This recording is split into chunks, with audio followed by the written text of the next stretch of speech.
We're in. Shall we play a game? How about global thermonuclear war? Hey everybody, it's me, the Shy Hat, and we are HackerFrogs. Alright everybody, July has just started, and to everybody in Canada, happy Canada Day. It was yesterday. Anyways, what are we doing today? We've got 4 different topics we're going to be covering today, and a shout out to our good friend Magister Ignis over on YouTube. And we're having a great little chat on stream before the start. And what are we doing today? So we've got 4 different topics today, as per usual. And if you ever wanted to take a look at the schedule we do for HackerFrogs, Shiverin, hello, nice to see you here on Twitch. We have a Reddit where we publish our schedules every week, and this is week 27 of 2025. It is already past the middle of the year. Well, time flies by really fast. But what are we doing today? We're doing Web App Wednesdays today, and our first topic is going to be Hack the Web. So Hack the Web is a very easy hacker-themed game, and it gets you thinking about all sorts of great technologies. And we're going to be doing that for the first hour of today's stream. That is topic number 1. Topic number 2 is going to be echoCTF Red. We're going to be taking a look at some web app challenges from the echoCTF Red CTF Beginners Network, and we're going to be covering some of those challenges over there. We're going to be demonstrating those vulnerabilities and explaining how those vulnerabilities work. For topic number 3 in the third hour of today's stream, we're going to be talking about the SSRF vulnerability. That's server-side request forgery, and we're going to be doing that over at the Portswigger Labs. Portswigger is, it's a really good place to learn about web app security stuff, and that's what we're going to be doing for the third hour. And for the 4th and 5th hours, we're going to be doing TryHackMe's Nahamstore. So Nahamstore is a module you can do over at tryhackme.com, and the Nahamstore is basically kind of like a web app security playground. It's a singular application that has a bunch of different vulnerabilities on it, and you can learn about those over there.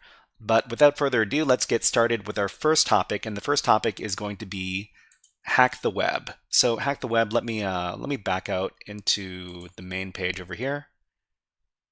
And let me just...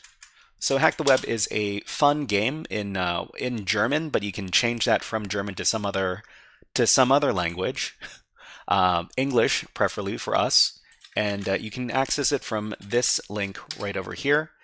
And if you want to access this immediately without creating an account for yourself, you can always use these credentials right here, demo and HTW123 for the password.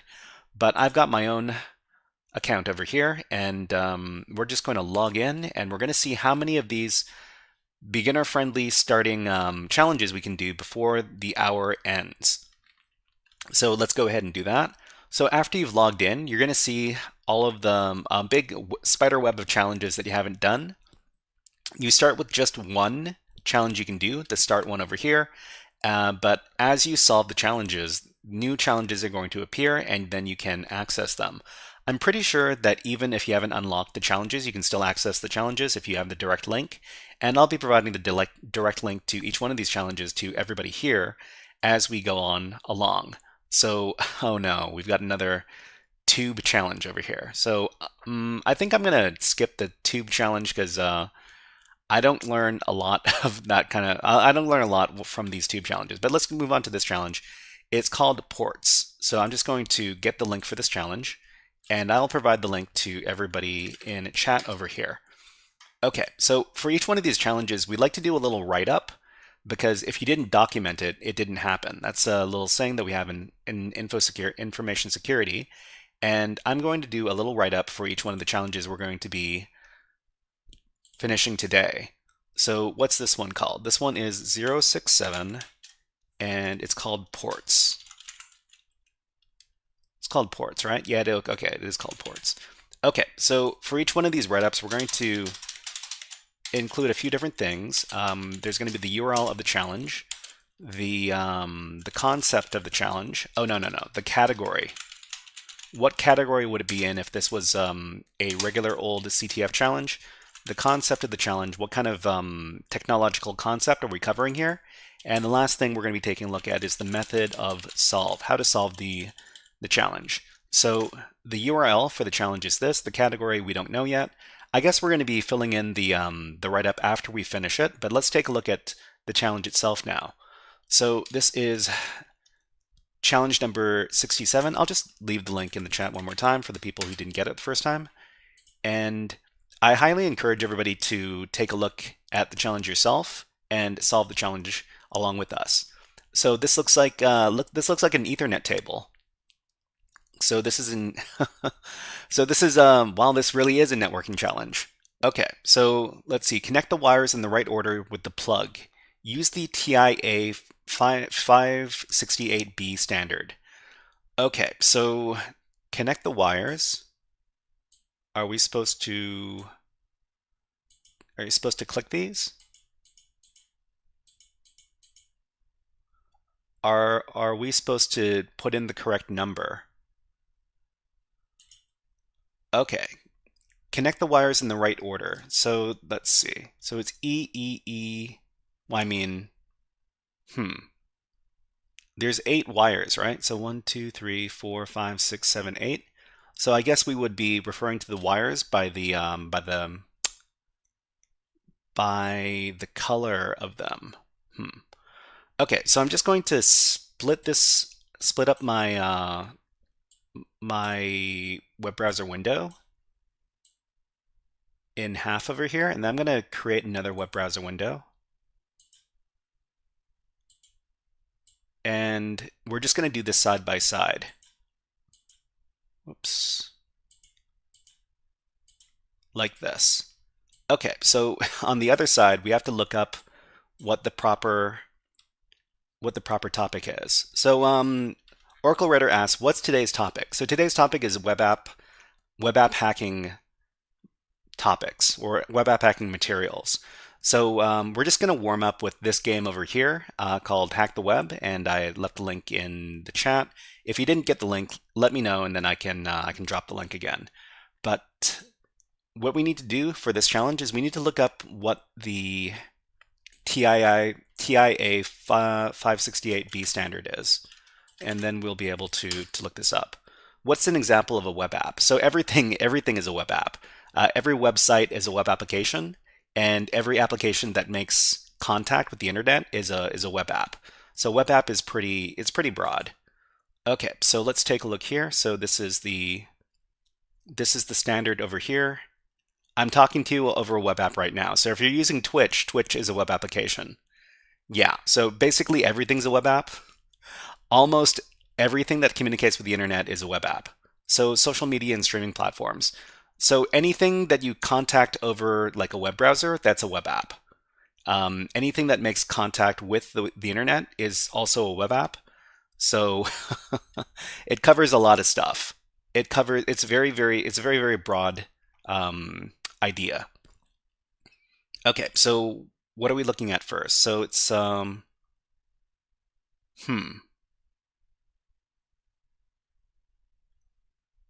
So let's see. One is going to be 1. 2 is going to be 7. So we're just following the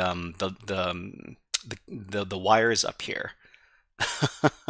Is a cheeseburger a web app? Well, you know, is a hot dog a sandwich? It really depends on how broadly you put it. Okay, so we're just trying to figure out what order the wires are going to go in here. So it's let's see. So it's stripe 1, and then 7, which is solid orange, and then it's stripe green. So 1, 2, 3, 4. This is number 4. And then it is solid blue. So solid blue is wire number 2. And then it is stripe blue, which is wire number 6. And then it's solid green. 1, 2, 3, 4, 5. That's number 5. And then it is stripe brown. Stripe brown is number 3. And then solid brown. Solid brown is number 8. Okay, yeah, we're looking at some Ethernet stuff right now. So hopefully this is the correct order. Let's go ahead and check. Okay, this is wrong. Connect the wires in the right order with the plug. Use the standard. I mean, oh, we can, well, it doesn't look like, yeah, this isn't interactive. So, So this order is incorrect. Maybe I've got it backwards. Let me try in the opposite order. So 8, 3, 5, 6, 2, 4, 7, 1.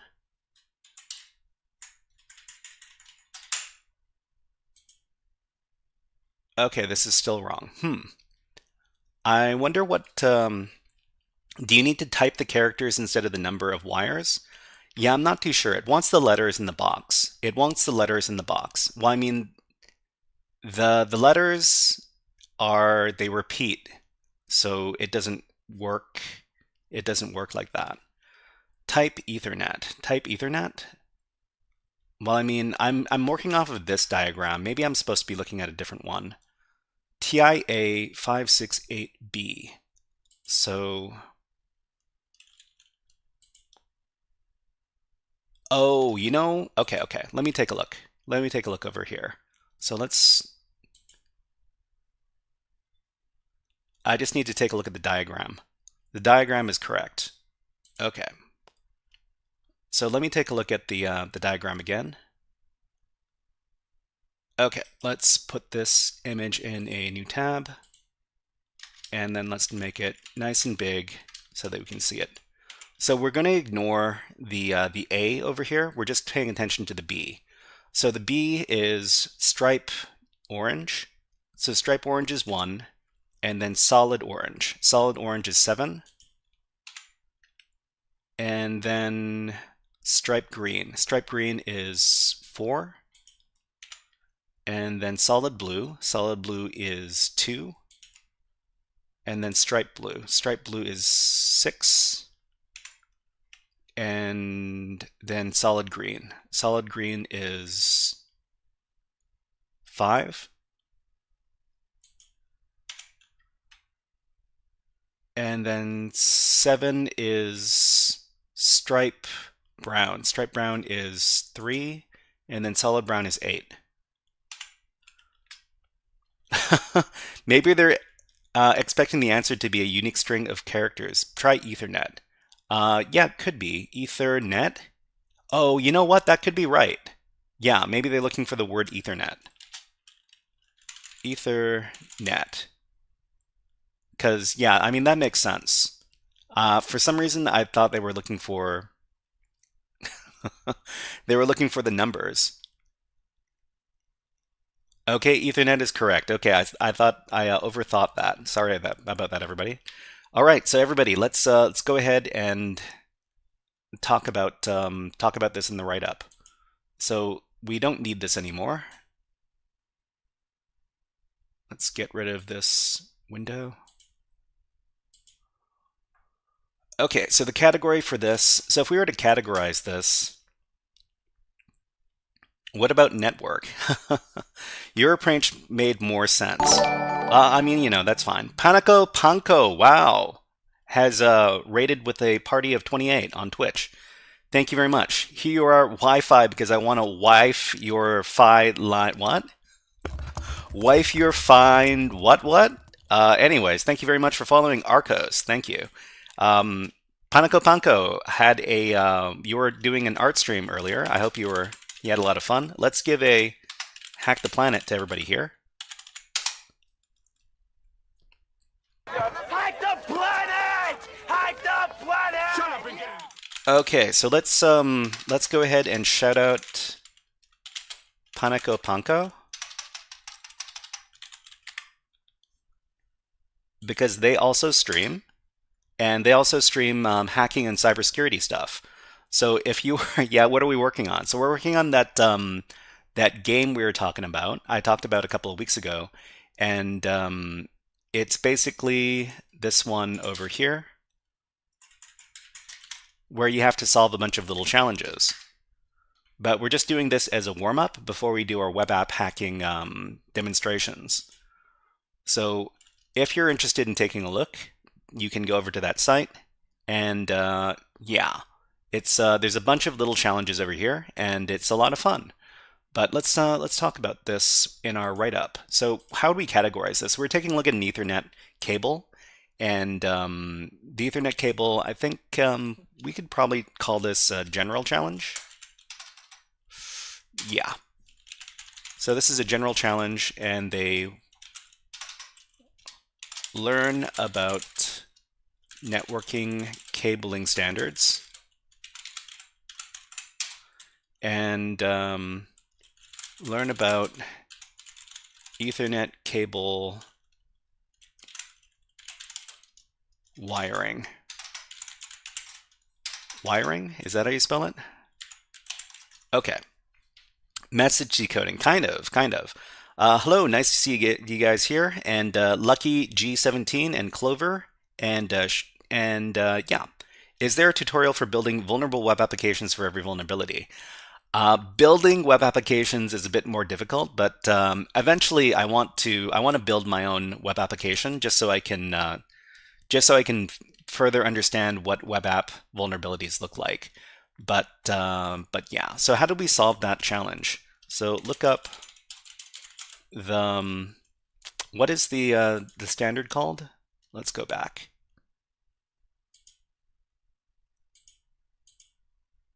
Okay, so this is the Ethernet standard with the TIA 56B standard. We needed to look this up, and then we needed to spell out the word Ethernet for some reason. Thank you very much for following Clover 8443. Thank you. And let's give you a fun video redeem. How about a Nyan Cat? It's the meme that never dies.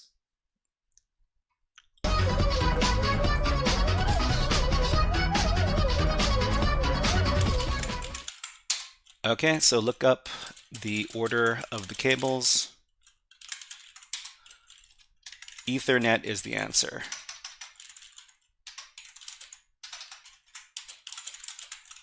Okay, so that's done. Let's move on to the next challenge.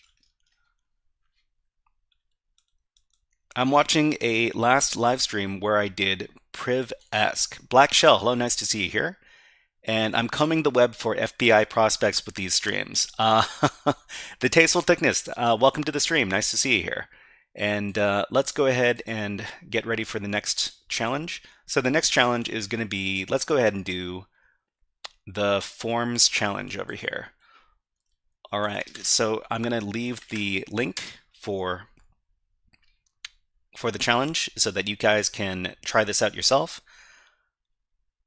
Okay, Crocodile Sand, hello, nice. What is that emote?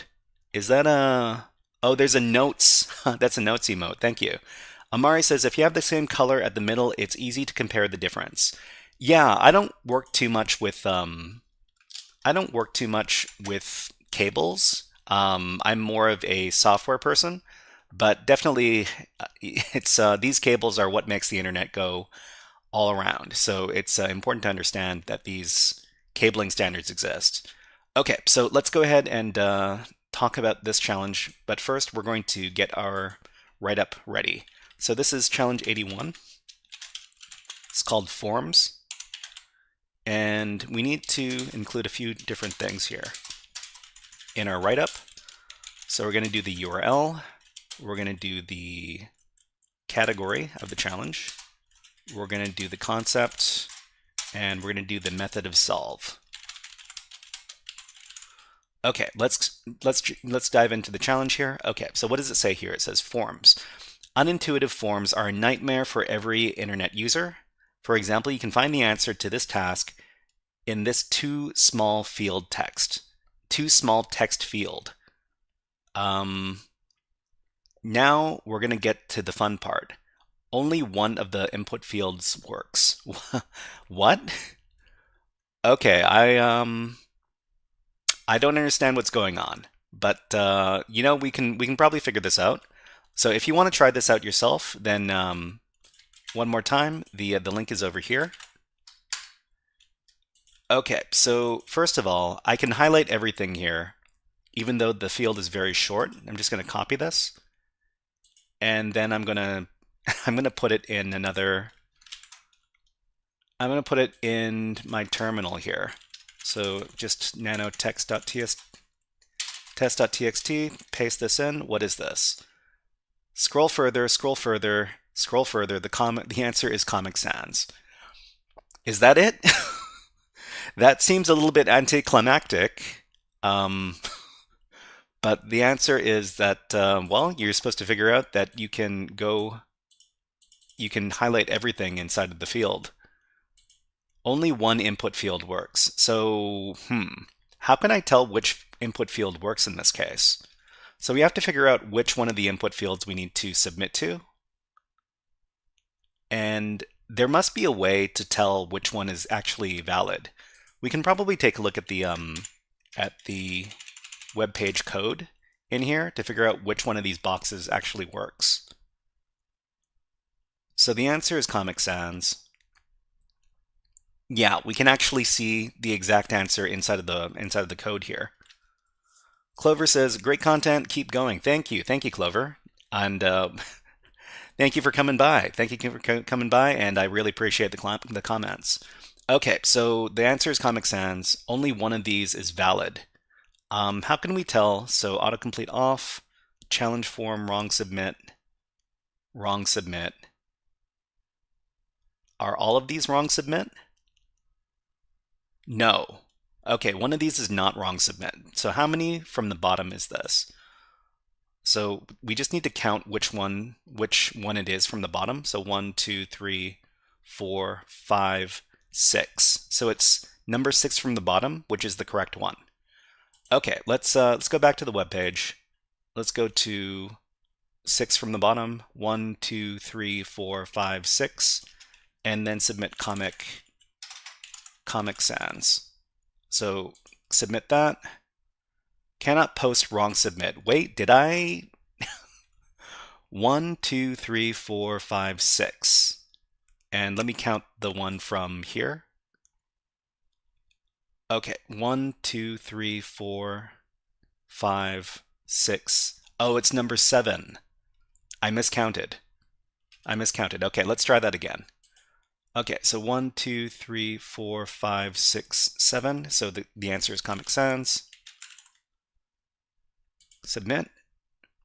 Okay, Comic Sans is correct. So that worked. So this challenge here was actually a challenge where we needed to inspect the HTML source. 6, 7. Hello, nice to see you here, Silas Roger. Okay, let's go back and let's do our little write-up. So the category, I would call this a web app challenge. So it's web app hacking, and the concept in this case is to take a look at the HTTP source code to find answers. Okay, so the method of solve. Look at the HTTP source, identify that the field contains the answer, which is Comic Sans,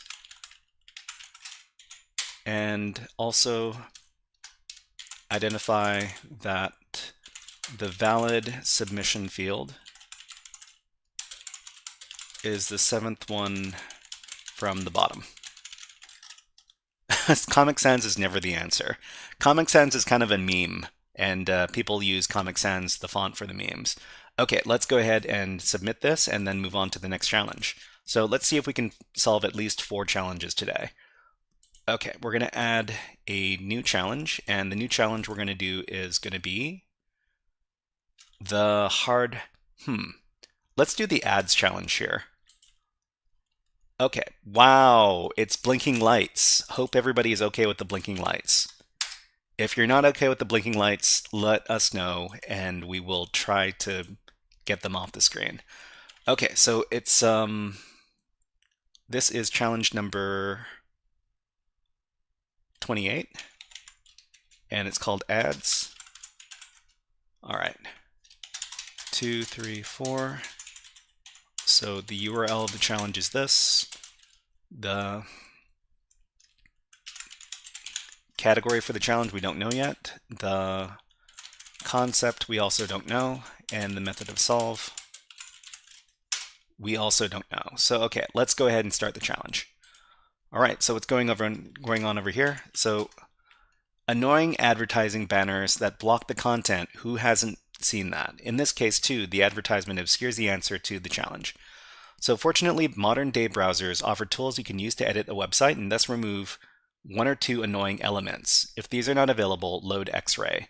So, okay, so we got an annoying ad right here. We need to remove it. So I think we can remove this part of the website, or this part of the web page. We just need to go over to our web browser, and in the web browser we need to go over to more tools, and then actually I think we can inspect instead. So right click and then select inspect, and we can get rid of this element right over here. So the element here is span ID text. Congratulations, you have won. So we're just going to right click on it, and then we're gonna, I think we can delete the node. So if we delete the node, this part of the website will disappear. Okay, so we just deleted it. And so we also have this other element over here that that says skip in number of seconds. We're going to right click on this as well, and then we're going to inspect it. And you know, right now the ads showed up for Twitch. So when the ads appear on Twitch, I also need to run them on YouTube. And we'll be back in about a minute or so, just because we need to run our ads on Twitch. So we'll be back in about a minute. In the meantime, enjoy the birds. So this is a bird having a lot of fun shaking the peanuts around. We'll be back in about 1 minute.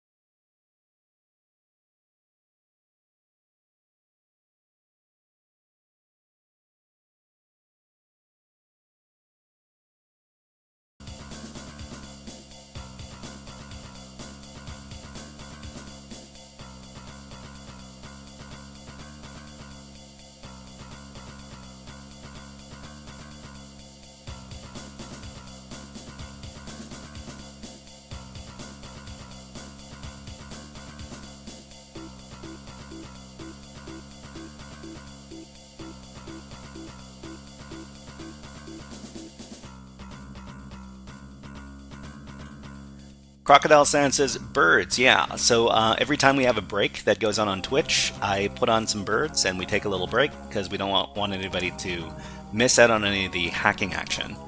But let's go ahead and put the birds away. And what were we about to do? So we need to get rid of this element on the web page. So we can just right click on it and then inspect. And we see this span ID counter, and it's counting down right now.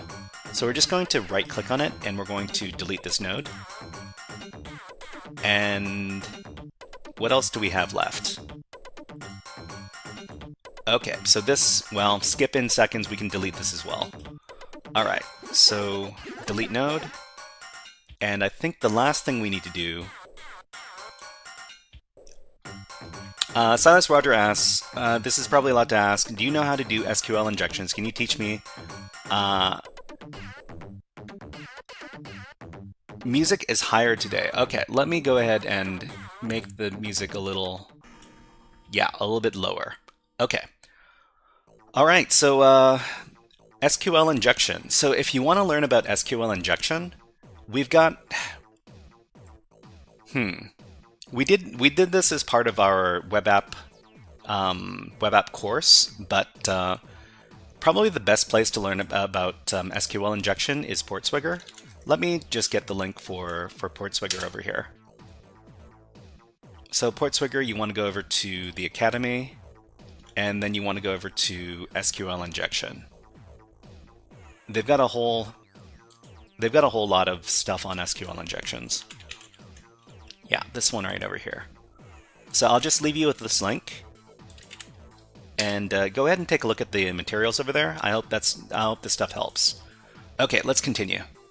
All right, so we need to get rid of this stuff. So, so this over here. Okay, so inspect. So there's this part right over here. I think this, we can just keep on deleting these nodes until eventually we're going to find the part that is covering our answer. Oh, you know what? I think we don't even need to do this, but you know what? Okay, let's just delete it anyways. Delete this node. Okay, great. Now we can see the answer. So the answer to this challenge is something in German. So we can just copy paste this and then paste it in. Okay, so this is correct. Great. We're going to go back because I really want to find out if we could have answered this challenge by just taking a look at the page source. So if we just take a look at the page source here, we can just go down, and I get the sneaking suspicion that the answer is here already.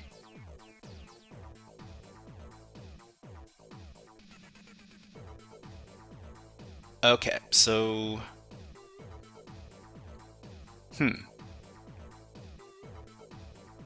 oh, okay. So the answer to the challenge is ID solution, but can we get what ID solution is? Let's see. So solution is this. Oh, you know what? This is base64 encoded. So we can just copy this, and then we can base64 decode this.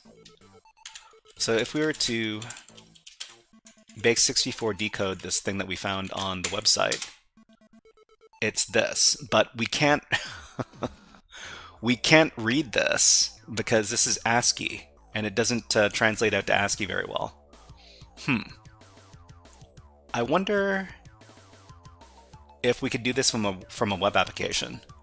So if we do base64 decode, let's see, base64 decode, and we paste this in here. Let's see if we can decode this. So if we decode it from here, it becomes this, but I'm not too sure if it'll accept this as the answer. We can copy it and we can try. Okay, so let's go ahead and submit this.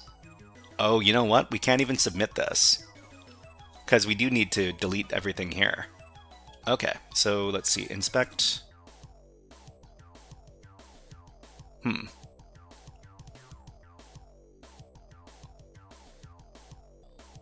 Okay, so it was the green thing, right? Is this the green thing?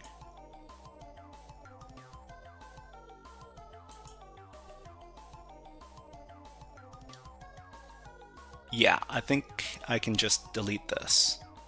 Okay. But if we submit this, it's not correct.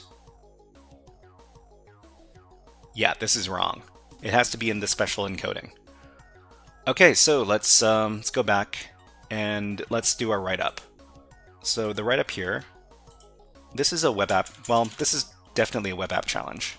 So web app hacking. So the concept here is we can delete elements of a web page from the browser. How do we solve it? So right click on the page, select inspect element, or is it inspect element or just inspect? Okay, so I think you can, yeah, it's just inspect. Okay, so over here, select inspect, delete the elements one by one by right-clicking and selecting delete element. Okay, let's go ahead and, oh, I guess we should get the answer as well, but I don't think the answer is, I don't know if I'm going to be able to paste this in because it's in German. Where was it? Okay, so one more time, right-click, inspect. We select the entire thing. ID banner, right-click, delete node, and the answer to the challenge is this. So let me just get that.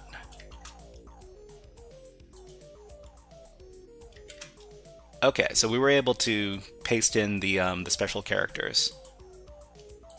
Done. Okay, let's move on to the next challenge. Okay, so after the ads challenge, Amari said you sent the last time a website like cracked password or something where we can decode. Cracked password or something where we can decode. I think, were you talking about crackstation.net? You're talking about password hashes, right? So sometimes I use this website for really easy password hashes.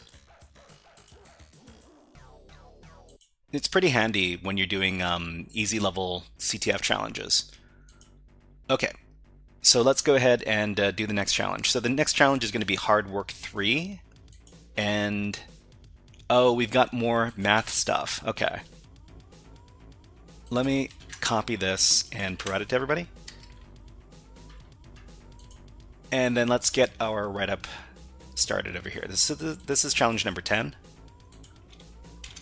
And what is it called? Hard work 3.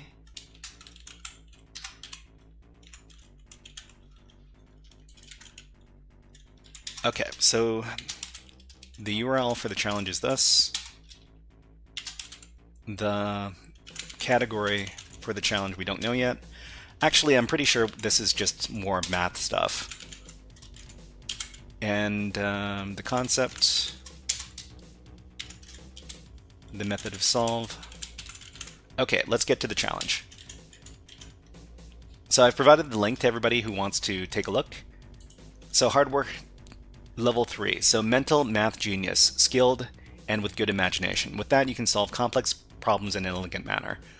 So this time, calculate the result of 1 plus 2 plus 3 plus something something plus 98 plus 99 plus 100.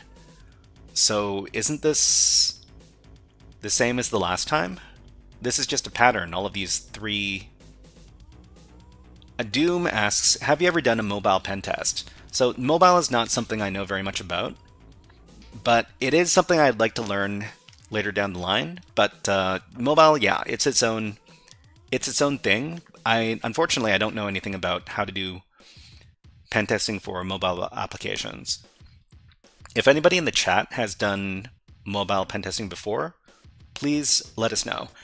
Chloe Anderson, hi Frogman. Hello, Chloe Anderson, nice to see you here. And let's give you a fun video redeem. How about another Hack the Planet?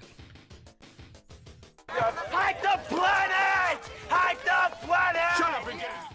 Okay, so 100 plus 1 is 101.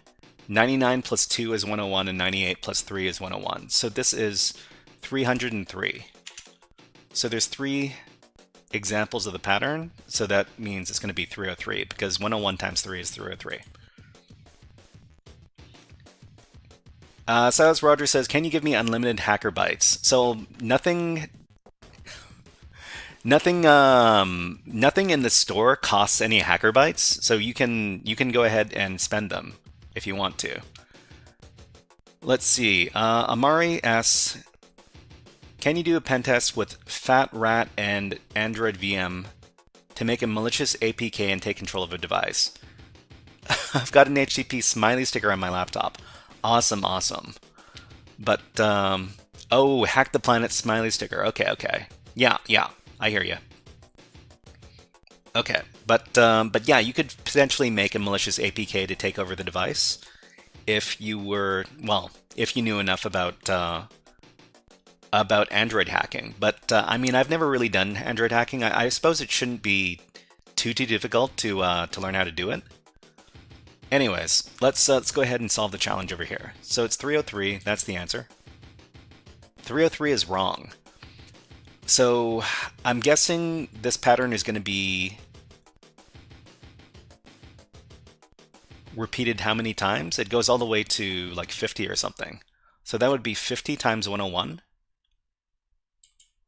Okay, so what is 50? My math is really bad. Okay, calculator.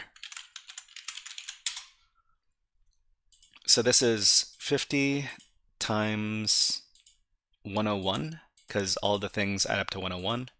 That's 550. Okay, so 5,050 rather. All right, so hold on, everybody. I just need to play some new music, and then we will continue. How about this music? Okay, let's go back. So 5,050.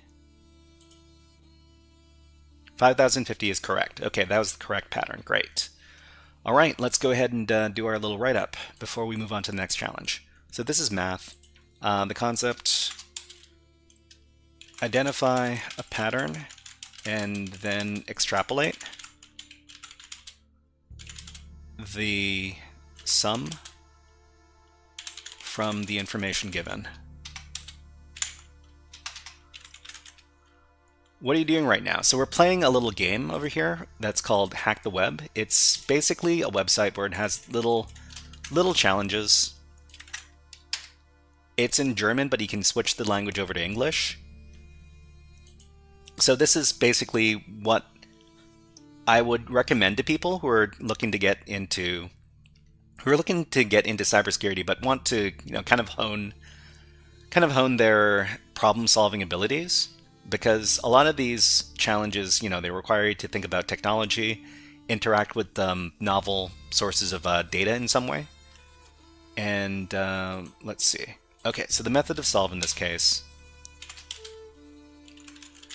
identify that the pairs all add up to 101.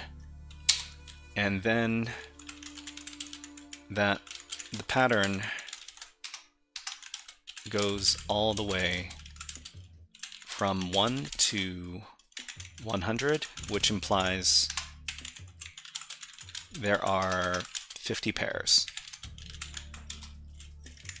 Okay, and then 50 times 101 equals 5,050. That is the answer. Okay, let's save out this write-up and then move on to the next challenge. Okay, so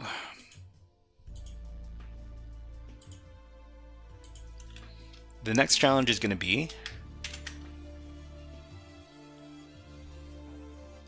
the finger code. Hold on, let me see if I can go.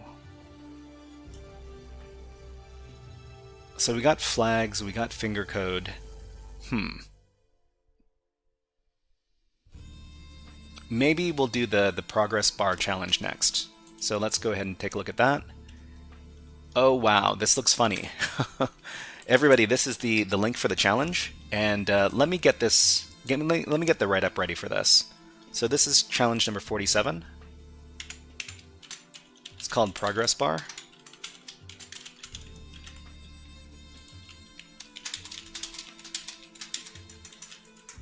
Okay, so the URL is this, the category. I get a feeling this is going to be web app hacking. The concept, we don't know yet, and we don't know how to solve the challenge yet. Okay, so this is it. Let's go ahead and start the challenge. All right, so progress bar. I couldn't sit patiently like you and wait for the answer to load. I'm always impatient and fidgeting on the keyboard. But could it be that this actually makes the loading bar faster? You will receive the answer as soon as the loading bar is full. Our only crime is curiosity. Yeah. So it says, what is up with these shifting numbers? So there's something weird going on here. We need to figure out what is going on, and then we need to find a way to manipulate this. So we can't change anything. Wait. Oh, interesting. So if I'm clicking away on the web page, and the faster I type on the keyboard, the faster the loading bar goes. That's interesting. So we can just mash away on the keyboard and then make the progress bar go as much as we want. So I'm just going to type really fast like a hacker, and we'll have this progress bar done in just a jiffy. Type it really fast.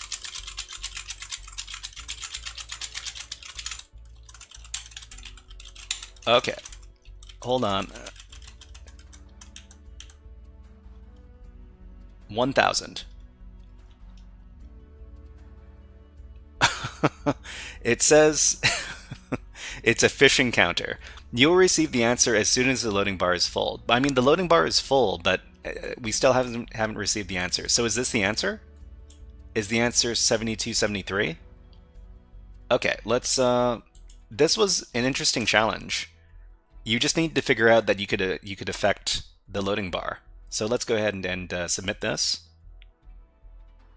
Okay, so this is the correct answer. Great. That was really interesting. We should probably do the write-up over here. This is, well, I mean, is this web app hacking? I don't know. This is more of a general challenge maybe, or just, I don't know. Well, let's just call it web app hacking. The concept. So this web app has a loading bar, and user keyboard strokes will increase the progress of the loading bar. Method of solve. Mash on the keyboard until the loading bar is full. The answer is, what was it, 7270 something? 7273.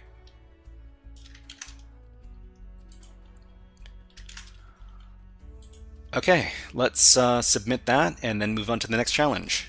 So I think we might have enough time for 1 or 2 challenges left. But before we go, I want to take a look at the progress bar challenge and see if there's anything in the code that indicates how the application works. So even if it, well, I mean, even if it did, I'm not all that great at reading JavaScript, but for somebody who could read JavaScript, maybe it would, yeah, you know what? Okay. All right, so what we could do is we could just grab the JavaScript here, and we could give it to the AI, and it could probably tell us how the application works. So for example, we could go to Claude over here, and I'll ask, how does this code work? And then paste in the code. And okay, the JavaScript code creates an animated progress bar that transforms a number through iterations. Here's how it works. So progress bar element, great value displays the current transformed number, shows progress as current total steps. Step 1, current iteration counter. Total iterations to complete. Starting value that gets transformed. Okay, so it talks about it over here. Does it tell you that you should be... It doesn't tell you that you need... Okay, user can dramatically speed up the process by pressing keys repeatedly. Okay, so, I mean, the AI could let you know that this is how the code works. So that's pretty awesome. All right, let's move on. Okay, so the next challenge we're going to do is going to be the Scratch challenge. So let's take a look at that. All right, so this is the challenge link here. And let's get our write-up ready. So this is challenge number 87. And it's called Scratch.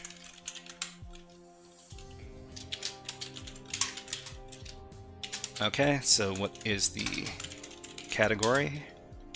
What is concept?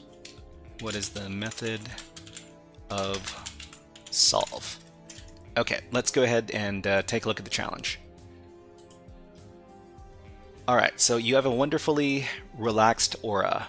That inspired me to develop this little relaxed game. Control with arrow keys. Okay, so we've got a little game.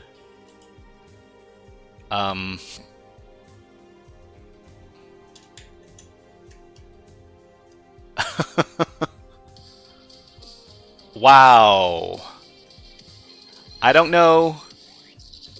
Hold on. The music here is really loud. I'm gonna...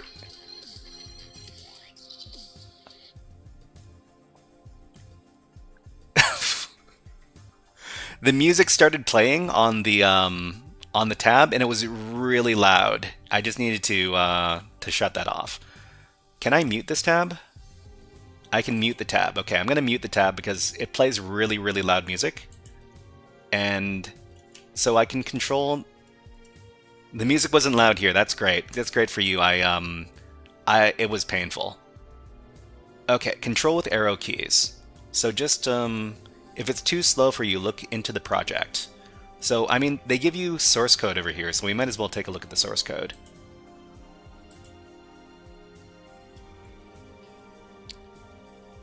Okay, and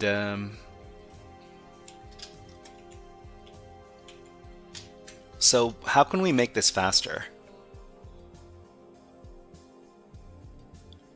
Okay, so if you've never used Scratch before, Scratch is basically a little programming language that you program by slotting these little blocks in. I've never really used it myself, but I hear it's pretty good for teaching young students how to learn about programming. How can we make this... What controls the speed?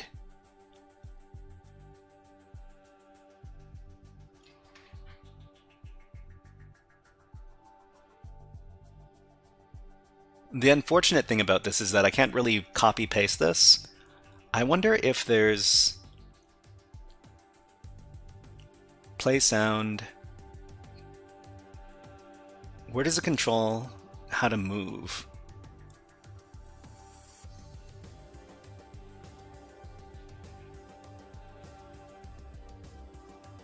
Okay.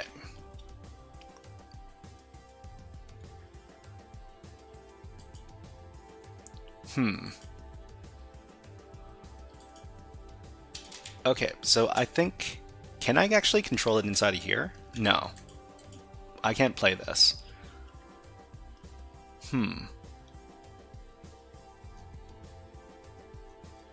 Oh, you know what? I think I'll ask the AI this question. So in the Scratch programming language, how do I increase the speed of the movable character? Let's see if we've got some answers here.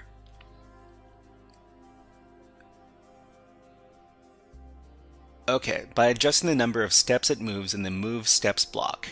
So the move steps block, a higher number equals So how do we control this? So if we go back to the challenge, can I change?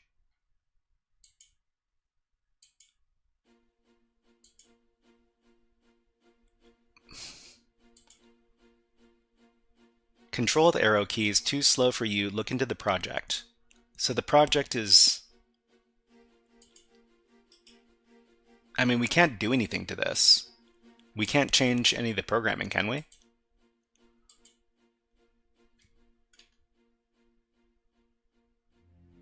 You know what, maybe... This is probably not... How about we inspect this? We might be able to change some of the code in here, I'm not sure. I don't see anything. Error, hello, nice to see you here. And let's see. Can we take a look in the source code?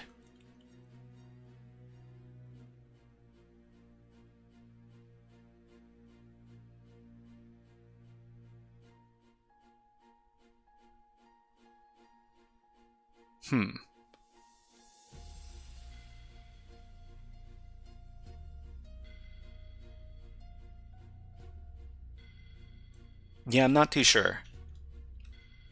COVID says, give me your GitHub, please. My GitHub? Yeah, if you want to take a look at my GitHub, it's over here. There you go.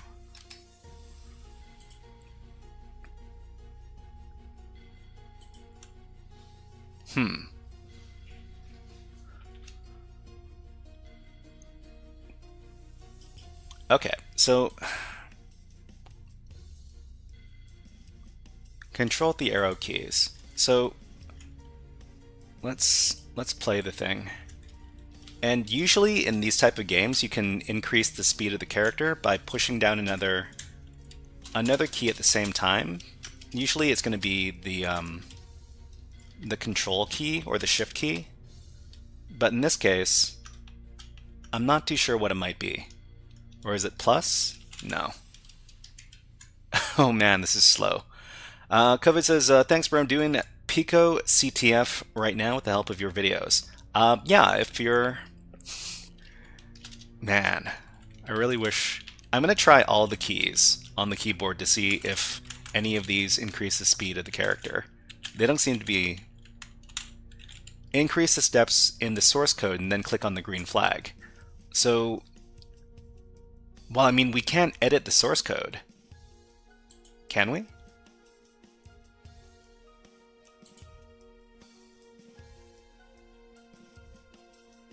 Okay, that does stop. That does go.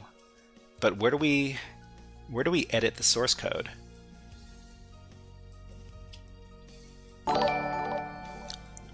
COVID has just subscribed. Thank you. Thank you very much. And let's give you a fun video redeem. How about a Nyan Cat?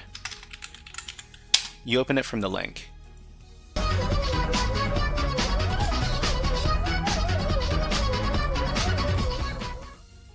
Okay, so we're just going to take a little break for about 30 seconds while I play a little ad. And how about we put on the Happy Squirrel? Oh, this is not the Happy Squirrel, it's the Happy Bird. Here's the Happy Squirrel. Okay, we'll be back in about 20 seconds. Just gonna have to have a little drink of water.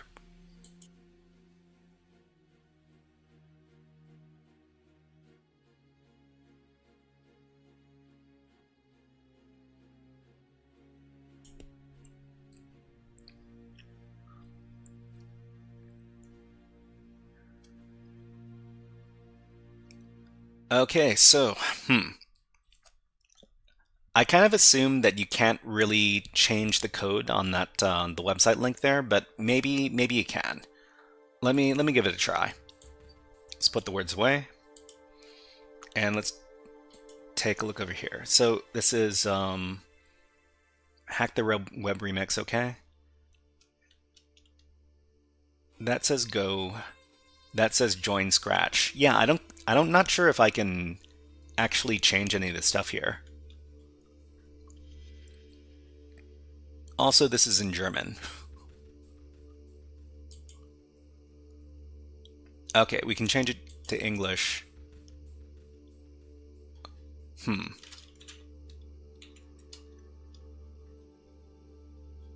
So change X, change Y.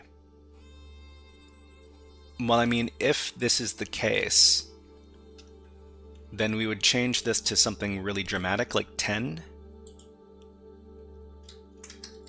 And this would be minus 10. And this would be minus 10.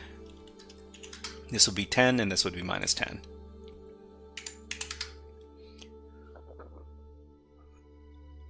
But how do we save this?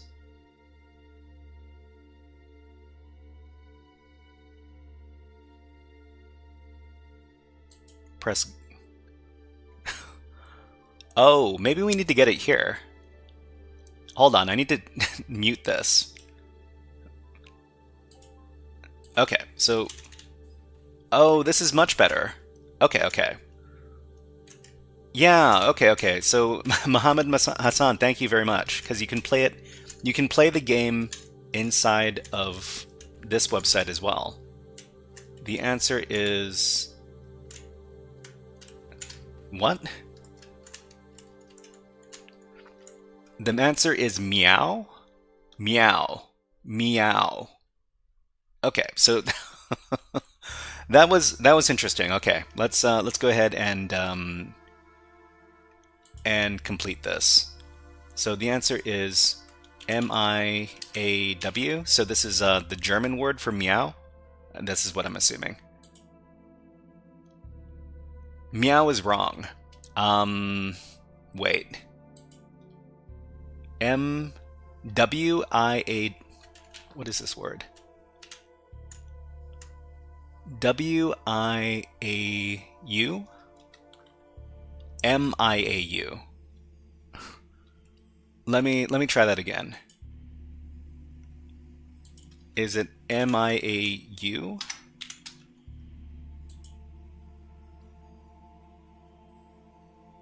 Okay, this is correct. Great. Anyways, let's go ahead and finish up our write-up over here. What is the game? The game is called Hack the Web. So this is the particular challenge we were doing. Murta Usa. Mert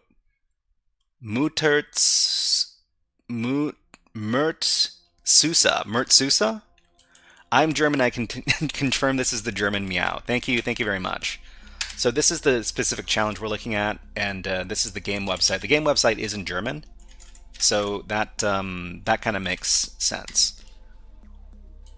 Okay, so let's go ahead and do our write-up, and then we can move on to the next part of the stream. So category, I guess we would call this a programming challenge, and the concept in this challenge is to play the game, but at the developer website where you can adjust the code. So we're learning to play Learn Scratch programming.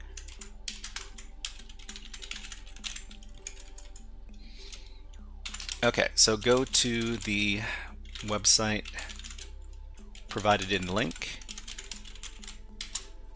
adjust the numbers that change when the character moves to much higher values. Complete the game. Complete the game. The answer is meow. That's how you spell it, right? Okay. All right, that's done. That's done. Let's go ahead and move on to the next part of today's stream. So the next part of today's stream, we're going to be talking about some web app security challenges. We're going to be demoing some, rather. And we're going to be doing it over at this website right over here. It's called echoCTF.red. echoCTF.red is a cybersecurity education platform, and you can sign up for an account for free. And the way you access the challenges on this website is you need to VPN into their network. So if you go to your profile when you're logged in, you're going to have a number of profile actions here.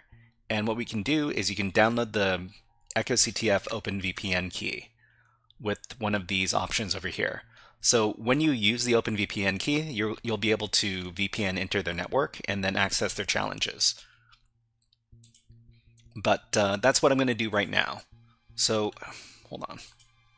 Okay, so over here, I'm just going to use the OpenVPN program with the OpenVPN key that I downloaded here for echoCTF, and that's going to give me access to their network.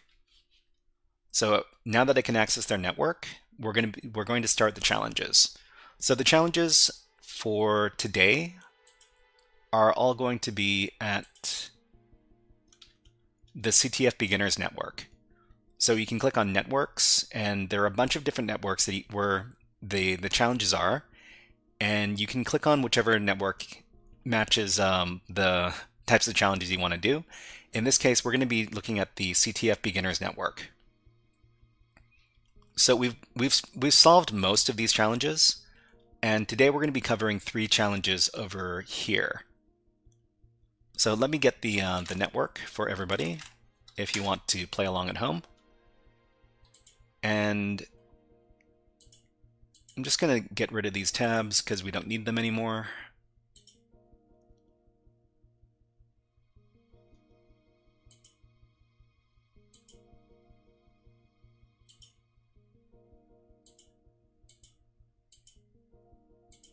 Okay, and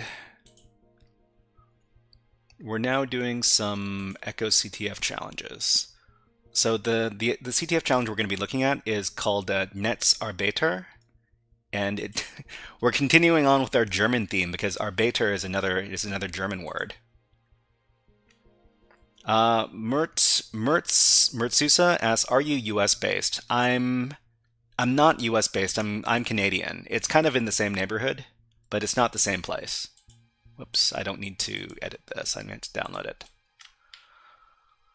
Okay, so let's go ahead and start the challenge, and then we'll talk about what's going on inside of this challenge over here. Better America. You're going to make some people mad by saying stuff like that. I'm not going to say that Canada is a better America. That was somebody else that said that. Okay, so this is the Netzarbeiter challenge. Okay, I need to do my my YouTube intros and outros, because I'm going to eventually turn all of these segments of the live stream into YouTube videos.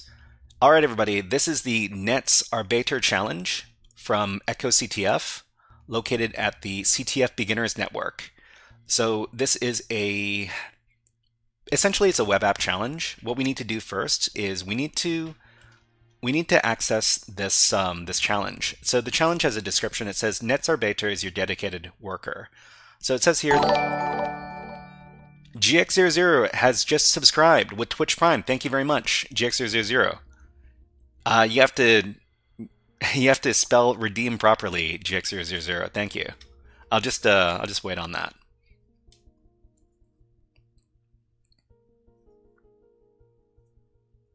But welcome to the stream. Welcome to the stream, GX000.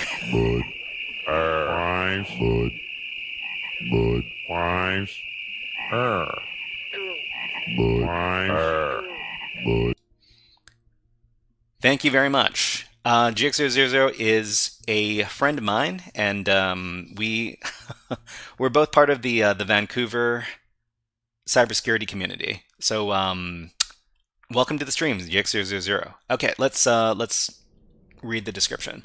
So it says, this system utilizes the same techniques as many famous web-based cryptocurrency miners. Be patient and pay close attention to your browser requests. So pay close attention to your browser requests. So for this challenge, we're going to need to use the Burp Suite program. So I'm just going to start up the Burp Suite program inside of Kali Linux here. So we can start up a free version of Burp Suite, which comes with Kali Linux, and we're going to be accessing the challenge through the Burp Suite browser.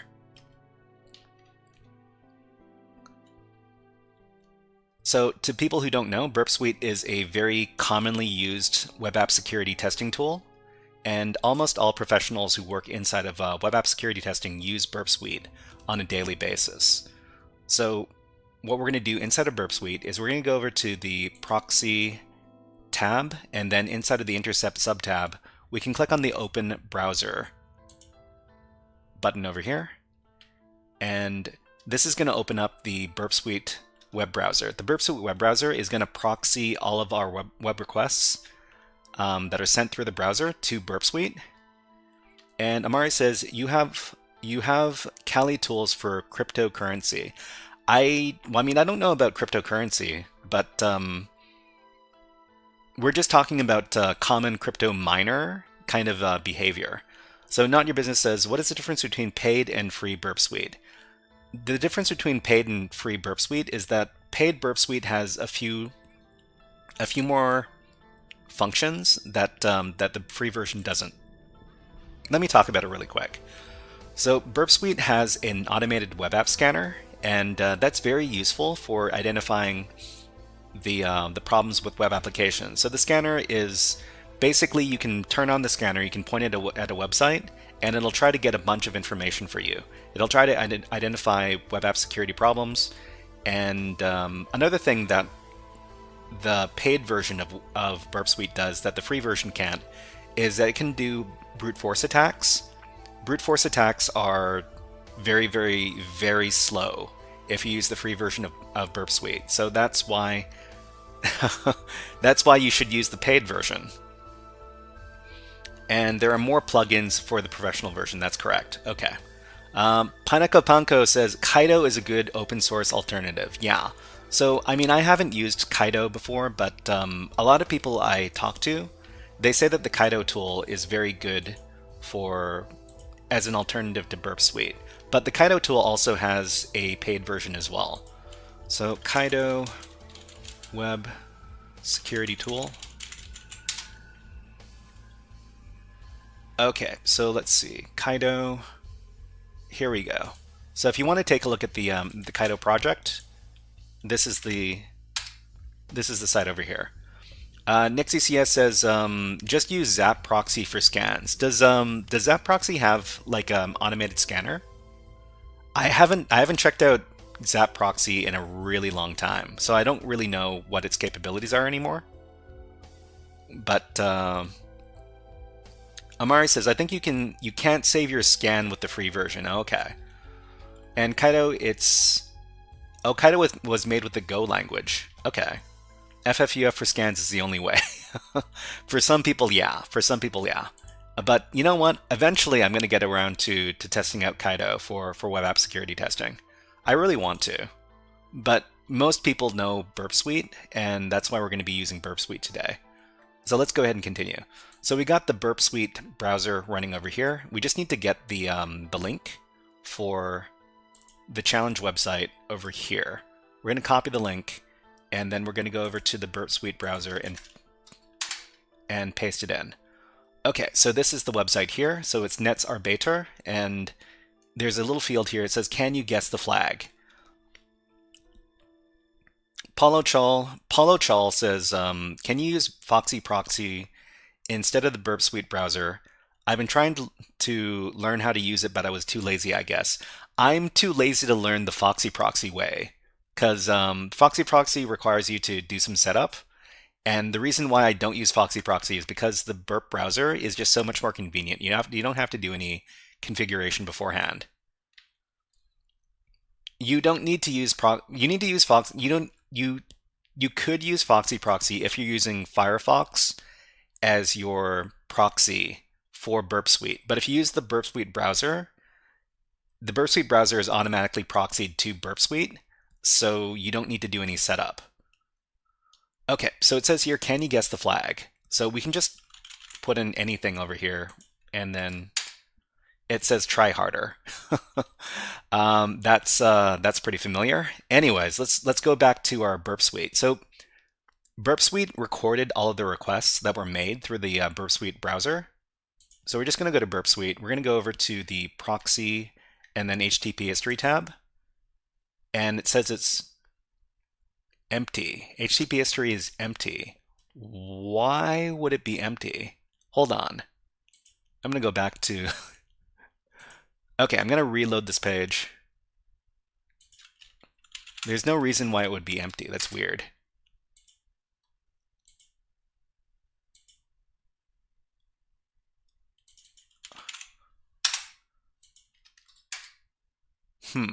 Okay, let's see if anything appeared in our...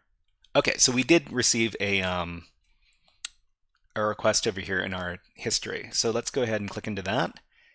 And let's go over to our... So this is the request over here. It notes that we didn't send any information here. So that's interesting because I'm pretty sure we did. Let's go ahead and try that again. So we'll reload the page and we will put in something and then we will send it. Maybe we'll send something. I don't know why. To catch the logs, you need Foxy. You don't need Foxy Proxy to catch the logs. Okay, let's go ahead and take a look at some tools here. I'll try reloading the page and then I'll see what's happening inside the network. Okay, so,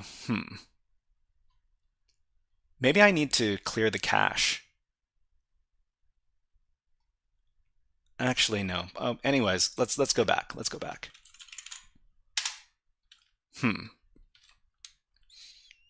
Can you use Burp's proxy instead of Foxy Proxy? Well, I mean, we're not using Foxy Proxy.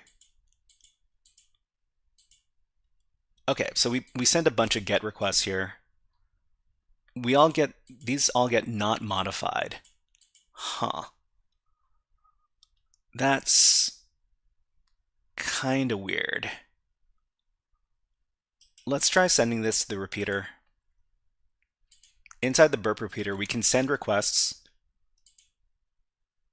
and get the results over here in the response. So not modified. Let me take a look at the code in here to figure out what we're supposed to send here. So type input text ID flag page content. Okay, well, I mean, that doesn't look very unusual. Let's put this in another browser tab.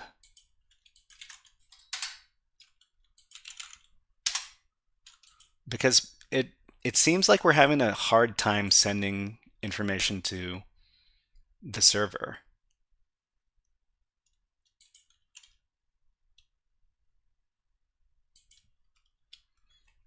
Check a post request response. You can use the flag as the parameter.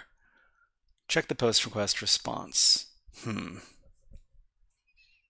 Hold on. So I'm going to take a look at this inside the other browser because I was having some problems with this challenge earlier. Okay, so it says here, can you guess the flag? So we're just going to type in anything. And it seems like we're having some problems here too.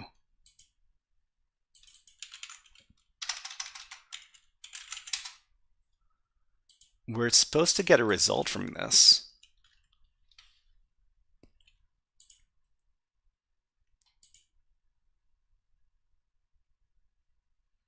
Maybe we need to clear our cache. Actually, you know what? Maybe I'll try looking at this inside a private tab. So open private window. Try curl. Yeah. Okay, so if we just do this inside the private one, we could try this with curl as well. So we're just going to go down here. We're going to do another tab. Curl verbose, this thing. Okay, so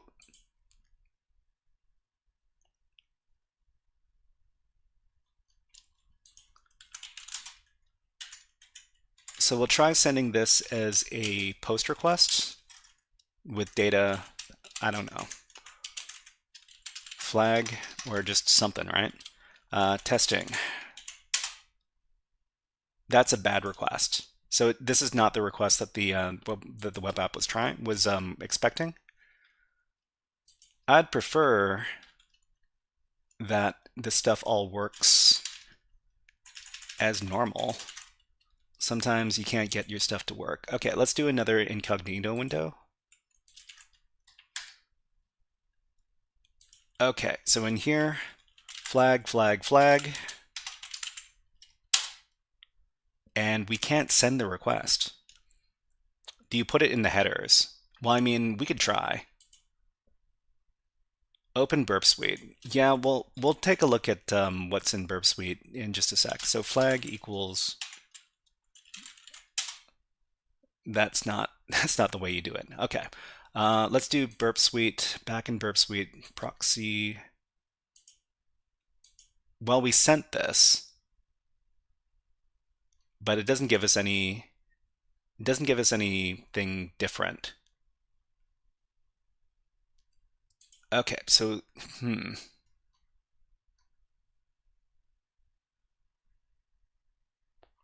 So we also got this JS query over here, and oh, we got this, the worker.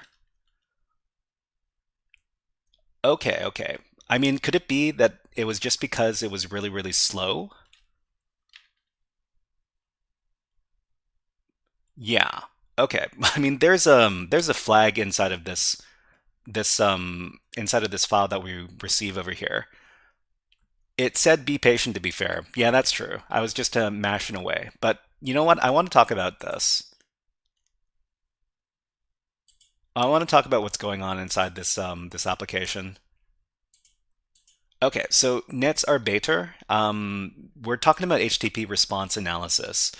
So if you examine the traffic sent between the server and the client, we will see that we make a request to the jQuery.worker.js endpoint. So this is the stuff that gets sent back to us after we send a request. So if we look at the response from that endpoint, because it's a JavaScript file, we will see the code contained within it. So anytime you can see some JavaScript, you're going to be able to see all the code inside that JavaScript file. But in this case, it actually has a flag. So in a pen test report, if we were to report something like this, where there's some sort of sensitive information inside of a JavaScript file that's sent as part of a regular request, this kind of vulnerability would fall under the client-side storage of sensitive data vulnerability or hard-coded secrets in JavaScript. So this, for some reason, they tell us in the challenge that the system utilizes the same technique as many famous web-based cryptocurrency miners. Be patient and pay close attention to your browser requests. So I guess eventually, if you contact the web app for long enough, it'll just send information from the worker.js file. So let's go back. Inside of worker.js, there's the flag over here, and all we need to do is just copy this and supply this as the answer for the challenge. So let's go back.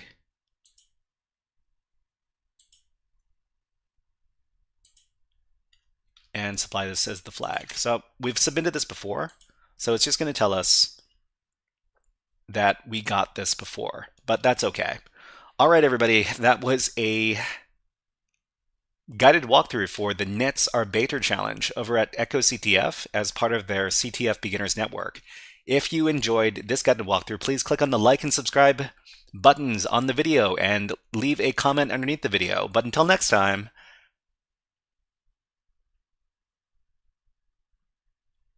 okay, let's move on to the next challenge. So we just finished the Nets Are Beter challenge, and the next challenge is going to be a slightly more in-depth challenge. It's called the Pi Scammer challenge, and let's go ahead and access it. And I'm going to shut down Burp Suite because we don't need Burp Suite for this challenge, and I don't want to hog up all my system memory.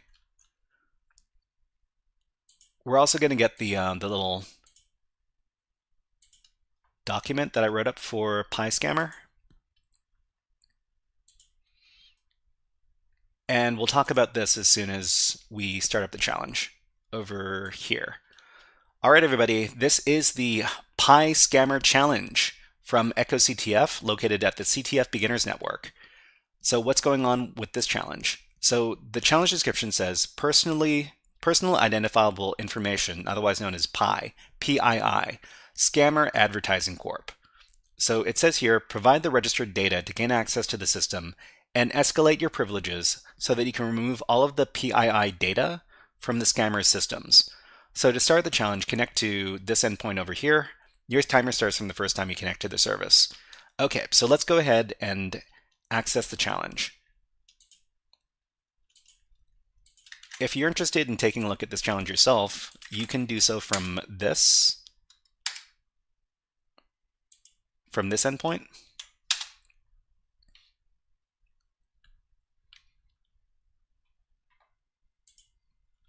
Okay, so let's go over to the to that website. Where is it? Let's put it over here. No, that's not what I wanted. This endpoint over here.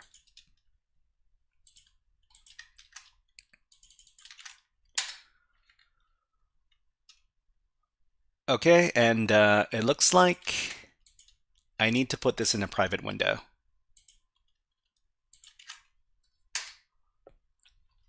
Okay, so this is what the initial application looks like. It says access denied. You don't have access to this page. Simply provide your full name so that we will email you. Promise no identifiable information is kept. Okay, so I mean, what is our name? So we are the HackerFrogs. Okay, it says thank you, HackerFrogs. So we can't really interact with the application after this, but you're going to notice that something happened. If you go over to your cookies, and you can access your cookies by going over to the corner button over here in your web browser, you can go over to More Tools, you can go over to Web Developer Tools, and inside of this little Web Developer Tools window over here, you can access the storage. Inside the storage, there's going to be this little row over here that has all of the storage locations. So we're looking at cookies, and we've got ads running on Twitch. There are ads on Twitch. We run them on YouTube, and we take a little break. But in the meantime, enjoy the birds. So these are the birds. They're having a lot of fun at the bird feeder, and we'll be back in about a minute. But enjoy the birds and enjoy the music. We'll be back in about 60 seconds.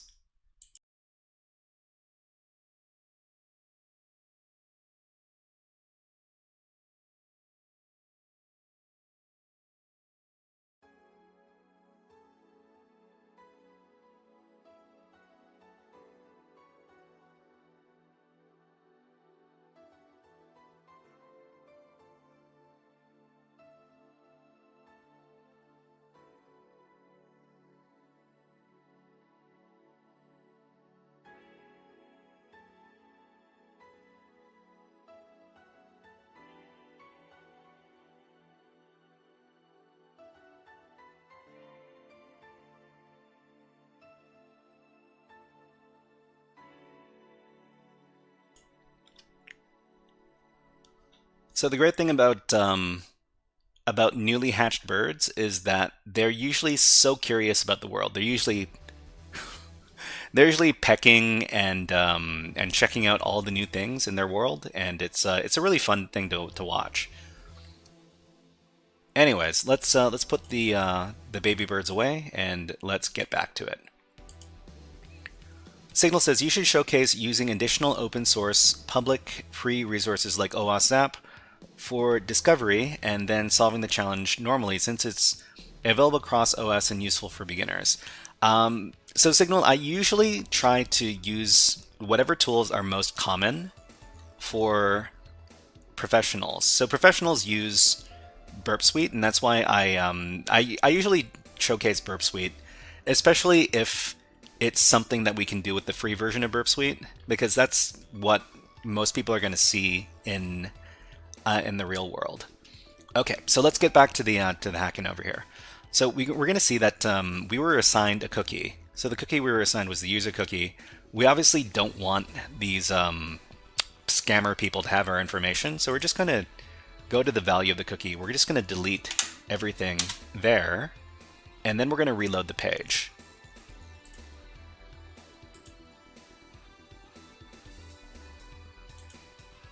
Oh, that was weird.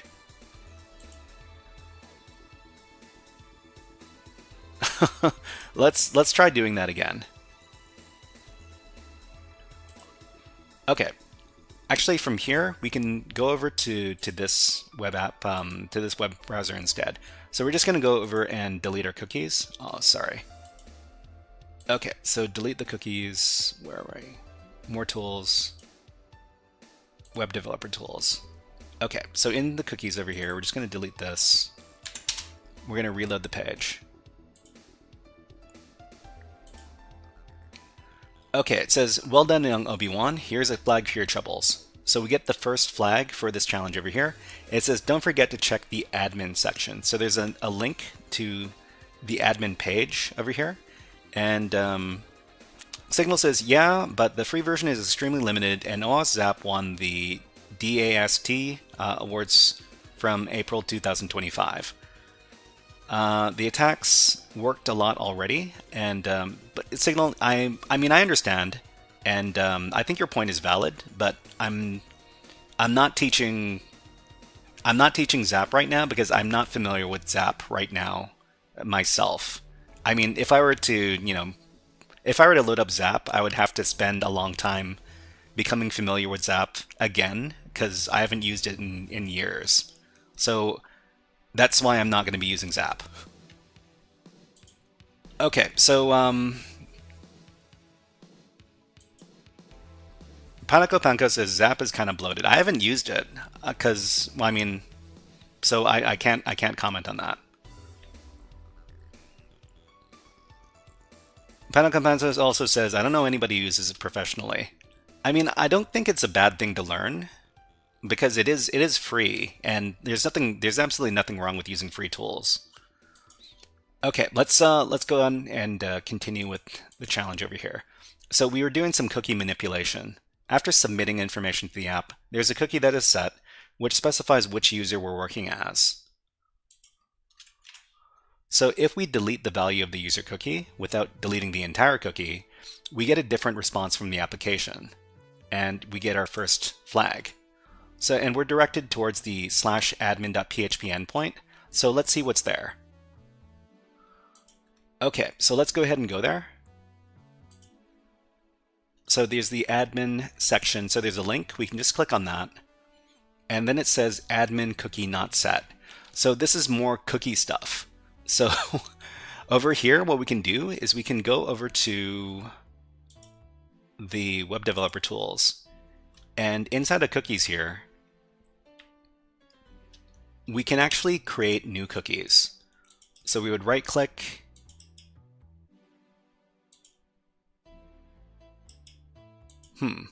oh no, there's a plus button over here. So the plus button adds an item, so we can add a new cookie. So from here, we're going to rename the cookie admin, and we're going to set it to a specific value. So most of the time in these easy web app challenges, if you're going to set an admin cookie, you would set it to the value 1 for true.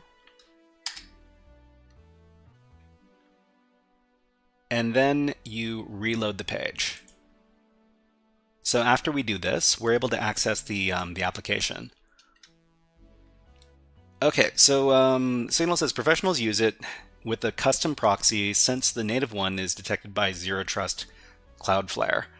Oh, interesting. I wonder if that's the case. That's probably not the case for the Burp Suite proxy, is it? I mean, I would have heard about something. I mean, I haven't worked with Burp Suite in a professional setting in quite a long time. Okay, so we've actually gotten access to the application now, and it's a bunch of personal information over here. So what we're supposed to do is we're supposed to delete all of the records in here. over here it says, can you remove all the records in this database filled with private identifiable information? It also says, no worries about messing up the database. It resets with every reload. So we don't know how to delete the information here. But interestingly enough, at the bottom of the page, there's another flag that we can submit. So we could just copy this and we could submit this flag here to get more points on the challenge. But the question we need to figure out is how do we delete any of the records here? And we can just take a look at the page source. And inside the page source, there's actually something in the comments. So in the comments, there is reference to a delete URL parameter. And we can gather from this. This is how we delete things from the application. So we would go to the admin PHP, and then the parameter would be delete equals 1. And I guess 1 is the ID of whatever table, whatever row we want to delete. So let's go back. So if we go here and we want to delete Tyra Mitchell, we go to the URL bar, we do delete equals 1. So if we do delete equals 1, then the first row is deleted. But the problem is that we need to delete every one of these. And it also says that the database resets with every reload. So if we try to delete 2, then 2 is deleted, but 1 reappears. Simon Dante says, I've seen some LinkedIn stories about Burp Collaborator getting blocked by Cloudflare. I'm sure the people who make Burp Suite probably need to talk to Cloudflare. And Simon Dante says, imagine paying $500 and still getting blocked. Yeah, that would make some people very, very mad, some customers. Okay, so how do we figure this out? We need to do some SQL injection to delete everything at once. Let's talk about this. Okay, so on the admin.php endpoint, we see that the page is expecting an admin cookie. So we can set one for ourselves. We can set up the value for the cookie as 1, and then the cookie name is going to be admin. So once we have the admin cookie set, we see a table with all sorts of personal information. At the bottom of the table, there's a flag waiting for us. So we get another flag here. We also see that there's a function that the app uses to delete users. But the challenge description says that we need to delete the entire table all at once. So how do we do this? So to delete all of the entries at once, we need to modify the SQL statement with the injection. So we would usually see an SQL statement like this used to delete rows from the table. So the app likely uses an SQL statement similar to the one above to delete the entries, and the red part of the statement is where we can inject SQL instructions. So we controlled this part right here. Delete from table name where ID equals number. So we can put in the number, so either 1 or 2 or whatever number. If we use an injection like the one above in the red text, it will delete all of the entries. So this is an SQL injection where we put in 1 or 1 equals 1. So it's either going to be deleting row number 1 or it's going to delete everything. So 1 equals 1 means true. So delete 1 or true is going to delete every row in the table. So the or 1 equals 1 part of the statement will adjust the statement so it will match all of the ID numbers. And then we get the final flag from the challenge. Okay, so let's go ahead and do this. So it's going to be this right here. So for everybody who's playing along at home, you can try using this. Oh wow, I can't paste that into the chat because it doesn't like the injection. Okay, let's go back. Okay, so this is the part of the page where we delete stuff. We'll just go up to here. We'll put in our payload over here. It's going to be delete 1, single quote, or 1 equals 1, and then dash dash space. So when we give this payload, oh, okay, I think Let's try that again. Okay, so that worked. So awesome work, you removed all the PII from the system. Here's your reward, and then we've got a flag. So we can just copy this flag, and we can supply this to the application. Sorry, not the application, the echoCTF website. Paste it in. And it'll tell us that we have claimed this flag before, because we have claimed this flag before. Okay, everybody, it looks like my my chat is a little bit broken right now, so I'm going to restart my chat application. Just a second.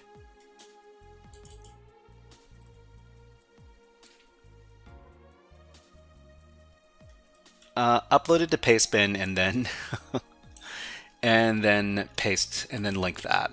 Let me see if I can.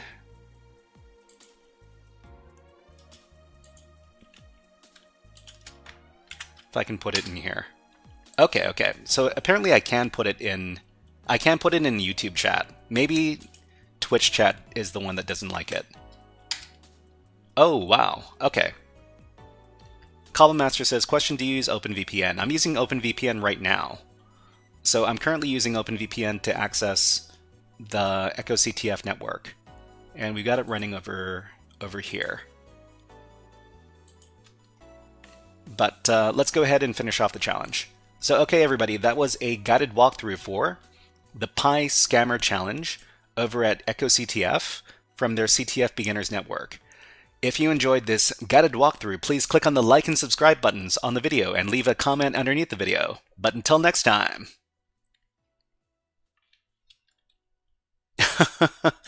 Amari says all chat can be deleted.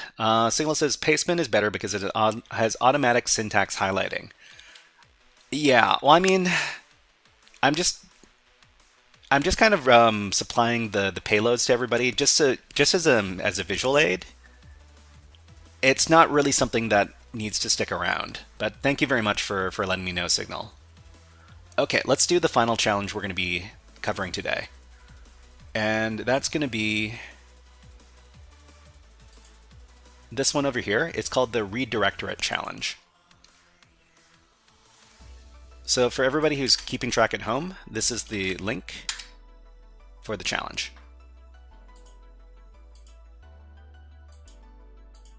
I'm going to get my PDF document for talking about this, and then we can begin.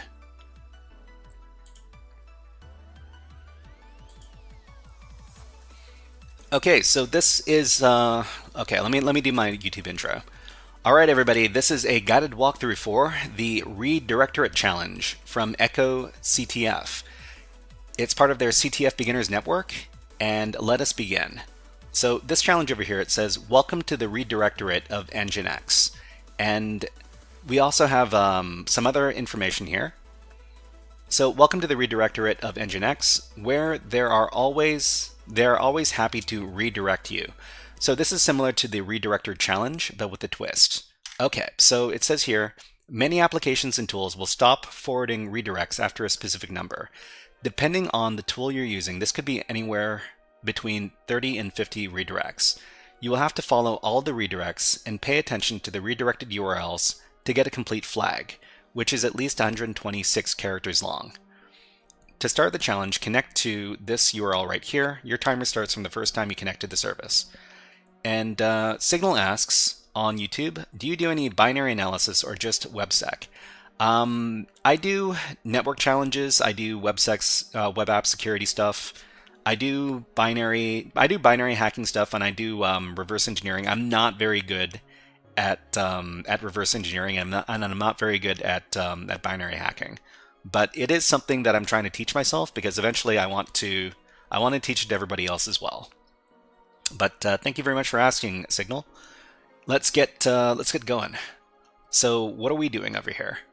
So what we're going to do is we're just going to grab the link, and we're going to use our regular old web browser to try to access the challenge.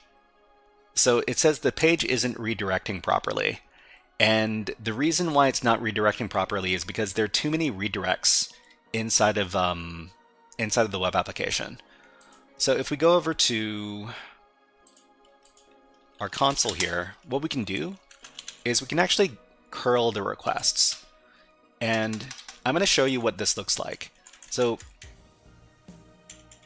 the first one, the first curl command over here is just going to show what it looks like if we follow the redirects. So when we use curl to follow redirects, we have to use this this flag over here, -L. And we're going to see a pattern over here inside the get. It's going to give us some little parts of a flag inside each one of these redirects. So if we were to just go through these and try to grab all these little parts of the flag, it would be very, very difficult. So we're going to try to find a way to not have to sift through this. And another thing that we see here is we get an error message from curl. It says maximum 50 redirects followed.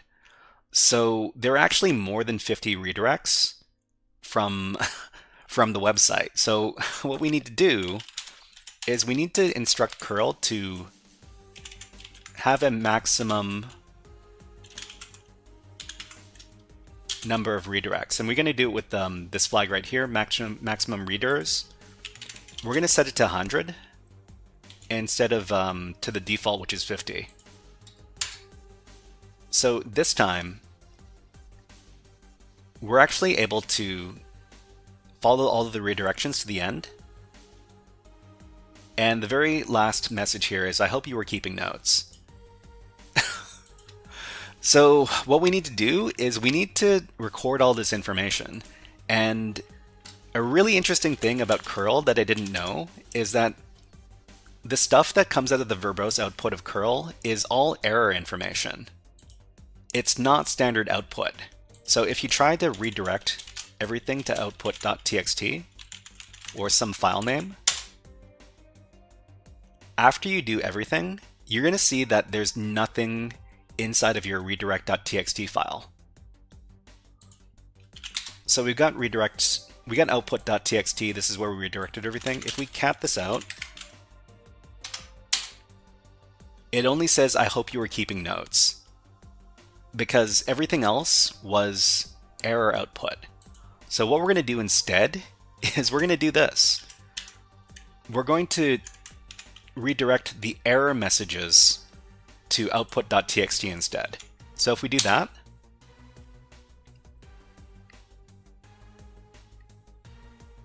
then we don't see anything, but at the end of the command, if we look at output.txt, then we get everything that we received from the server there.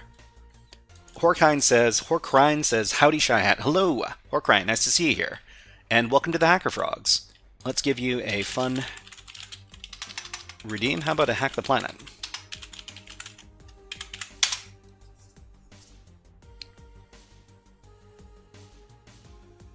Oh, that's not how you spell redeem. Okay. Hack the planet! Hack the planet! Shut up and get it! Okay, so what can we do from here? So we obviously want to get these little pieces of the flag. Are you doing the Hackermans today? We're trying to do some Hackerman stuff right now. So we've got this this output.txt file right here with all the stuff. What we want to do is we want to isolate the pieces of the flag so that we can get only the pieces of the flag. Horkrine says, do you remember me from Sly? Yeah, I do recognize you from Slyborg's stream. Welcome to the stream, Horkrine. Okay, let's talk about what's going on here. So we can use the curl command to follow what redirects from the web request using the -L flag. We also need to use this flag right here to give a maximum number of redirects that is greater than 50, because there's more than 50 redirects in this challenge. So we can use curl again to redirect to a file and then format the contents of the file to get the flag. So note that we have to that curl verbose outputs to standard error instead of standard out, which means we need to put the error messages into output.txt. So with some Linux foo, we can get the flag. So this is what we're going to do. And I think I still have that still saved here. So we're going to cat output.txt. But we're going to grep for location. So when we grep for location, we'd only get the location header, and that has the pieces of the flag. So these are the pieces of the flag here. We need to further refine the output by isolating just the parts of the flag over here. So we do cut D. We use the cut command. We separate everything by the slashes, and we only get the fourth field. And then we use tr to delete all the spaces inside the output. When we run it just like this, then this is the output here, and it only has the stuff inside of the location header, which has the flag. So for everybody keeping track at home, this is the command we used. And we can just grab the flag that starts with echoCTF, and we can submit this.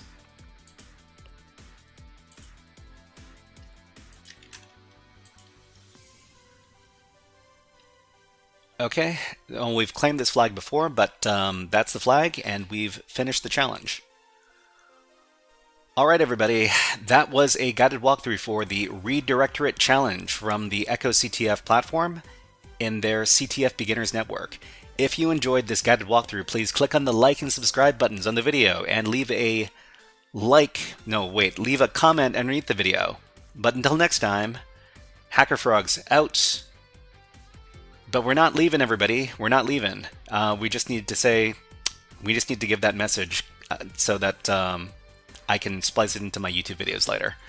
All right, everybody. Yeah, if you have any questions about any of the challenges that we did today, let us know in the chat, and we'll try to address your questions and comments as best we can. Okay, let's. I think we're a little bit early, but I think we can start the next part of today's stream. So in the next part of today's stream, we're just going to do a little study session. We're going to learn about server-side request forgery over at Portswigger Labs. So this is the link to the stuff we're going to be learning about today.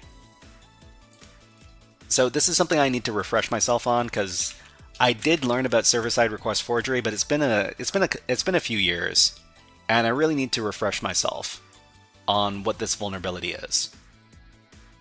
Anyways, I think what I'm going to do is I'm going to get rid of some of these tabs that I'm not using anymore.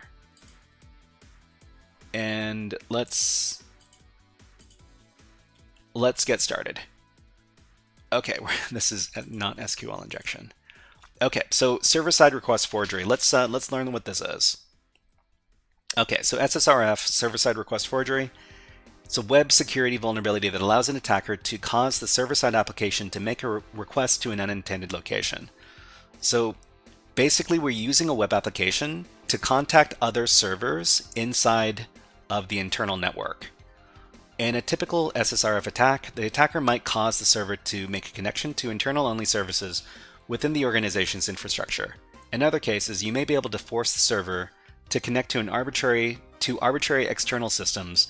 This could leak sensitive data such as authorization credentials. Okay. So we've got a bunch of labs over here, and we're going to be exploring the labs over here in just a little bit, but I wanted to read a little bit more about what SSRF attacks are all about first. But I'll get the link for the labs in case anybody wants to skip straight to those. So the great thing about the Portswigger website is that it's totally free, and you basically there are basically no paid for services on here. Horkrine, thank you very much for following on Twitch. You are now HackerFrog. But let's see. So what are the impact of SSRF attacks? A successful SSRF attack can often result in unauthorized actions or access to data within the organization. This can be in the vulnerable application or on other back-end systems that the application can communicate with. In some situations, the SSRF vulnerability might allow an attacker to perform arbitrary command execution. An SSRF hack that causes connections to external third-party systems might result in malicious onward attacks. These can appear to originate from the organization hosting the vulnerable application. So, okay. Common SSRF attacks. SSRF attacks often hack trust relationships to escalate an attack from the vulnerable application and perform unauthorized actions. These trust relationships might exist in relation to the server or in relation to other back-end systems within the same organization. Okay, so I think we don't need to... Yeah, let me make this nice and big. Bigger. Even bigger. So SSRF attacks against the server. In an SSRF attack against the server, the attacker causes the application to make an HTTP request back to the server that is hosting the application via its loopback network interface. This typically involves supplying a URL with a host name like 127.0.0.1. So Amari says, is it the same thing when black hats use camera to take a trap in entry? Is it SSRF attacks? So if for some reason you can get an application to make contact with other internal resources and other internal servers, and you can get that output back to the web application, then that's an SSRF attack. Yeah. Okay. So, for example, imagine a shopping application that lets the user view whether an item is in stock in a particular store. To provide the stock information, the application must query various backend REST APIs. It does this by passing the URL to the relevant backend endpoint via a front-end HTTP request. When a user views the stock status for the item, their browser makes the following request. So it makes a post request to another server. So the other server is going to be this one over here, stock.we'dliketoshop on port 8080 at this endpoint over here. So it's making contact with another internal server, and it's relaying the response to the web application. So this causes the server to make a request to the specified URL, retrieve the stock status, and return this to the user. In this example, an attacker can modify the request to specify a URL local to the server. Okay, we got ads running on Twitch again, so we run them on YouTube. And we also put on some birds. How about this lovely bird having a little bath? Okay, so we'll be back in about 60 seconds. Enjoy the music and enjoy the birds.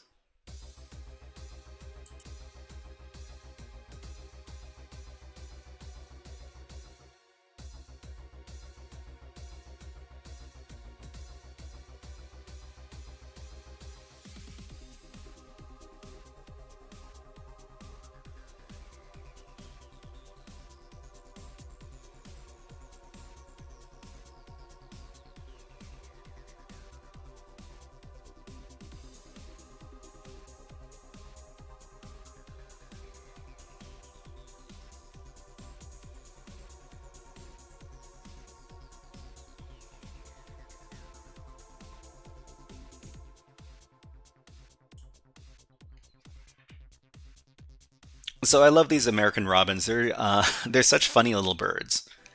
They always look very, very serious all the time. And, well, you see them pretty much everywhere inside of North America. Anyways, let's put the birds away. Let's get back to the hacking.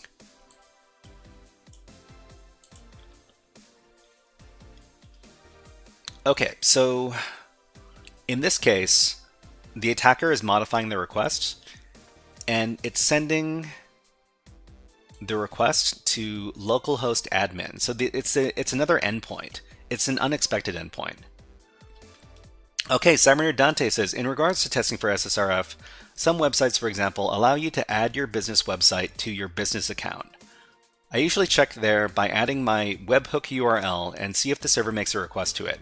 Upload an image URL is also a common one I've seen out there. Huh. That's really interesting, Cyberneer Dante. I wonder if there's anything like this in the Portswigger labs. So the server fetches the contents of the /admin URL and sends it to the user. An attacker can visit the /admin URL. Fixit42 is raiding with a party of 9. Welcome, Fixit42 raiders. Thank you very much for the raid, Fixit42. Let's give you a fun video redeem. How about a Jurassic Park? Welcome raiders and welcome Fixit42. It's a unit system. I know this. It's all the files of the whole park. It tells you everything. Okay, so let's thank you very much, Fixit and raiders. My name is the Shy Hat. I do cybersecurity over here on Twitch and on YouTube as well. So today we're learning about SSRF vulnerabilities over at the Portswigger website. If you're interested in taking a look at the same stuff we're looking at, this is the link over here. But Fixit42, what kind of fun stuff are you doing on your stream? Let us know. Okay, so why do applications behave in this way? Actually, you know what? Let's go ahead and do the lab first, and then we'll move on with the rest of the reading section over here. So we got a lab, and the great thing about these labs is that we can access them for free as long as we have an account over at Portswigger. Okay, so it says basic SSRF against a local server. So this lab has a stock check feature which fetches data from the internal system. To solve the lab, change the stock check URL to access the admin interface at http localhost admin and delete the user Carlos. Okay, so we can access the lab. And I need to log in. Okay, let's do that.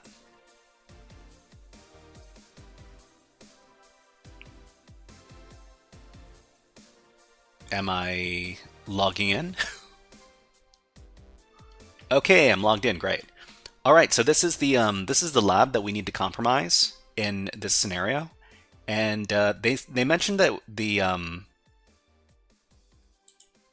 the issue was inside of the stock checker portion of the application. So we need to take a look at one of these items that they have for sale. And let's see, Fixit42 says, at the end we were doing some AD enumeration. Have to go to sleep. Have a great stream. Fixit42, thank you. Thank you very much for the raid one more time. And let's give Fixit42 a goodbye. How about a hack the planet? Have yourself a good rest. We'll see you next time. Hack the planet! Hack the planet! Shut up and get it. Okay, so I'm going to give a big spoiler for most of these labs. Most of these labs require you to use Burp Suite to complete them. So yeah, we need to start up our Burp Suite. So I'm just going to start up Burp Suite again. And then I'm going to start up the Burp Suite browser and then access the lab from the Burp Suite browser. So I'm just going to grab my URL and then in Burp Suite, the Primal Instinct asks, is the frog streaming or the hat? Is the frog streaming or the hat? That's a good question. I don't think anybody's asked that question before. But if you take a look at what the hat is doing and what the frog is doing, I think you'll find your answer. Okay, so we're going to go over to proxy. We're going to go over to open browser. And from the browser, we're going to paste in our address for the lab. Okay, so from here, we're going to check the stock for this item over here. It's called what? Eye projectors? Doesn't sound very appetizing. The Primal Instinct says, just because the frog is coding doesn't mean the hat isn't the one streaming. That's true. It could be a symbiotic relationship. Okay, so we're going to check the stock. We're just going to click on check stock. Okay, so we get the result over here, but we can go back to Burp Suite, and in Burp Suite we can go to the HTTP history, and then we can see the post request. So we sent a post request to the stock endpoint. If we click on that,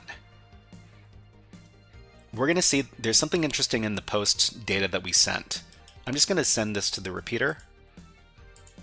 And in the repeater, we're going to see here stock stock API equals,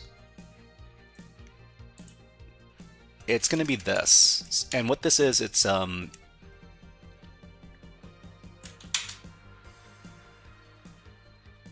this is basically a URL for stock.we-like-to-shop. This is a separate endpoint on the web server. So what we can do is we can replace this with something else. So the challenge wants us to do what? The challenge wants us to change the stock check URL to access the admin interface at localhost admin and delete the user Carlos. So we're just gonna grab this, and then we're going to go back to Burp Suite. So in Burp Suite, we're just going to replace everything here with localhost admin. And we're going to see what happens if we send this request. Okay, so... oh, okay, so this leads to an admin panel. So the great thing about Burp Suite is that if you don't want to look at the code, you can actually render this, and it'll show you what it would look like if it was rendered by a web browser.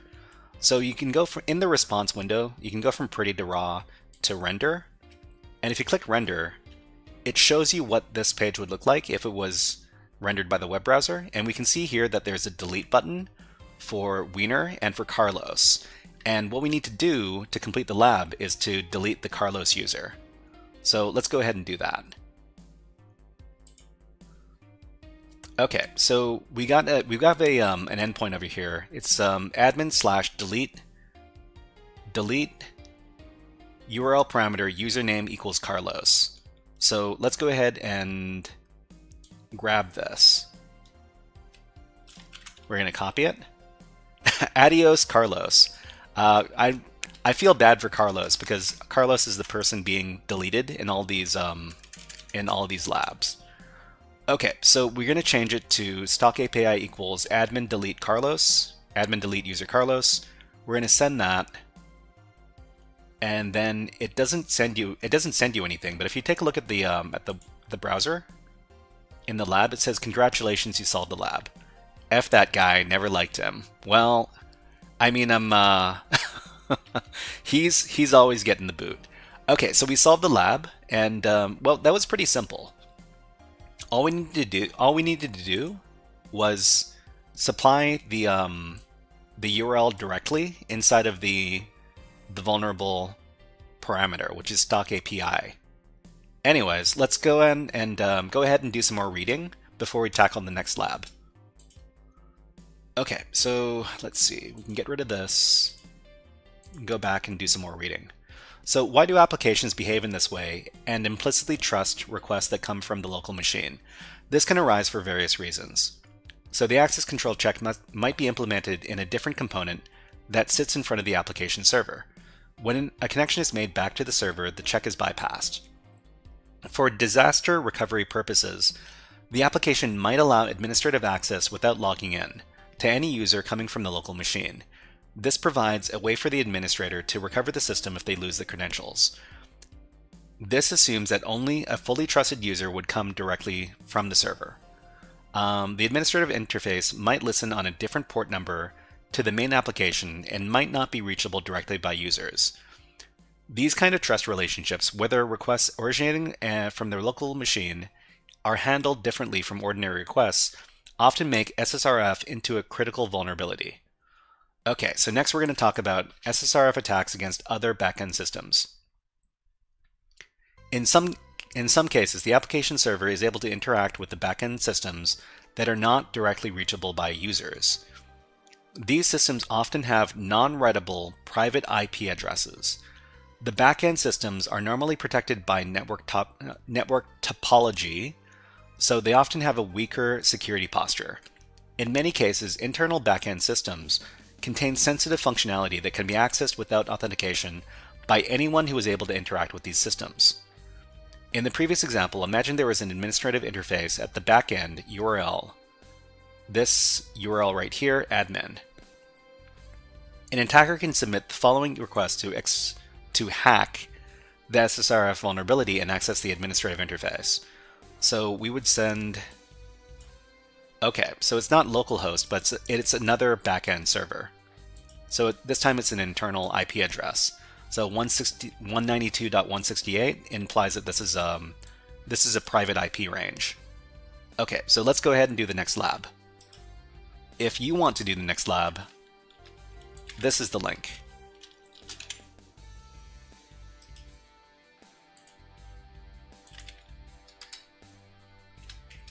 Okay, let's go ahead and go to the lab. And let's read about this.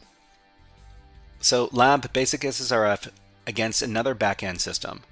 This lab has a stock check feature which fetches data from an internal system. To solve the lab, use the stock checker functionality to scan the internal. Oh, okay. So scan the range for an admin interface on port 8080 and use it to delete the user Carlos. I think we're going to have to use we're going to be doing some sort of fuzzing in this case. Okay, so let's go ahead and activate the lab.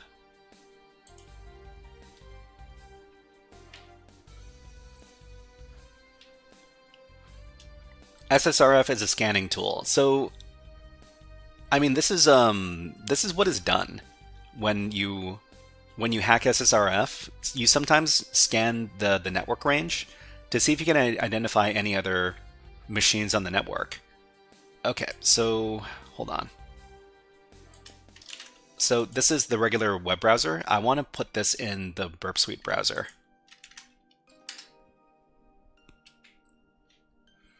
Okay, so from here, the vulnerable part of the website is the stock checking function again. So let's check the stock, and then let's go back to Burp Suite to take a look at the request. So it's going to be in the proxy HTTP history. Down at the bottom, there's a post request to product stock. We're going to put this in the repeater, and then we're going to take a look here. Okay, so just like the last time, it's making a request. Well, actually, unlike the last time, it looks like it's another server that's being accessed here. And what we need to do is we need to fuzz the internal network with SSRF to find out which machine has the admin interface that we're looking for. So what we're going to do is we're going to save this request as into a file. So we're just going to select copy to file, and we're going to save this as request.txt. We're going to save that, and all the information here is going to be saved in this local file that we saved called request.txt.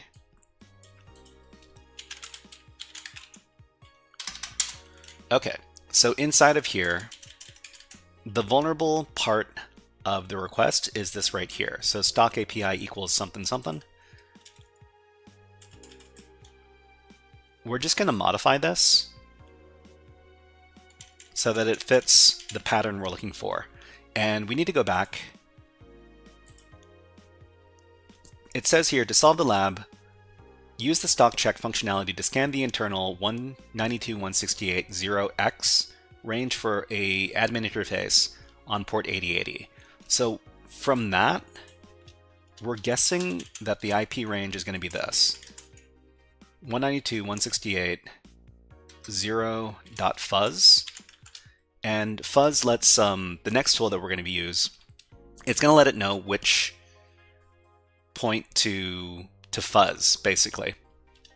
And we're looking for the fuzz number, and then we're looking for port 8080, and we're looking for the admin endpoint.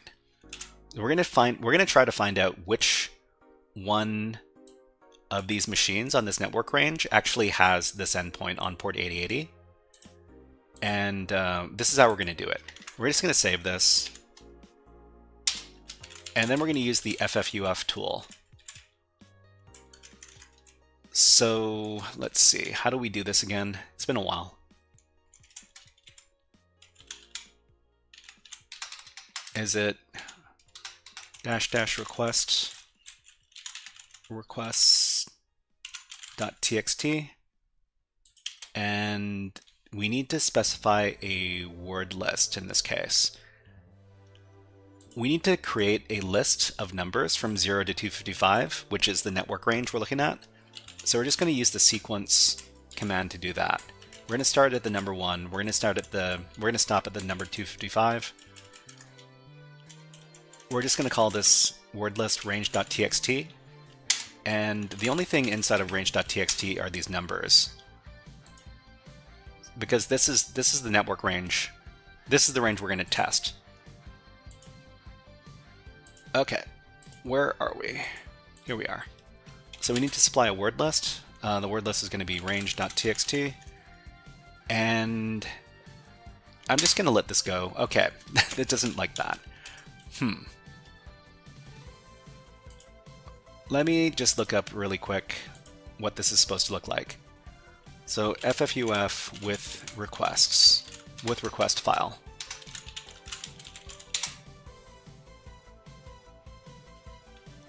Oh, you know what? Our good friend Paniko Panko let us know about this command right here. It's called TLDR, and you can use it with whatever command you like, and it'll give you a bunch of examples of whatever program you're looking for.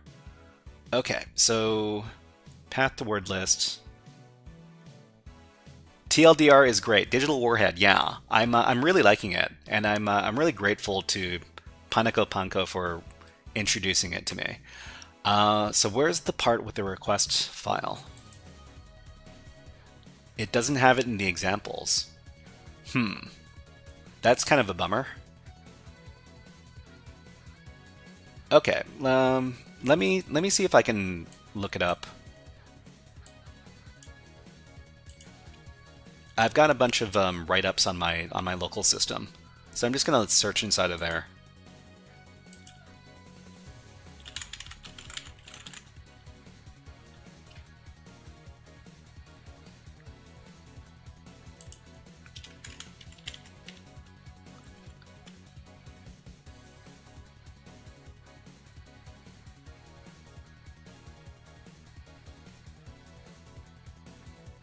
Okay, I think I've got an example that I can follow. Okay, let's do this. So request.txt. Well, I mean, I don't think I need this part, but let's see. This is a post request. Well, I mean, I don't need this part either. I think all we need is this.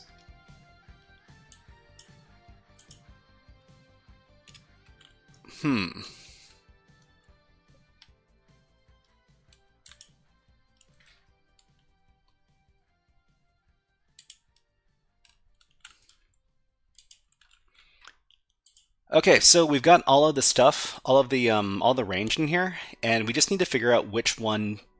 Okay, I think this is it.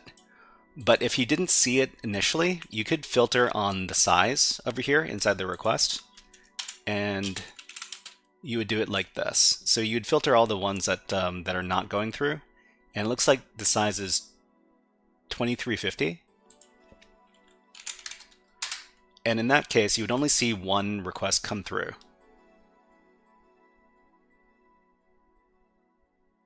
And that's this one over here for 249, and we're just gonna manually navigate there using Burp Suite. So in Burp Suite, let's go ahead and do that. So it's 249, and we're gonna go over to the admin endpoint over there on port 8080. Okay, so that's port 8080, admin. And we get the OK. So this should be the admin endpoint here. So the primal instinct asks, why does it return 500 though? Shouldn't it error? And shouldn't error start with 4 since we're accessing something that weren't supposed to? So, I mean, the reason why it returns 500, let's see, HTTP response 500. So internal server error. So we're not accessing something that we're not supposed to. It's just that that IP address doesn't exist. And because it doesn't exist, it can't send us an error message it basically errors out because it is not able to find... Well, I mean, I'm not exactly sure how it works, but it does kind of make sense if you think about it. The primal instinct says 5 says I effed up 400, you effed up. Well, I mean, I really need to do some more web development work because I really want to understand these web applications a little bit better. But yeah, we've got our admin capability over here on 249. And at 249, we can go ahead and delete the Carlos user, because let's render this as a web page. So we got the Carlos delete over here, and we see here that we just need to send the delete endpoint with the URL parameter username equals Carlos. So delete username equals Carlos. We're just going to send that, and that should finish the lab. So we go back up here, and it says, congratulations, you solved the lab. Okay, that lab is done. Let's go ahead and read some more about SSRF and then move on to the next challenge. So at some point, this is probably going to become more difficult than my skill, and I might have to press the cheat button to solve some of these labs eventually. But let's see how far we can get before that happens. Okay, so the next section is circumventing common SSRF defenses. It is common to see applications containing SSRF behavior together with defenses aimed at preventing malicious hacking. Often these defenses can be circumvented. So we got SSRF with deny list based input filters. Some applications block input containing host names like 127.0.0.1 and localhost, or sensitive URLs like admin. In this situation, you can often circumvent the filter using the following techniques. Catastrophe. Hello, nice to see you here, and welcome to the stream. Let's give you a fun video redeem. How about the desert frog?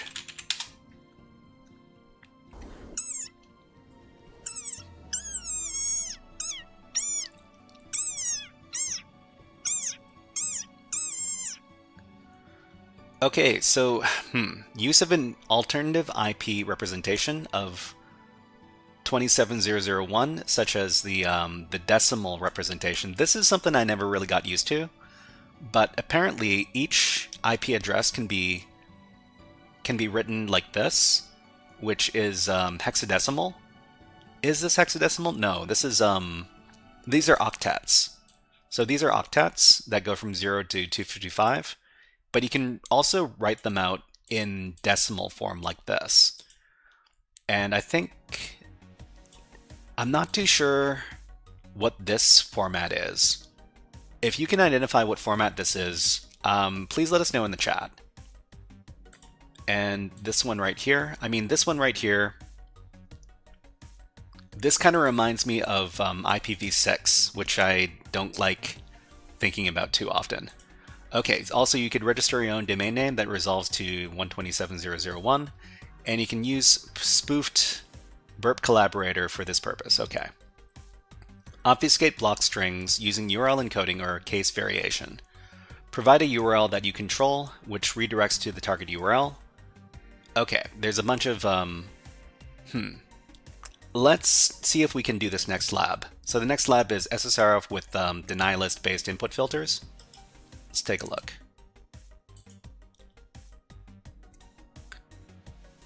So the reason why I'm doing all this SSRF today is because SSRF was something on a challenge that kicked my butt a few weeks ago, and I hold grudges. I hold grudges against challenges that kick my butt, and it makes me want to learn the methods and then be able to do the challenge when I get back to it.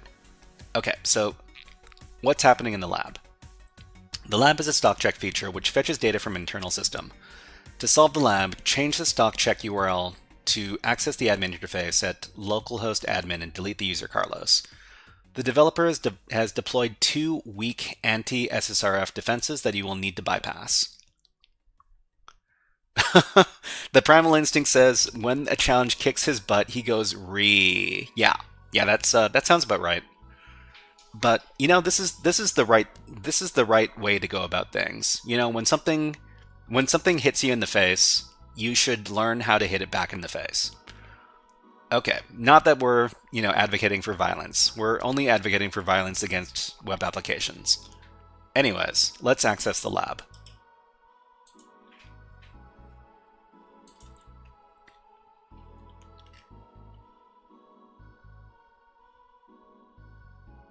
Okay, so after this loads up, we're also going to load this up inside of our Burp Suite browser.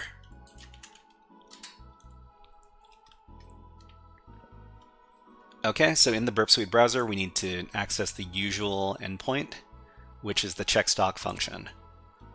So after we do that, we're going to go to our proxy HTTP history, and we're going to take a look at the post request. So the post request is just like, this is just like the one from the first challenge, only we're told that there are security measures in place. So we're just going to go ahead and send this to the repeater. And in the repeater, we're going to modify the post body here. Okay, so it's going to be, we need to send something that looks like this. So it's going to look like HTTP localhost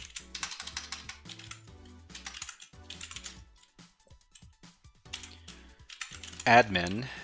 So it's just going to be localhost admin. So how do we get around the filter? So there's some sort of filter in place. Let's see what happens if we just send the thing in the plain text form.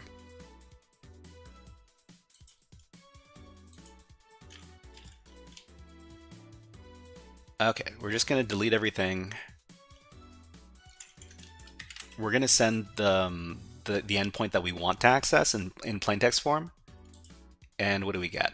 We get bad request.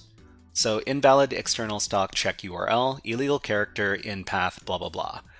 Okay, so we need to bypass this somehow. I think what we could do is we could make everything uppercase instead. So instead of localhost lowercase, it's localhost uppercase. And we'll do the same thing with the admin. We'll see if this works. Okay, still illegal character, huh? So how else could we bypass this? We've got ads running on Twitch right now. We'll run one on YouTube. We'll put on some birds. How about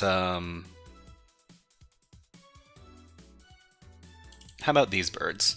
Okay, everybody, we'll be back in about 60 seconds. Enjoy the birds, enjoy the music, and we'll be back in 60 seconds.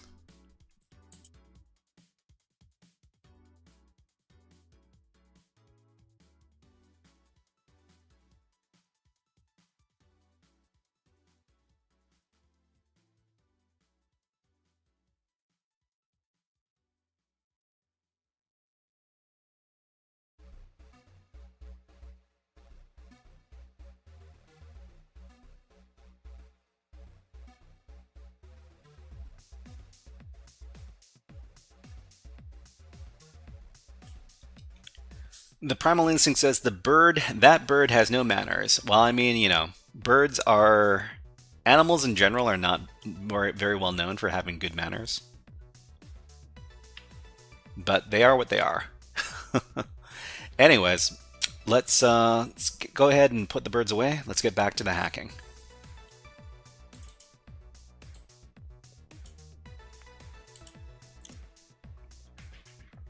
Simon Dante says, you know what? We need to take a look at the challenge description here. So localhost admin. So yeah, we just need to access localhost admin.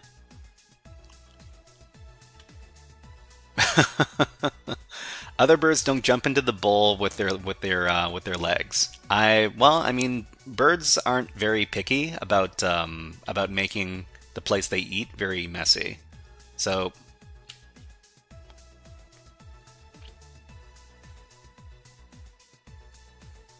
Okay, so 0, 0 is a valid bypass. You know, we could check that out. Cyber Noipi? I'm not too sure. Let us know how to pronounce that name. Thank you very much. Cyber Noipi for following on Twitch. Why don't you have Hack the Planet? Hack the planet! Hack the planet! Shut up and get it! Okay, so back to Burp Suite. We're going to try accessing it on port 80. And let's see. So Summoner Dante says that 0 at the end of the string might be a valid bypass. Let's... Oh, okay. No, it would go here, right? If it was localhost, would it be like this? Okay, so, still comes back invalid. Try it without the localhost. Try it without the localhost.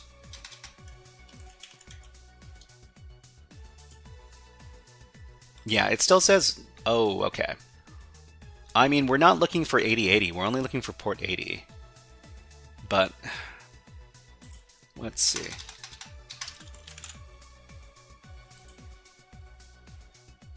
It's blocked for security reasons. That's interesting. There's white space at the end of the string, is there? I don't think there is.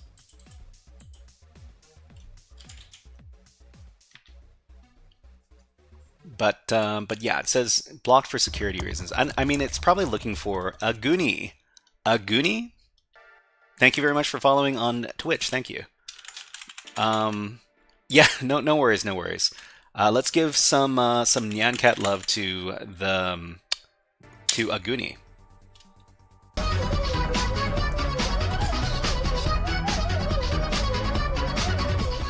Welcome to the HackerFrogs, a Goonie. Okay, let's try camel case. So let's try local host admin like this. Oh wow, it worked.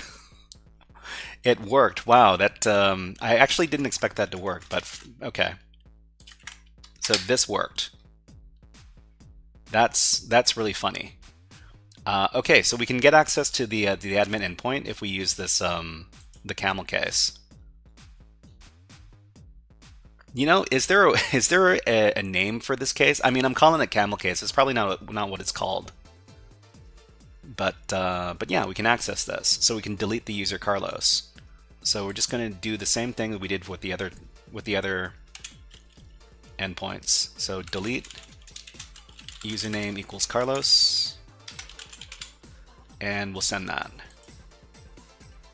Okay, and if we go over to the lab, okay, it says congratulations to solve the lab. And that's what I'm calling it from now on. Well, you know, what I really want to ask? I want to ask the AI whether or not it can identify what this is called. So, what is this style of text called?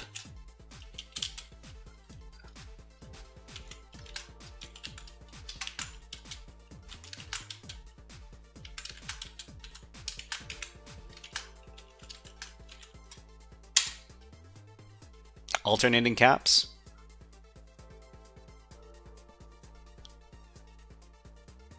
Oh, it's called mocking SpongeBob case. Mocking SpongeBob case or alternating case. So it's called it's also called sarcastic text or mixed case. So sometimes you'll see this when people are trying to mock something. And yeah, they make fun of it by formatting it like this. Okay, let's go on. That was interesting. Let's move on to the next challenge. Mocking SpongeBob case is crazy. It sure is.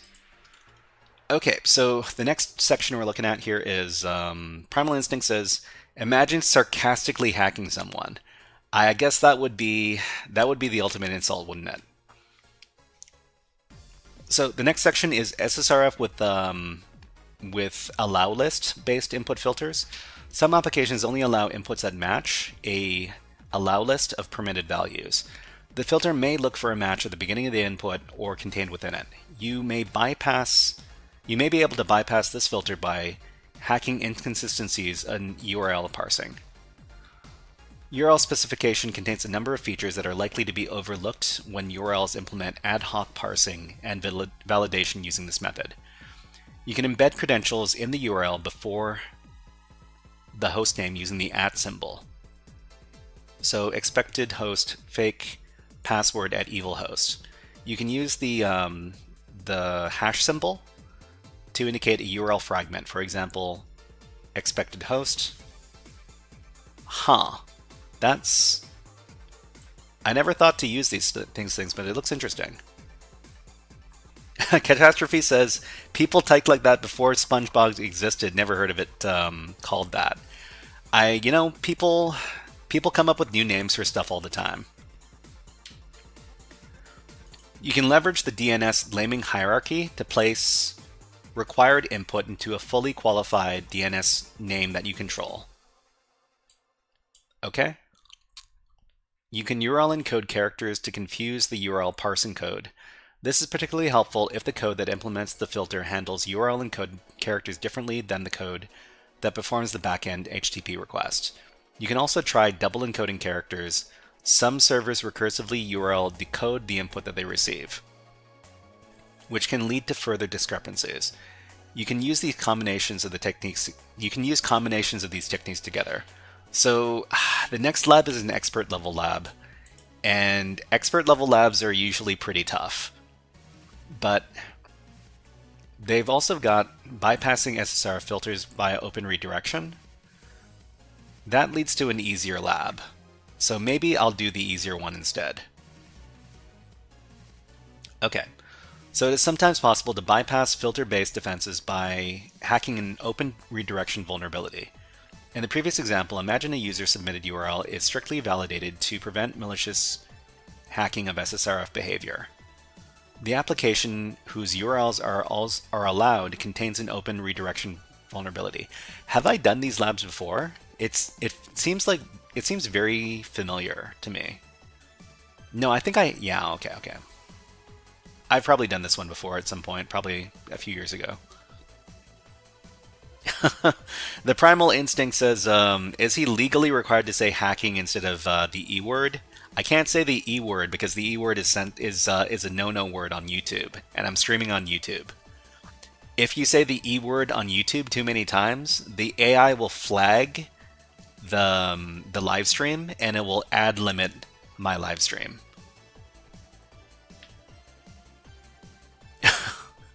That's what's going on there. Okay. What is the E word? Don't say the E word. The E word is what Primal Instinct was talking about. Okay, so open redirection. So for example, the application contains an open redirection vulnerability in which the following URL returns a redirection to this. You can leverage the open redirection vulnerability to bypass the URL filter and hack the SSRF vulnerability as follows. So we've got... Oh, interesting. So we need to... Okay. I think I know what we're supposed to be doing here. So this SSRF hack works because the application first validates the supplied stock API URL and whether or not it's on the allowed domain, which it is. The application then requests the supplied URL, which triggers the open redirection. It follows the redirection and then makes a request to the internal URL of the attacker's choosing. Headless Headhunter says, I have no idea what that is and why it would trigger things on YouTube, but I trust you. Of course, we're all very trusting here. Security people are all about trust. Okay, let's do this lab. SSRF with filter bypass via open redirection. Het Tanis is raiding with a party of 52. Het Tanis, wow. Thank you very much, Het Tanis. And what were y'all doing on Het Tanis' channel? welcome Raiders, and let's do a shout out for Hetanis. Hetanis is another InfoSec security streamer. How do you spell that name? There you go. Here's a shout out. If you're not following Hetanis, you can go ahead and follow over there at the shout out. Thank you very much. Primal Instinct says, by the way, what is your mother's maiden name? Doing all the Linux. Of course, all the Linux. We're all about Linux over here. Let's see. Zerk00 and Kolkis, thank you very much for following. Welcome, welcome, Raiders, and let's give everybody a Hack the Planet.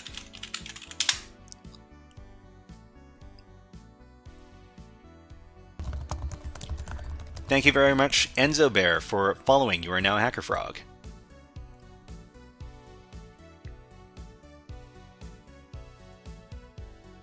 That Hack the Planet should be coming in right now. Hack the planet! Shut up and get it! Hi, everybody. My name is the Shy Hat. I do InfoSec content over at Twitch and on YouTube, and we're currently looking at server-side request forgery on Portswigger Academy. If you're interested in taking a look at this stuff yourself, there's the link. We're just working through these laboratories to try to understand server-side request forgery more, well, to understand it a little bit better. This is a vulnerability where you can use a web application to communicate with other internal machines on the network. And let's go ahead and take a look over here. Error asks, any reason for your fascination with frogs? I wouldn't say I have a fascination with frogs, but frogs are kind of are a very Twitch thing. So on Twitch, there are a lot of frog emotes, including all of the Pepe emotes and the Peepo emotes. They're very, very popular, and I figure that if you're into hacking and you're into live streaming, then you are a hacker frog, and that's where I got the name HackerFrog from. But yeah, you know what? Just because we like talking about frogs, here's the frog song.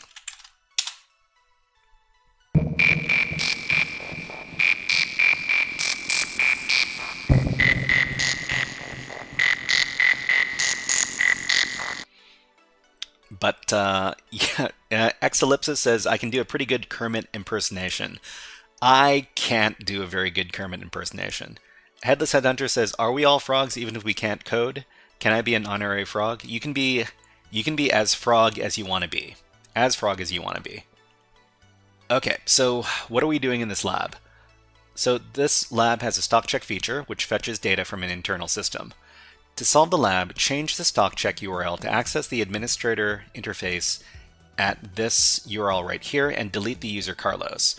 The stock checker has been restricted to only access the local application. So you'll need to find an open redirect affecting the application first. Okay, so we're going to start the lab, and then we're going to take a look at this inside of Burp Suite.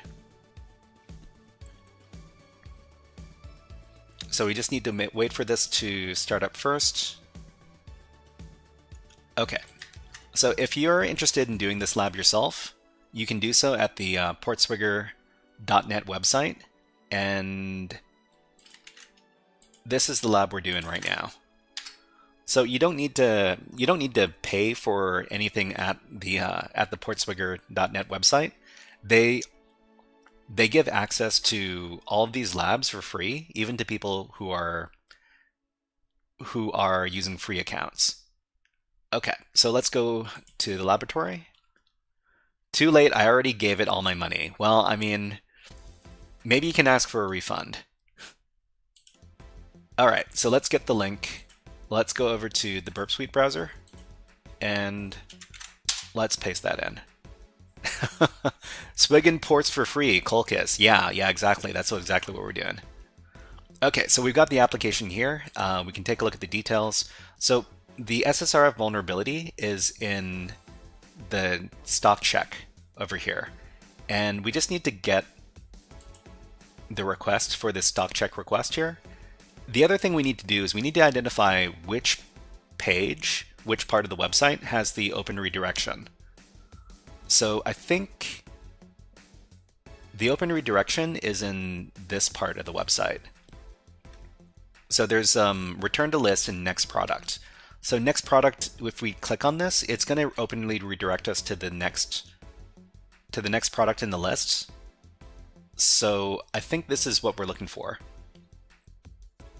The Primal Instinct says you don't have to pay for hacking lessons if you can just hack the access. That's true. That's true. If you can hack your access to the hacking website, then you're a real hacker. Okay, so let's check. So product equals product 2, but if we take a look at the link over here, let me get the link for everybody. And this is what the link looks like. So path product 3, that's the open redirect right there. So if we go over to our burp suite, and in the burp suite we go to, where is it? This one right here. So this request right here, it's got an open redirect. Wait, where is it?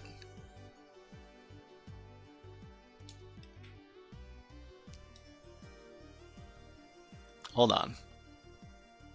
Ah, path equals, right? Path equals. Okay, let's go ahead and put this in the repeater. If we take a look at the repeater here, so path equals product 2. We can basically put anything we want in here. So maybe instead of product 2, we want to redirect to something else. How about we redirect to the landing page? Let's see, or we redirect to the My Account page.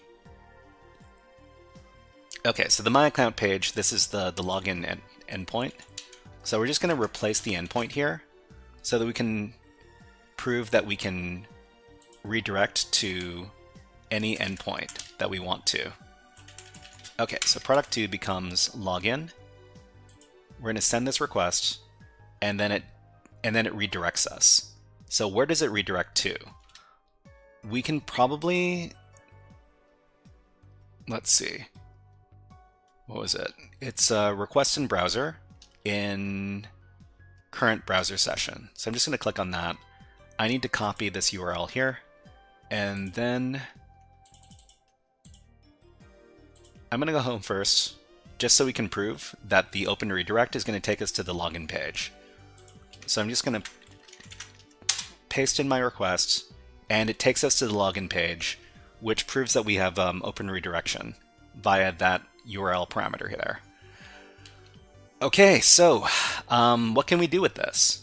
We can combine this with the stock check, and then we can get access to the admin panel. So Cobblemaster asks, is Burp Suite using Chromium? Yeah, I mean the Burp Suite browser is a Chromium browser.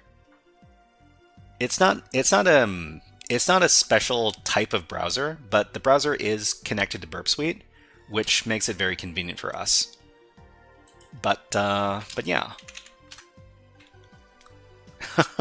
IT tech terms will never cease to make me laugh. So, I mean, are you laughing at Burp Suite, or are you laughing at Chromium? Because the name of the software that we're using is Burp Suite. This is Burp Suite right here. Yeah, for sure. No problem. Okay, so we just need to manipulate this so that it actually points to the stock checker. So the stock checker is, where is it? It's the post request. So it's the post request right here. So we're going to point it at product. Actually, wait. Are we looking? Even 7? Man. Okay. So everybody, can you let's go ahead and do a group collaboration here. Can somebody tell me what this username is supposed to be? So this username right here, I'm not trying to expose anybody, but I can't figure out how to pronounce this. Okay, so Headless Hunter says, Chromium, Hugging Face, Burp Sweet, Rust, Datadog, they all make me giggle. With Skibbity Learn. Scikit Learn, okay. So they expose the vulnerabilities as an educational system, though I'm sure they limit the blast radius. Svetlana? Maybe? Is it Svetlana? Oh, awesome. Thank you very much. And welcome to the stream, Svetlana. You know, I can't... Sometimes I'm okay at figuring out the leap speak, but in this case, not. Anyways, Svetlana, why don't you have a Hack the Planet? Hack the planet! Hack the planet! Shut up and get it! Okay, so the so inside of the open redirect, we're gonna give it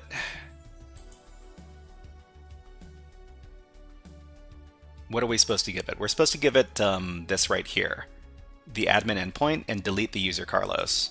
So we're just gonna copy this, and we're gonna see if this works. If we send it via this request right here. So instead of login, we're just going to give it a whole URL, and we're going to see if it actually redirects. Okay, so what is it? Show response in browser in current browser session. Okay, let's test this out.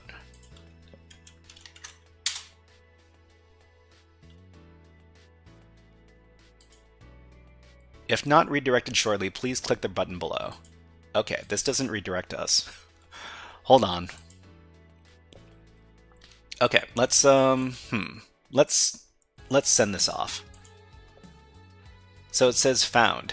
It says found, but it doesn't actually bring us to the page. Can we follow redirects in here? I'm pretty sure we can. How do we follow redirects? If anybody remembers, let us know. Okay, so hold on, maybe I can look this up. Burp Suite,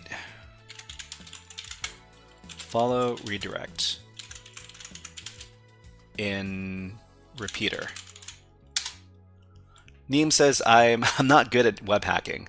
That's okay. Headhunter says, I gotta leave, this is fun. Keep that the hack and I believe in you. One day we'll get into the mainframe. I'm sure we will. You know, Headless Headhunter, let me give you one of these. How about... Oh, the Devil's Bedroom. Not every geek with a Commodore 64 can hack into NASA. I mean, these servers have more firewalls than the Devil's Bedroom. Not every geek with a Commodore 64 can hack into NASA. I mean, these servers have more firewalls than the Devil's Bedroom. Sometimes they have more servers than the Devil's Bedroom. Can we just copy? Maybe. Yeah. Let's see if we can copy this, the path. Okay. Let's see if we can access it with the regular web browser.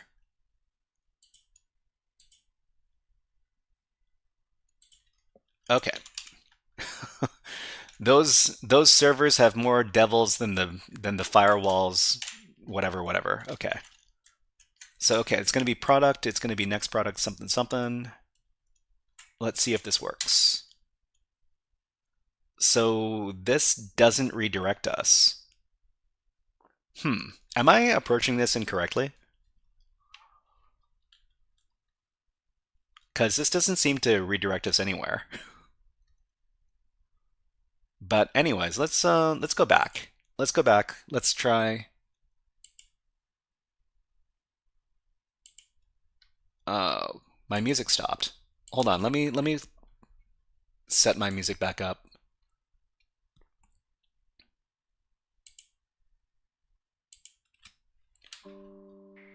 Okay, you might be able to delete Carlos from the burp repeater.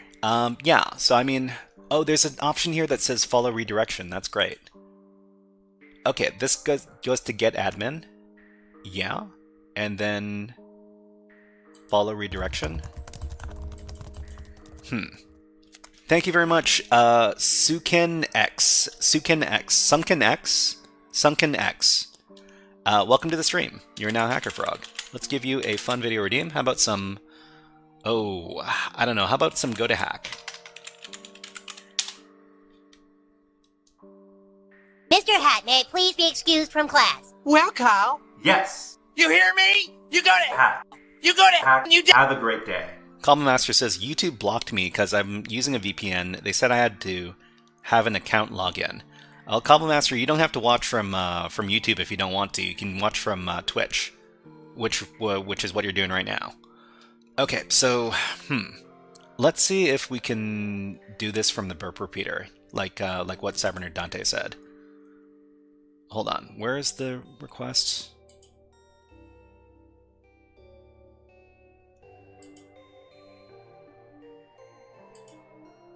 Yeah, this was it. Okay, so let me get the full path that we want to access. So the full path we want to access is something that looks like, was it this? Or was it, yeah, it was this one. And we need to delete the user Carlos. So let me just craft that up real quick. Okay, so admin delete username Carlos. I think I might have misspelled something as well, but that's okay. Let me just copy this all and we'll see if we can complete the lab, because I'm pretty sure we're running out of time.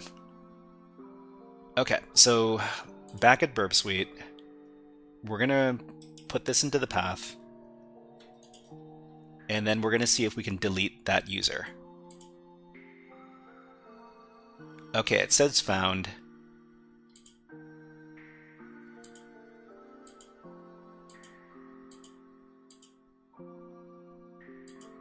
And let's go back to the lab to see if we've solved it or not.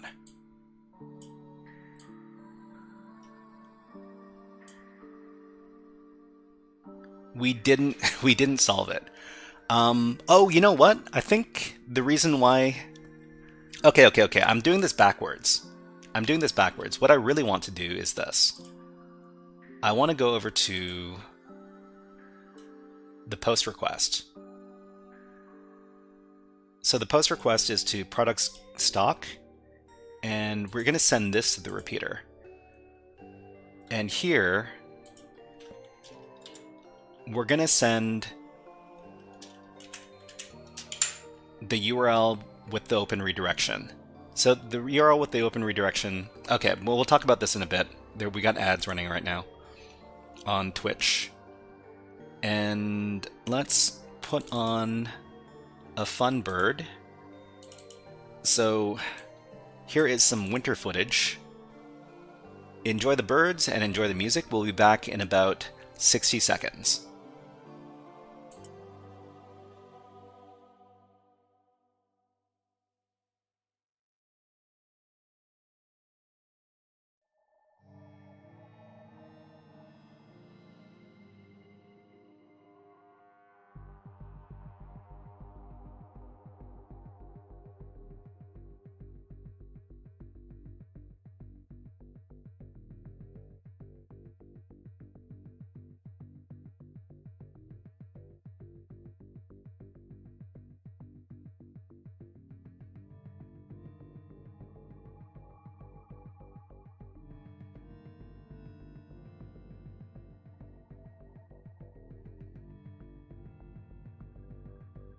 Cybernerd Dante says, I'm in ads, but I can still see the burbs, so I'm happy. Well, I mean, you know, this is what you do to make the stresses of hacking go away. Just watch some birds, having a good time, and you know what? It just makes you feel a little better.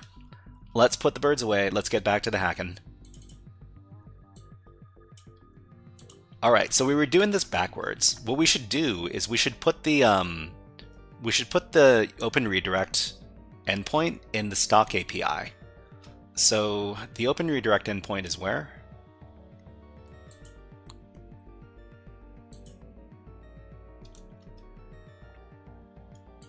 So the open redirect link is this one right here. And to everybody who's not aware, the open redirect is actually in the path URL parameter here. And let me craft this.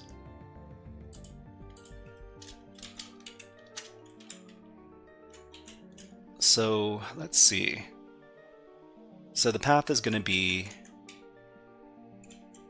this thing right here. And I suppose we don't need... This is all we need right here. This is going to be the payload. So if this is successful, then it's going to delete the username. Well, it's going to delete the Carlos user by accessing the internal server. And let's see if it works. Okay, so stock API equals this thing. Paste it in, and then send it. Missing parameter path. Wait.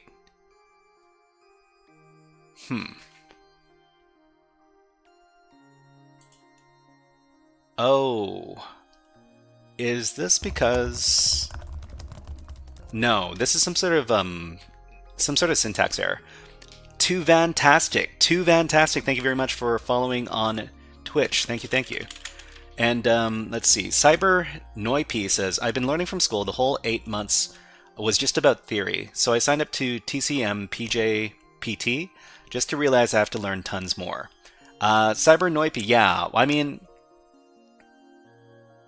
I think it's really important to get some hands-on training when you're learning about cybersecurity, especially if you want to be in an offensive role like security testing.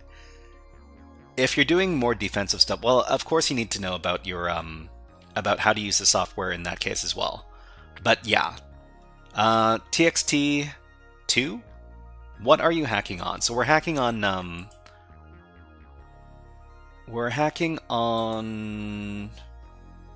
Portswigger. So Portswigger is the name of the website. We're taking a look at this vulnerability. It's called server-side request forgery.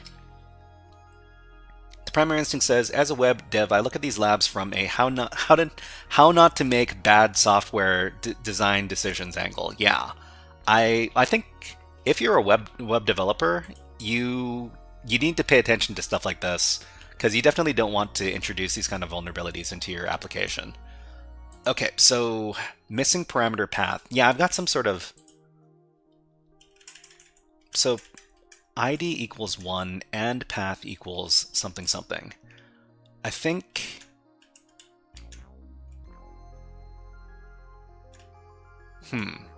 There's something wrong with this. Oh, no. Okay. And path equals... Am I supposed to put this between some quotes? You know what? I'll ask the AI. Maybe it knows what's going wrong here. But I don't know. Let me stare at this a little longer. So product, stock API goes to product, next product, current product equals 1, and path equals... and username equals Carlos. There's definitely something wrong with the syntax. Maybe I should URL encode this stuff?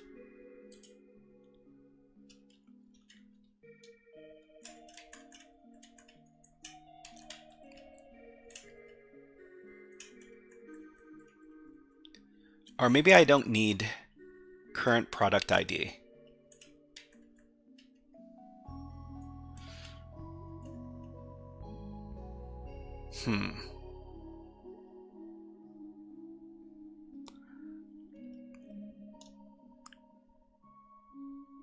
Okay, let's... I'll just ask the ID. I'll just ask the AI and see what it thinks. Okay, so we're doing a CTF with SSRF vulnerability. And we are crafting a payload. What is wrong with this one? The error message we get says... What was the error message that we got? Missing parameter path.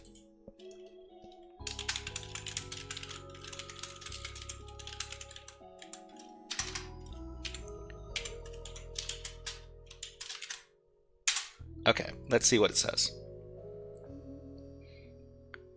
Text 2 says, I love your 2D character. How do you create this and what software did you use? I'm out of subject live, but wondering. So the software that I use to render the 2D character is called PNG Tuber Plus. So let me just type in the name of it. PNG Tuber Plus. If you look it up, you should be able to find it for free on Steam if you want to do this. But it's basically taking all the parts of the character and then pasting them all together, and then you're able to create the character inside of the software. Hope that helps. Okay, the primal path says maybe the program is that we're missing the parameter path. Well, I mean, it's expecting a path parameter in your SSRF payload, but your current structure doesn't properly include it. I mean, the path is right here, and path equals. Here's what's likely wrong and how to fix it. Okay, so problem with the current payload. It sees the path equals as part of the query string, but interprets the rest as a separate parameter due to the escaped question mark in the nested URL. So the server splits parameters at ampersand and question mark. So it likely reads this as a separate parameter, not part of the path. So the solution is to URL encode the nested URL. Oh, okay. So the nested URL is this portion right here.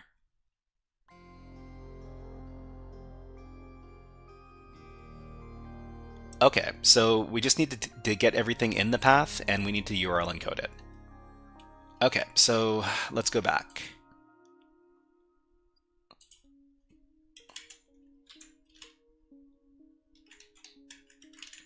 So take everything here, and then we, what was it, encode? Convert selection to URL encode all key characters. Okay, let's send it now. Missing parameter path. Why does it still say missing parameter path? Okay, thank you so much, Froggy Hacker. Thank you, Text2. Nice to see ya. Nice to see you here. Okay, so, I mean, that didn't help. What other suggestions do we have? So use hash symbol instead of... The server ignores fragments. Sometimes you can bypass parsing issues. Verify the target. Well, I mean, this is definitely the correct endpoints. Okay, let me take a look.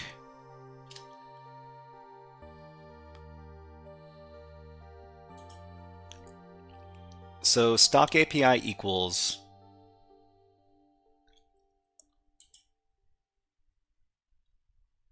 and path equals. Stock API equals this.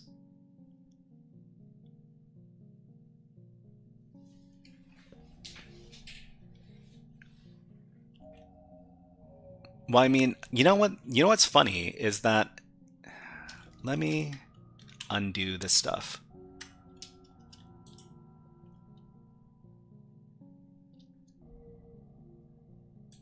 Maybe what we need to do is we need to URL encode this part.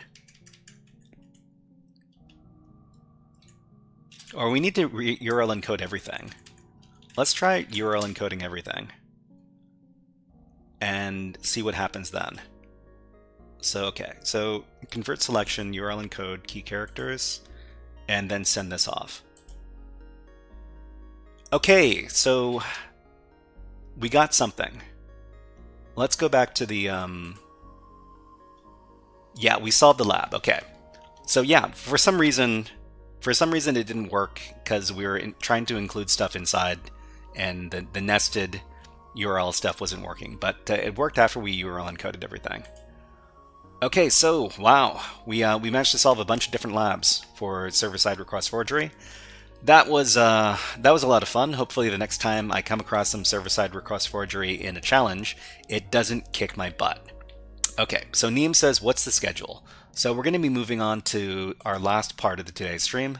And the last part of today's stream is going to be TryHackMe Nahamstore. So if you have an account over at TryHackMe, Kool-Aid says, I love Burp Suite. Burp Suite is, it's pretty nice software when it works. And yeah, there's a reason why everybody uses it. Well, most people use it for web app security testing. Okay, so this is more web app testing stuff, because today is Web App Wednesday. So let me go ahead and close out everything from the Portswigger Labs, and then we can get going with our last part of the stream. I have a feeling we're going to be using Burp Suite again, but let's cross that bridge when we get there. And the other thing we're going to do, we like to do with Burp Suite is we like to restart it every once in a while, because if you leave your Burp Suite running for too long, you can run into memory issues. CyberNoip says, where does your list come from? Do you mean my music list? So, yeah, if you're talking about the music list, just want to say the stream is awesome. Thank you very much. If you like the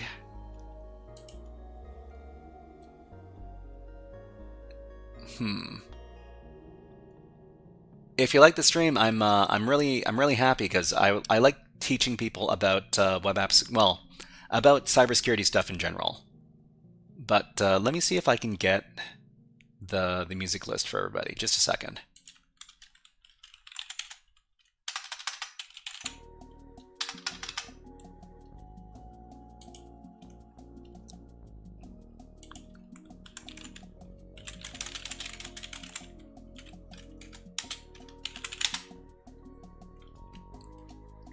So this is the list. This is the list we're listening to right now. Oh, the list of what we're doing. Okay, sorry about that. The list of what we're doing. Yeah, it's over here at the HackerFrogs Reddit, and every week we publish the weekly schedule for what we're going to be doing on the live stream. So today's Wednesday. Let's see. We got Mondays. We did that. We're currently on Wednesday, and we're just about to start the TryHackMe portion, which is topic 4 for today. And we've got another stream on Friday. Okay, let's go back. So this is the link for the room that we're going to be doing next. This is Nahamstore. So Nahamstore is associated with the web app security tester called Nahamsec. Well, I guess we could call Nahamsec a bug bounty hunter. He's probably one of the most famous bug bounty hunters who does content on YouTube. And yeah, so Nahamsec's content on YouTube is usually pretty good. Talks about bug bounty hunting and all that good stuff. And what you want to do when you access this room is you want to start up the machine. That's going to start up the application that we're going to be hacking against. There are Primal Instinct asks, are we hacking stream tomorrow? I'm not going to be online tomorrow, but I will be online on Friday. So today's Wednesday, next stream is on Friday. But Friday is it's 4th of July, so Americans are probably going to be eating barbecue and lighting off fireworks and stuff. But well, I mean, if you can find some time to hang out with little old me on 4th of July, I'd be really happy to do that. Yeah, Monday, Wednesday, Friday. That's the schedule for the live streams. Okay, so I think we can probably access this with the attack box.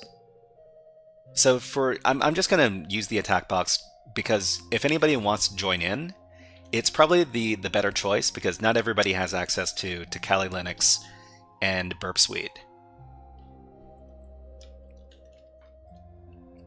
But yeah, after you've logged into TryHackMe, go to the Nahamstore, or the link that I just sent to you, and then activate the machine under task number 1. So the other thing you want to do is you want to activate the attack box, which is the free security cloud-based Linux machine that you can access from TryHackMe for free. Neem says 4th of July special stream. I don't know what we would do for special, especially for 4th of July. I might come up with something. Simon Dante says Nahamsec is awesome. I've actually earned bounties from watching his videos.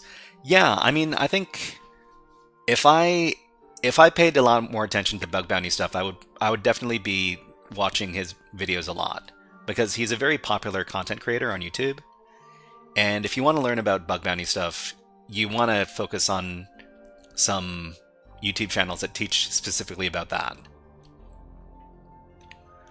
Okay, we're just waiting for the machine to initialize. It's going to be another minute or so. Does anybody know any good jokes? If you know any good jokes that are safe for work, let us know in the chat, and we'll read out the best ones.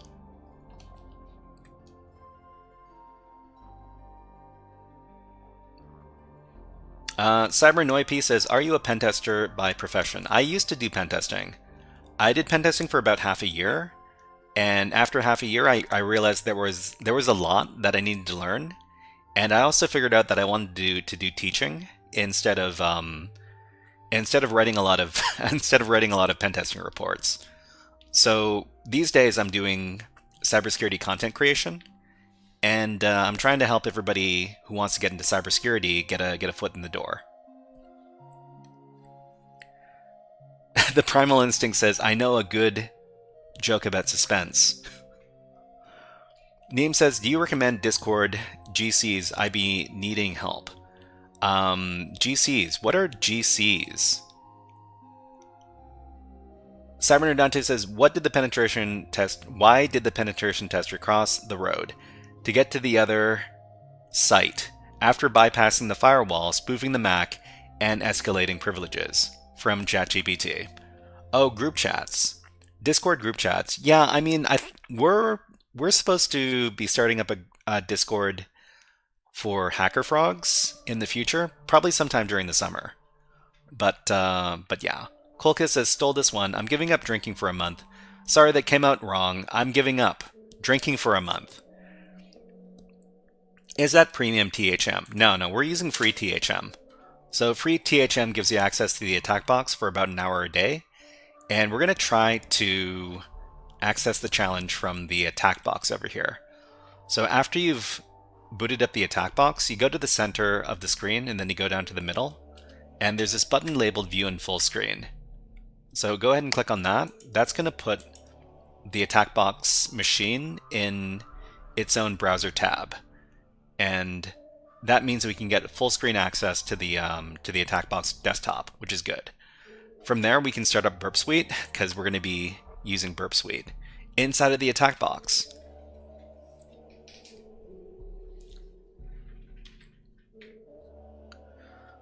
So there's a couple of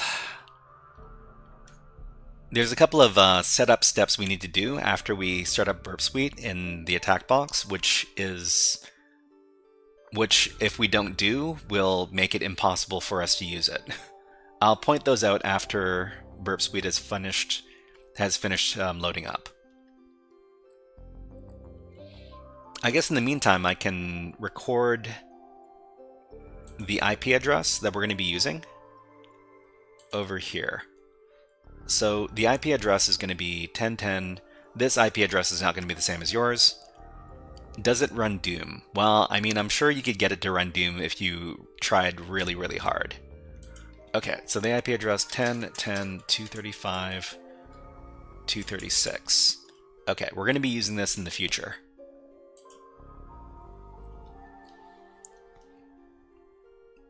Okay, so Burp Suite community is running. Let's go ahead and start it up.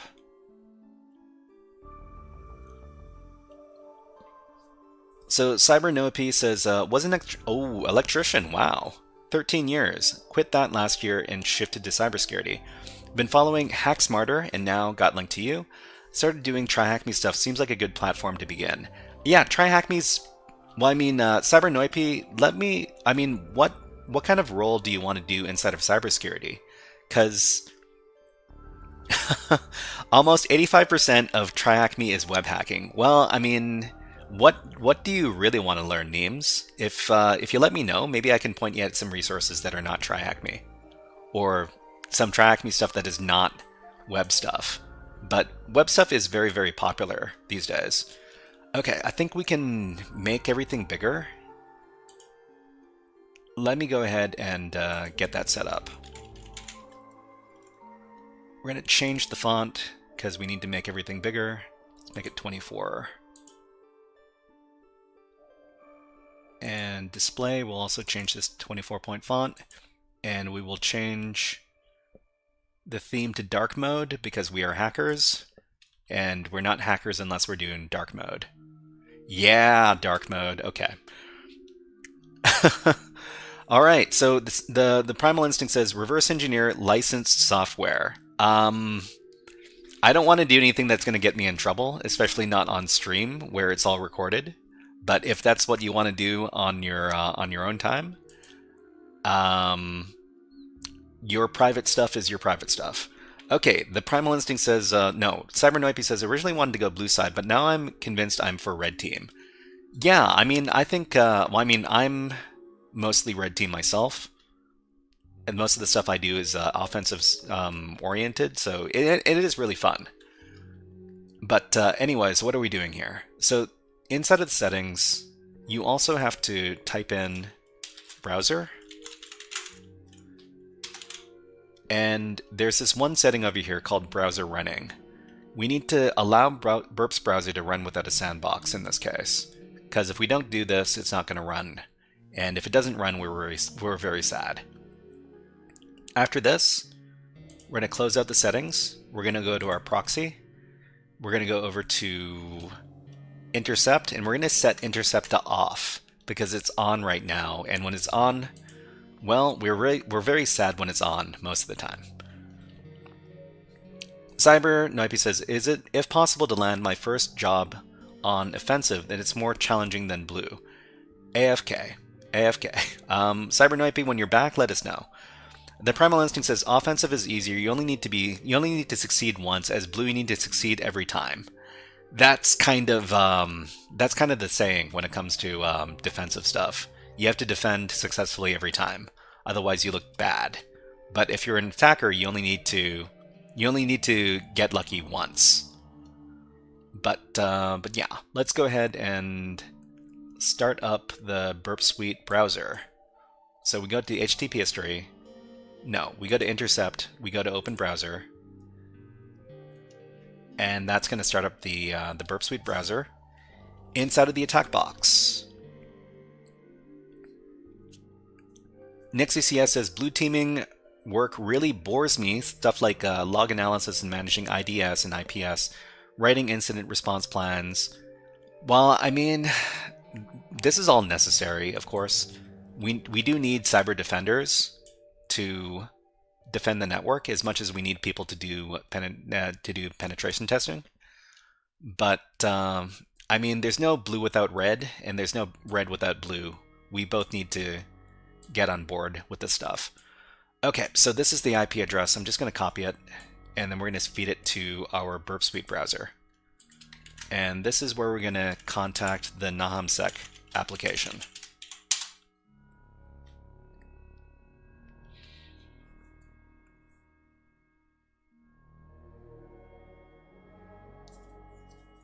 Okay, let's see what's going on.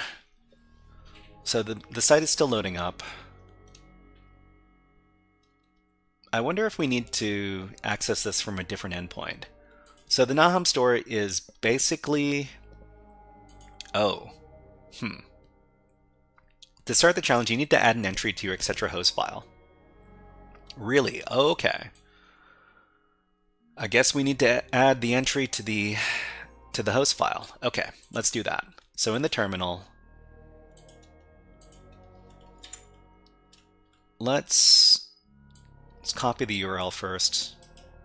We need to do this command right here. It's called sudo nano etc hosts. And then we need to add the entry to our host file, otherwise the application is not going to work.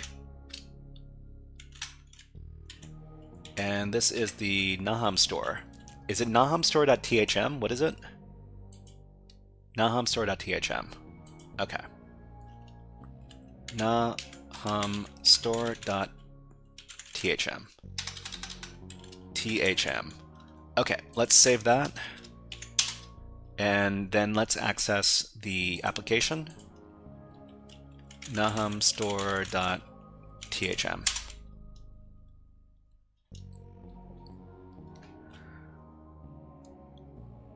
Okay, NixieCS says, I know, I was just sharing my opinion. Of course, I know how important blue team is, the same as red team.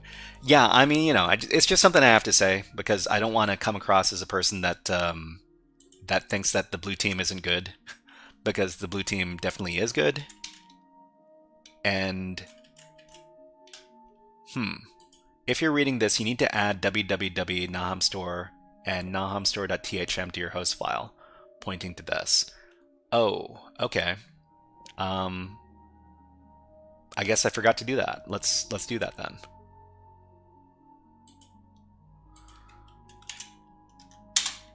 Okay, so it's www.nahamstore.thm. Oh, it's not. Okay, let me check one more time.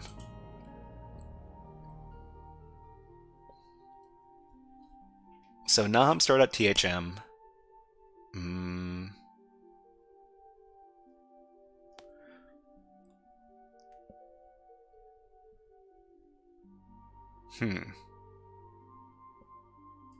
Okay, let's save this out. Let's try again.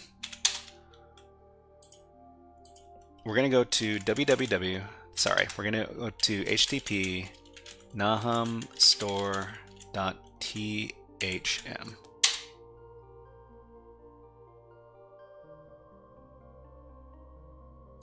Okay. Is this working? The Primal Instinct says, I like how the tool that's supposed to teach you about security asks you to edit your host's file thing first. Well, I mean, part of being a hacker is learning how to do technical support for your own stuff. But yeah, blue team is good, and there are more government contracting jobs here in my area, at least, than red side jobs.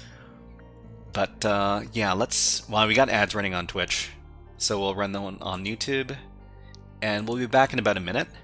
Hopefully by then everything is finished loading up, but we'll see what's happening. Okay, how about we show some of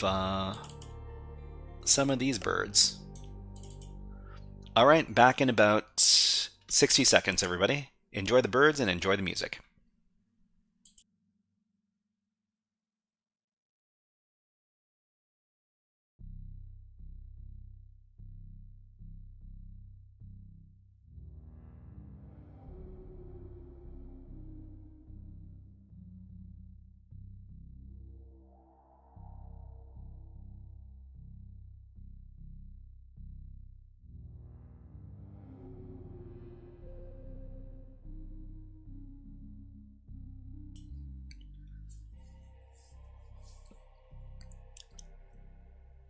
So, if anybody doesn't know, this is Steller's jay. It is a type of jay, jaybird. It's related to the blue jay, it's related to the crow, and it's related to the raven, and it's also related to the magpie. It's a West Coast version of the blue jay, and it is one of my favorite birds.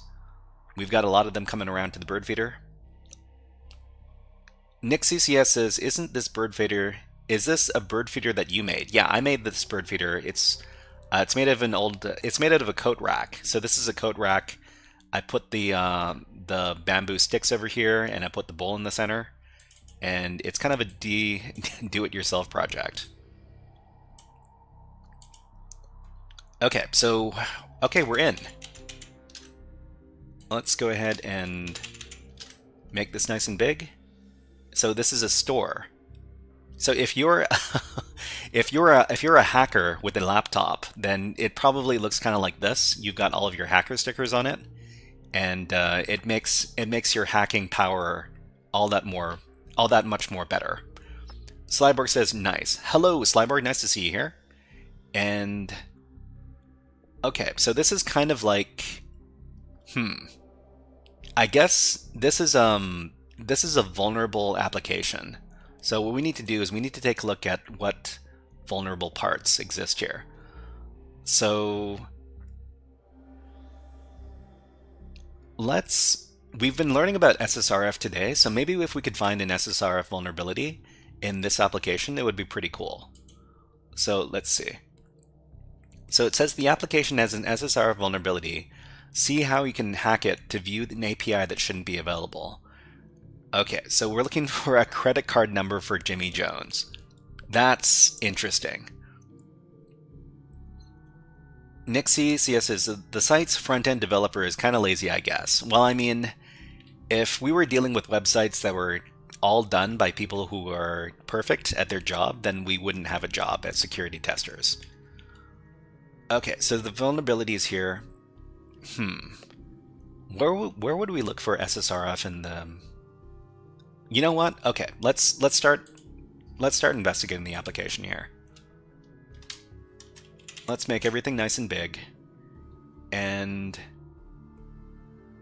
so let's take a look at the sticker pack item inside the shop.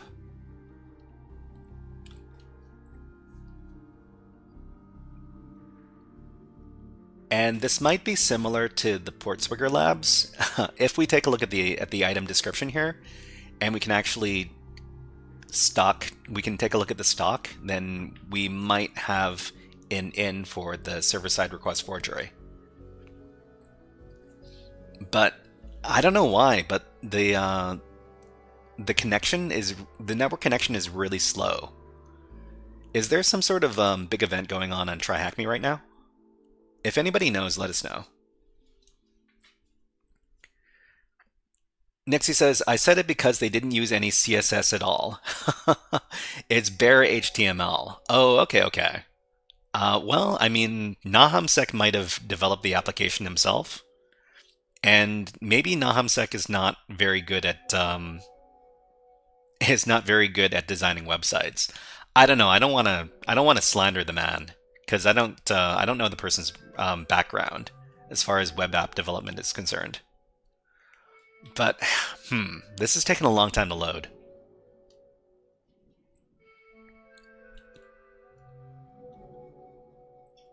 Can this speed up?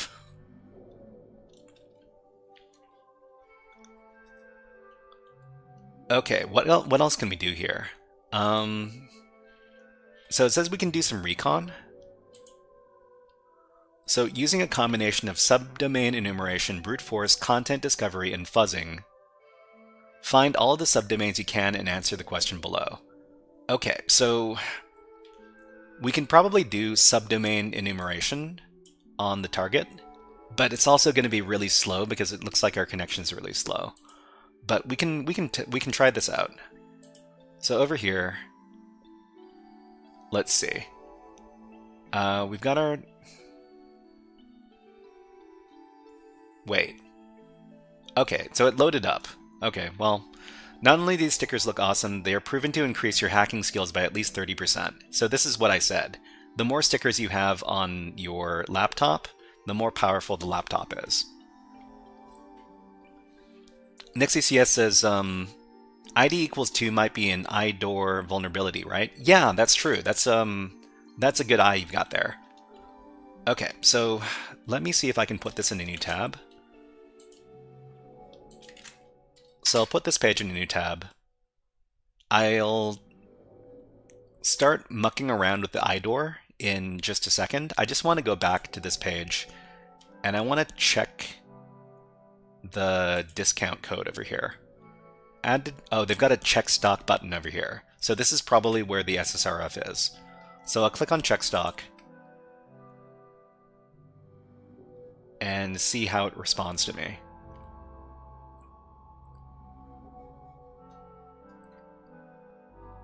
Okay, so in the meantime, we can go back to Burp Suite and we'll take a look at the history. So HTTP history. Oh wow, this is cramped. Let's make this bigger.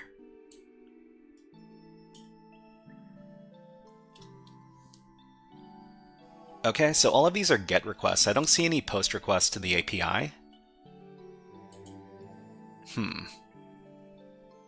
Let's go back and press that button again. Okay, check stock. This application is so unresponsive. Neem says, are you doing this off the dome? Yeah, I guess you could call it off the dome. I've never really taken a look at the Nahamstore before. Actually, no, wait, I think I have, but it was a long time ago. In any case, I don't really remember. Okay, so we get a response, which means we probably have the post request. So let's go back to Burp Suite. Yeah, there was a post request to the stock check. Let's... So what are we supposed to do with the SSRF? The application has an SSRF vulnerability. See how you can hack it to view an API that shouldn't be available. So API that shouldn't be available, huh? Credit card number. Man, that would be pretty fun. Okay, so let's send this request.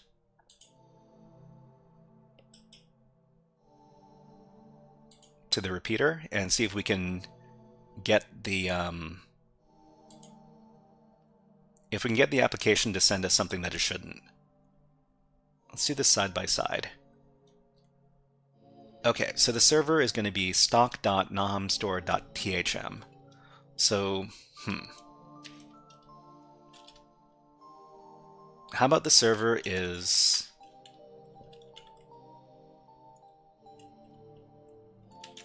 HTTP localhost? Bad request. So server invalid. So maybe not localhost. How about 127.0.0.1? Server invalid. Oh, you know what? You know what we need to do? We need to do our subdomain enumeration.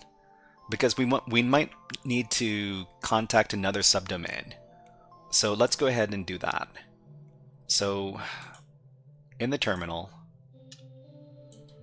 and everything in the terminal is kind of small. Let's make it bigger. Okay, now we can see. We would run something like FFUF. GoBuster. We could use GoBuster. We could use FFUF. And actually, I like FFUF for subdomain enumeration.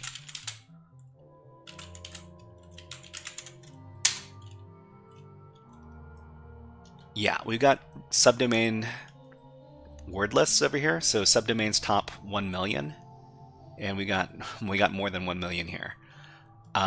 This is one of the lists we could use. Why don't I copy this to my current directory? So copy this to current directory. No? What?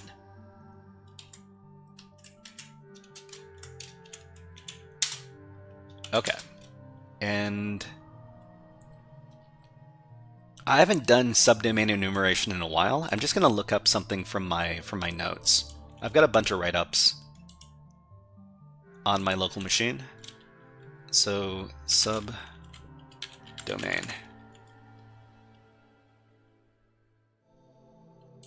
Okay, I've got a write-up for some machine where I did subdomain enumeration. And we're doing it in GoBuster. Actually, no, let's do it in FFUF. Okay, so this is the command here.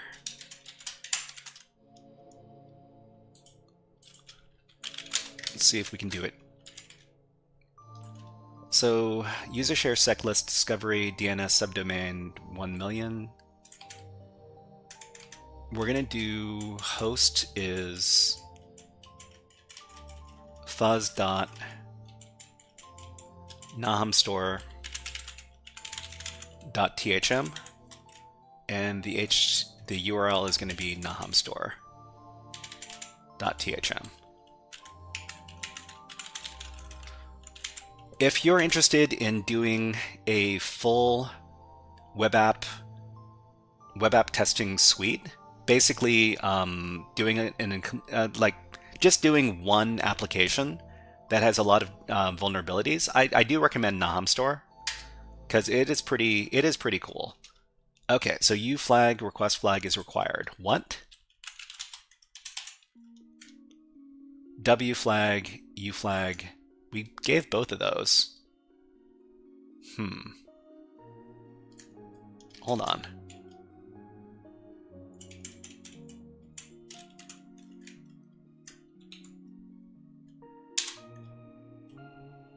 Why didn't it go through?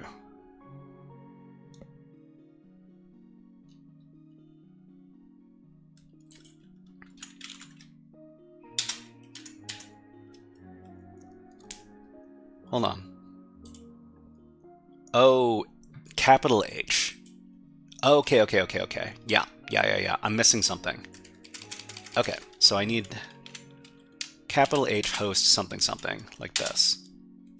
Okay, so, well, that's a lot. We need to figure out what the incorrect size is. It looks like it's probably words 125 that we need to filter on. So let's try that. So filter words 125. That's still getting us a lot. Words and lines are both consistent. I mean, oh, we're getting some matches. So 301, we're trying to match for 301, I think. So grep 301.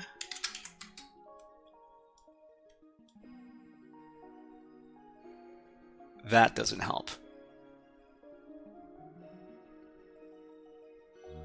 Okay, we need to make this less verbose. I don't want to see all this output. So we are getting some stuff. SSRF, it says, I really want to learn. Hello, nice to see you here. And make the text smaller, I think. Okay, let's try that. So we'll make the text smaller. Ooh, that looks really messy. Let's run that again. Okay. This works. So there's www, there's shop, there's www all uppercase. Great. I'm not too sure how to pronounce that name, but Esser, hello, nice to see you here, and welcome to the stream. Why don't we give you a Hack the Planet? Hack the planet! Hack the planet! Shut up and get I mean, I just want to help people out. I don't necessarily want to be famous, but thank you very much for the compliment. And okay, so there's shop and then there's www. So I mean, I expected there to be more, but I guess shop and www is okay. Let's add those to the etc host file. So nano etc hosts. Okay, let's add store.nahamstore.com.thm. And yeah.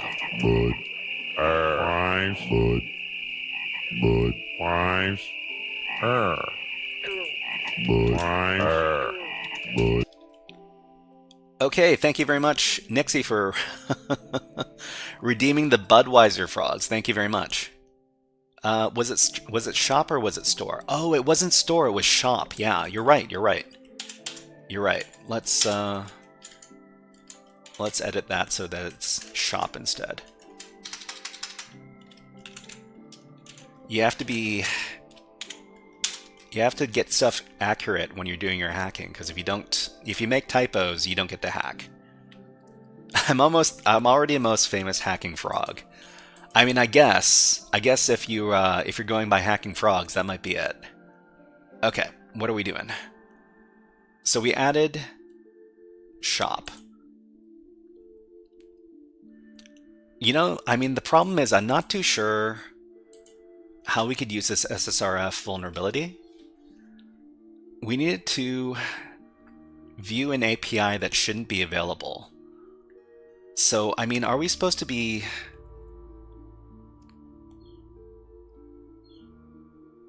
How are we going to do the SSRF?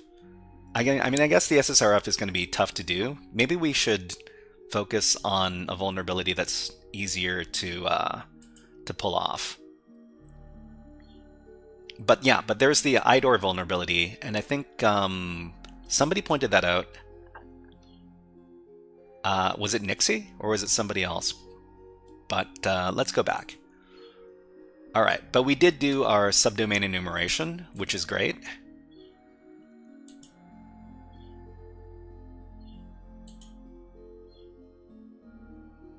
Okay, so in the other tab here, we're gonna try a few different ID numbers for the items. Oh, you know what? We should be doing this. We should be doing this with FFUF instead of doing it like this, because doing it with the web browser, that's kind of slow. Okay, let's get this. Let's do some more FFUF, because FFUF is an awesome tool.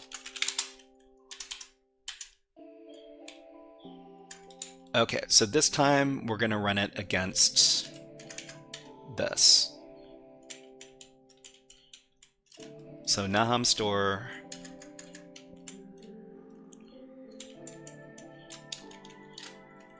product ID equals fuzz.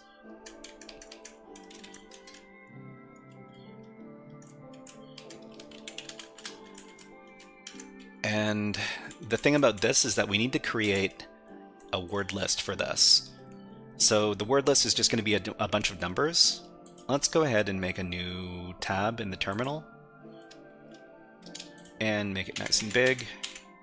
That's too big. That's a little better. Okay, so we're just going to use sequence 1 to, just for fun, we'll do it 255. We're going to call that range.txt. And in the other tab,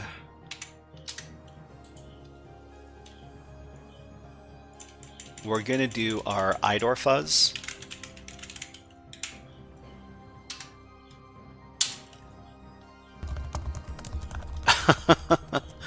And there's only two. Word list is going to be a bunch of numbers. The Shy Hat. Thank you very much, Primal Instinct. That's a good call out. Pickle Juice. Hello, nice to see you here, Pickle Juice. Woo. I'm here now. Oh, nice. Welcome to the stream. Let's give everybody some motivation. How about some? I don't know. How about, is this a hacking? Is this a hacking? So anytime you're on the terminal, you're doing a hacking. Okay, so we only have 1 and 2. Maybe there's more. So let's replace the list.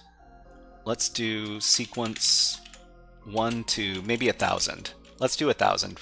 Just, you know, it's a lot of numbers. We'll call it range.txt again. And let's do that one more time. Okay, so maybe let's tack on 0 to that list. Maybe there's a 0. All right, got to change up my music just a second. Those are products. Yeah, those are products. Maybe there's an extra product out there. That's why we're testing for the IDOR vulnerability. Let's do some faster than light.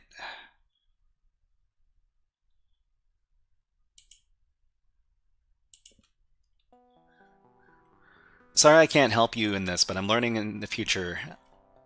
No worries, no worries. I'm here to teach. I'm here to teach as best I can. Of course, I don't know it all. But let's just add one other number to the list. So we're just going to add the number 0 to the list. And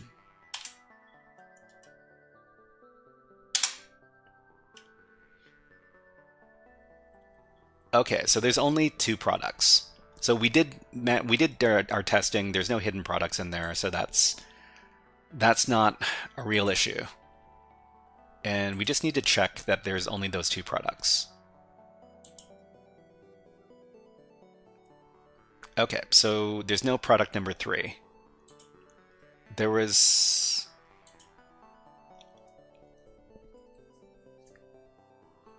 Man, this application is so slow. Well, I mean, it might be because it's going through the Burp Suite proxy. That might be part of the reason. Okay, what's another thing we can check? So in the application, you'll find 2 IDOR vulnerabilities that allow you to read other users' information. Okay, an existing user has an address in New York. Find the first line of the address. The date and time order ID 3. What? An existing user has an address in New York. Okay, so that means we probably need to find our own user information first, and then we can try to look for other users' information. Okay, so let's go back. Man, I wish this were faster. Maybe there's some other stuff that we can fuzz. Okay, so there's this. Let's see. Returns, login, register. We're going to register a user on the system. And if we're able to register, we should be able to access some other functionality in the application. Maybe if you see your list of orders. Well, usually you can't get a list of orders unless you're logged into the application. Yeah, it is really slow. Okay, let's go to 0 items. Let's go to the basket. There might be a URL parameter in the basket, but this stuff isn't loading up. Okay, so what other stuff can we scan for? So there's LFI, local file inclusion. Somewhere in the application is an endpoint, which allows you to read local files. We've placed a document, an LFI flag for you to find the contents. Okay, so Nixie says, you're going through all this trouble because you're kind-hearted, thinking that some people shouldn't have access to Kali. Thinking that some people shouldn't have access to Kali. Well, I mean, some people don't have access to Kali, and I'm just trying to illustrate how other people could use this even if they don't have Kali Linux. But my free access is going to end in about 20 minutes. That's fine. We might stop looking at this after another 20 minutes or so. Okay, so add to basket. Let's add this to the basket.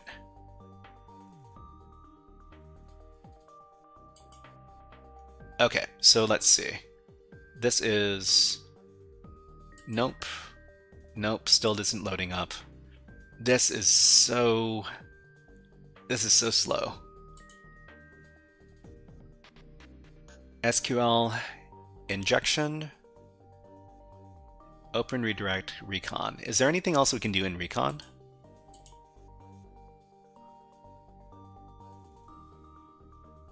Find all the subdomains you can and answer questions.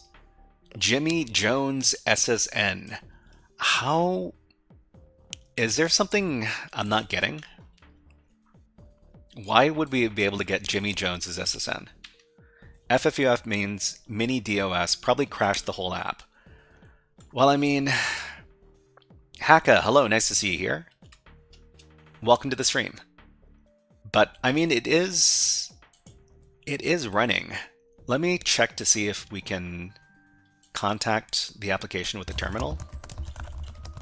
Okay, so let's curl Waxy Caps. Waxy Caps, welcome to the stream. You are now HackerFrog. Thank you very much. What's the difference between SQL Map and MySQL? SQL Map is a hacking tool, and MySQL is the regular implementation. So MySQL is just it's just SQL, but SQL Map is a hacking tool. Okay, so let's give Waxy Caps a warm HackerFrogs welcome. Here's the NANCAT.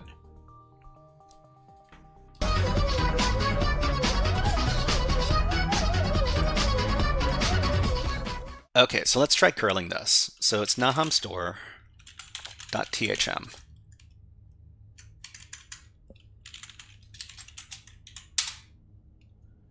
I mean,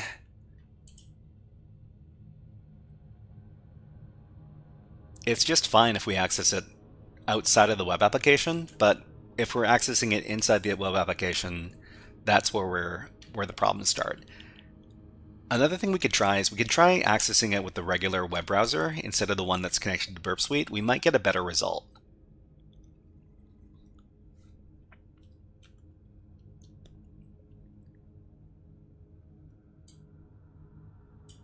Okay, so let's go to http nahamstore.thm.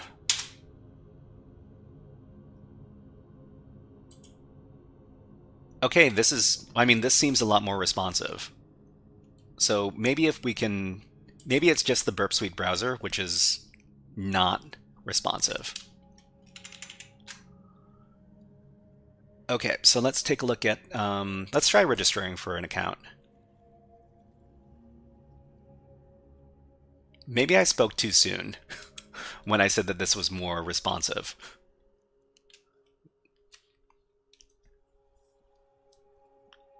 Let's see. MySQL is a database where you can store and manage data. Yeah. So MySQL is database software, and SQL Map is the hacking tool that's designed to take advantage of SQL systems.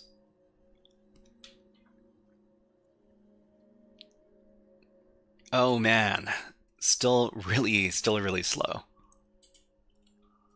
So it could be that we can't really do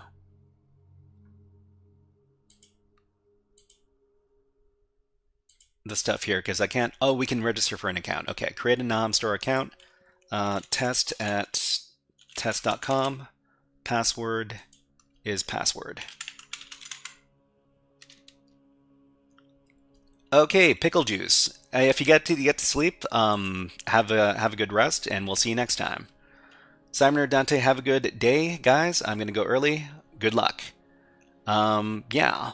Okay. So yeah, Simon or Dante, see you next time. And to people who are heading out, why don't you have a hack the planet? Hack the planet! Hack the planet! Shut up and get it!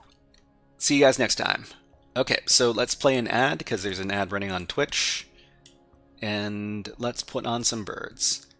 How about these birds? Okay, we'll be back in about 40 seconds.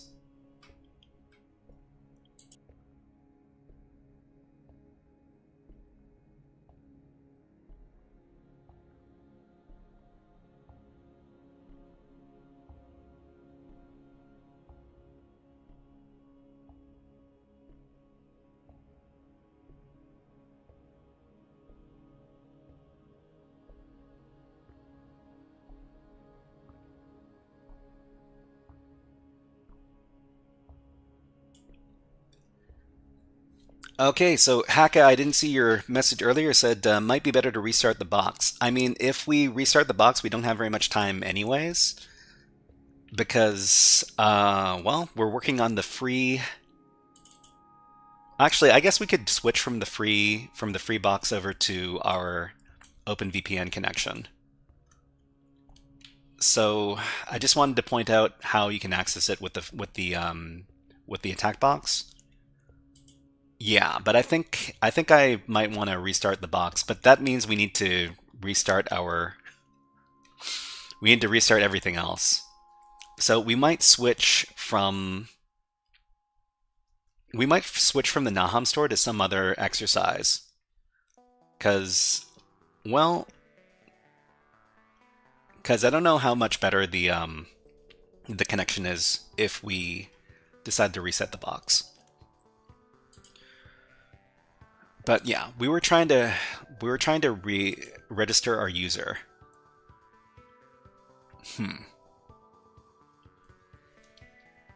I kind of want to switch gears as well, because for the end of the stream, I usually like to do some CTF box challenges, because I don't get to do enough of those, and they're really fun for me. But how much more time do we have on the attack box? Let me check. My machine's gonna... Okay, it's gonna expire in about 15 minutes. So we'll just keep on plugging away for another 15 minutes or so. I still don't understand why it says Jimmy Jones SSN, but maybe we should access the subdomain to see if we can get some additional information. So let's try shop.nahamstore.thm and see what shows up.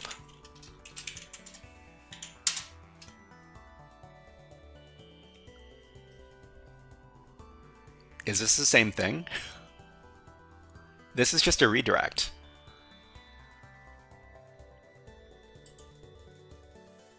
That's kind of disappointing.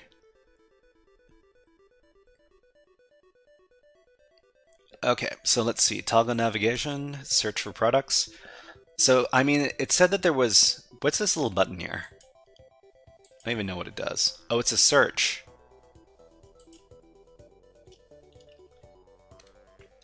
NixieCS says, I think you should just use your own VM, since the word lists you use the most might be different from those on the watchers. Those are the watchers, of course. They can just download the ones that you use from GitHub anyway, since you use seclist word lists. Yeah, I mean, the stuff that... I'm pretty sure that the seclist word lists are installed by default on Kali Linux, and I'm assuming that people have access to Kali Linux in this case. But if you don't, then you can just go to the seclist GitHub repository. So seclist GitHub.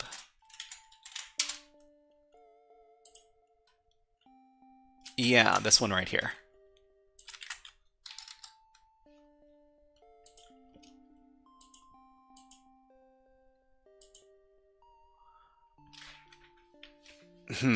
You know what? I might call this because the application is just not very responsive. We might switch over to some other stuff.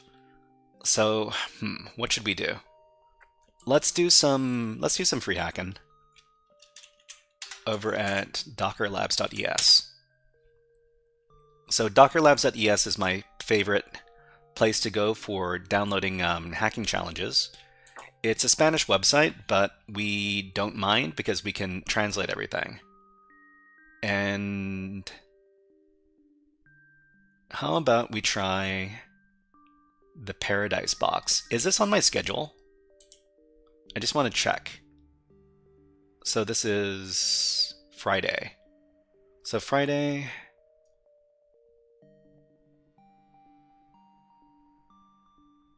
Oh, this was supposed to be on Monday. Yeah, the Paradise box. Okay, so we're going to switch gears. We're going to be hacking over at Dockerlabs.es. Neems asks, what kind of content do they have? Easy stuff? Well, I mean, they do have easy stuff. They've got a whole category of machines over here that are called very easy, muy fácil. I'm working on the still easy but not as easy boxes here called the fácil boxes. Anyways, so the challenge we're going to download is called Paradise, and we'll figure out what that actually means after we download and deploy the Docker container.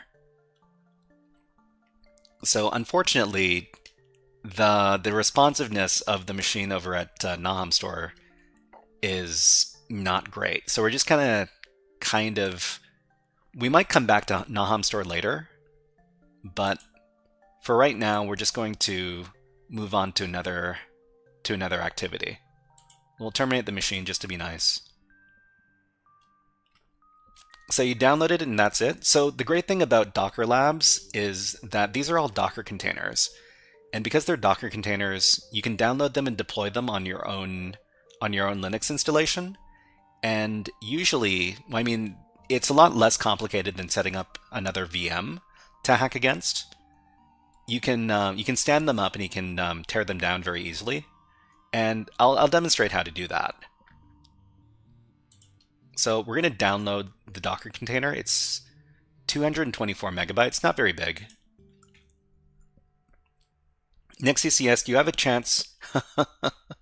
Do you have a chance to complete Hack the Box's free retired machines live one day? Well, that's going to take a long time because there are hundreds of retired machines over at Hack the Box at this point.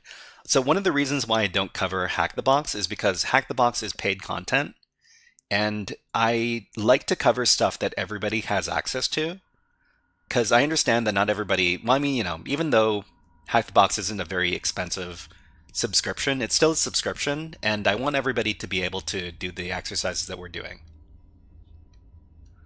But I mean, it's tough. I really want to do Hack the Box's stuff because it's all very high quality.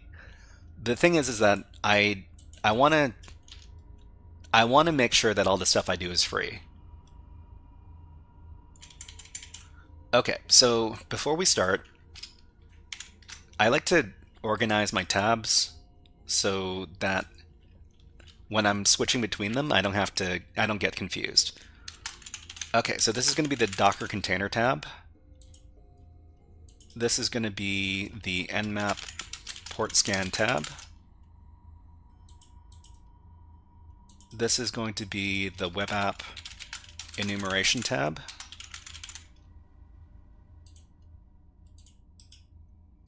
This is going to be the research tab. And oh, I still have my OpenVPN stuff here. Okay, we'll call this the shell access tab. So this is just how I stay organized.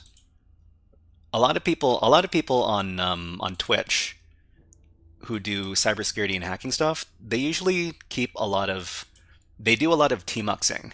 So I mean, you know, I like tmux. Unfortunately, for showing my viewers exactly what's going on the screen, I usually stay away from tmux and I just do single terminals and a bunch of tabs. So make sure to color code everything to make it nice and shiny.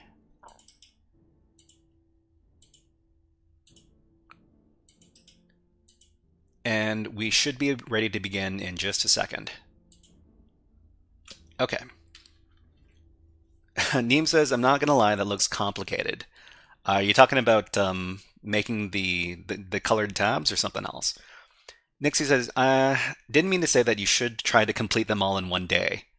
Oh, okay. No, not all in one day. I mean, that's not that's not possible at all, because Hack the Box stuff is usually a little more difficult than some of the other platforms.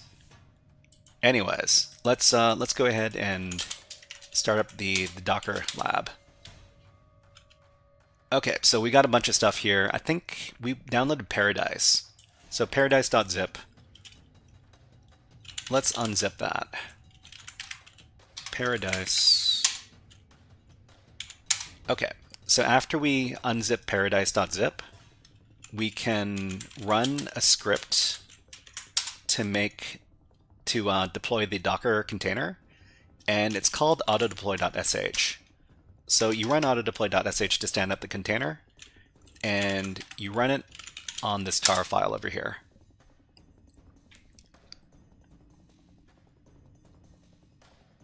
Neem says, you just did like 4 different things on a THM, you just launched the machine and go. Hacka says, let's see, IPsec does very good write-ups for retired machines, or OXDF.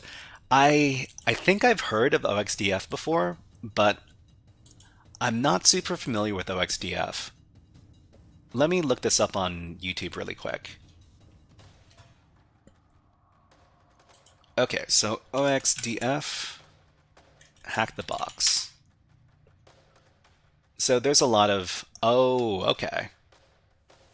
So OXDF is, yeah.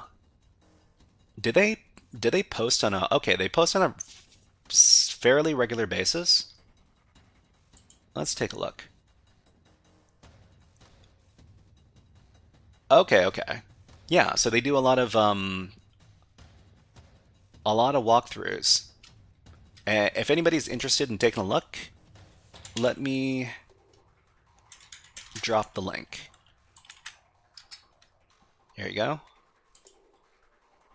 Okay, let's go back. So we've got our Dockerlabs container that's running right now, and it's accessible to us through this IP address right here. So this is a local container. It's running on our Kali Linux box.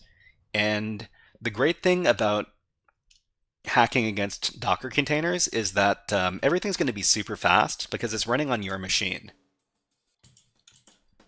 So let's do our Nmap scan.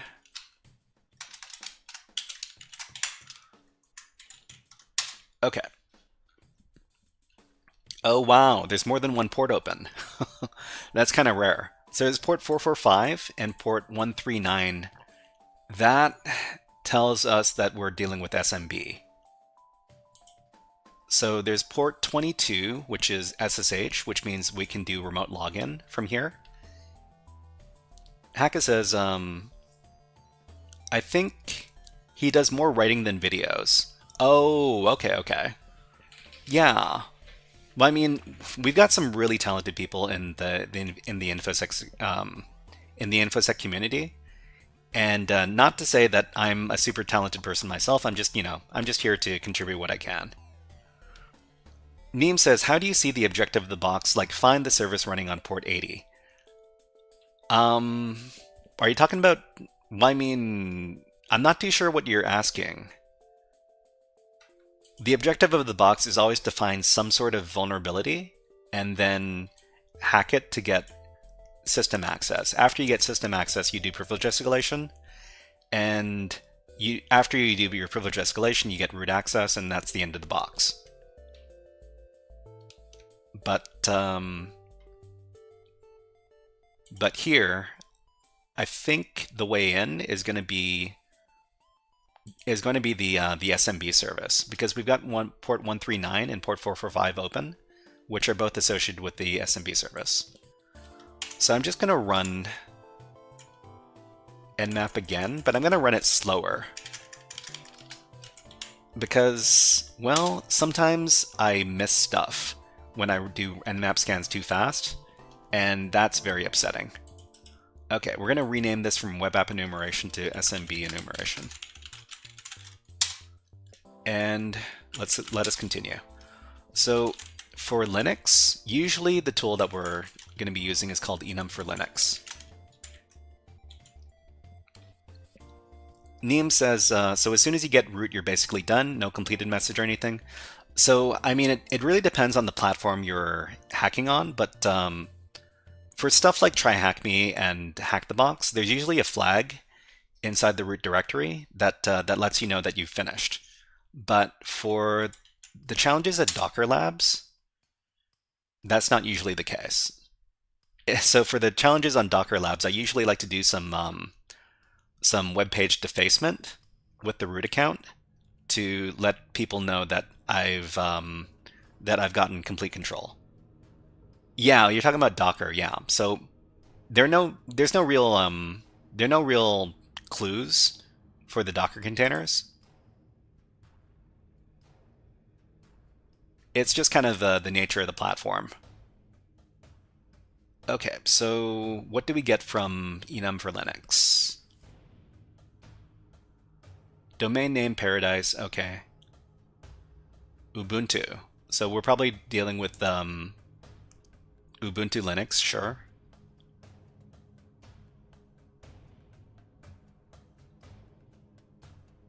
we didn't find any writable shares with guest access.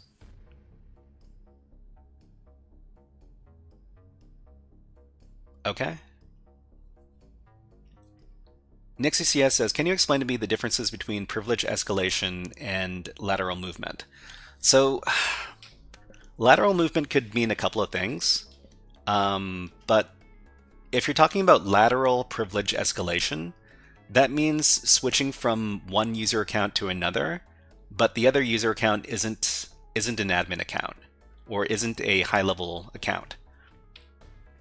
So lateral movement could also be moving between servers when you already have initial access to one server, moving to another machine. But in most cases, you're not doing that in the CTF box challenges. Okay, so let's see if we can get some other information from Enum for Linux. We've got Andy and Lucas. So these are two users. We can record this information, and maybe we can do some brute forcing. Okay, so we're just going to create a users.txt file. We've got these two usernames. So if there's nothing else here, we have to do brute forcing. It's not what you do first, because brute forcing can be fruitless, but let's take a look. SMB OS discovery. So it says Samba Ubuntu, but it also says Windows 6.1, so that's kind of funny. Account used guests. Authentication level user.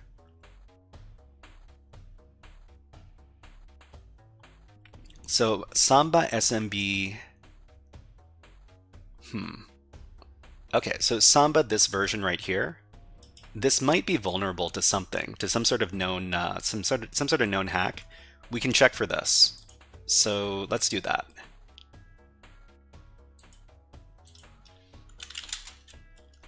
So we use this tool right here, the search tool, and we can see if, oh, this is tricky. Arbitrary what module?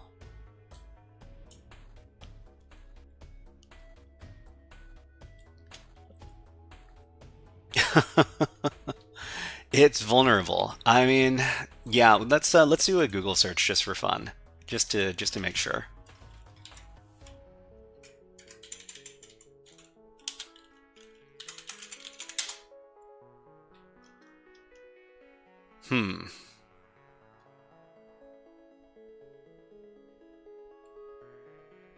Is known pipe name. I mean, is this what we're supposed to be looking for?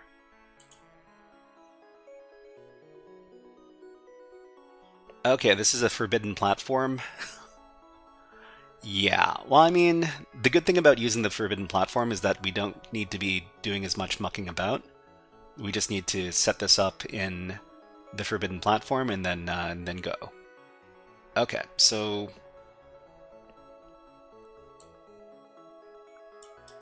let me just copy this, and then we'll set up our forbidden platform.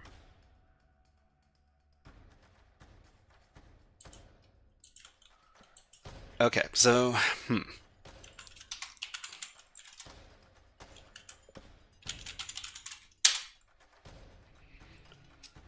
All right, so we've got this booted up. Let's see if we can set up the module.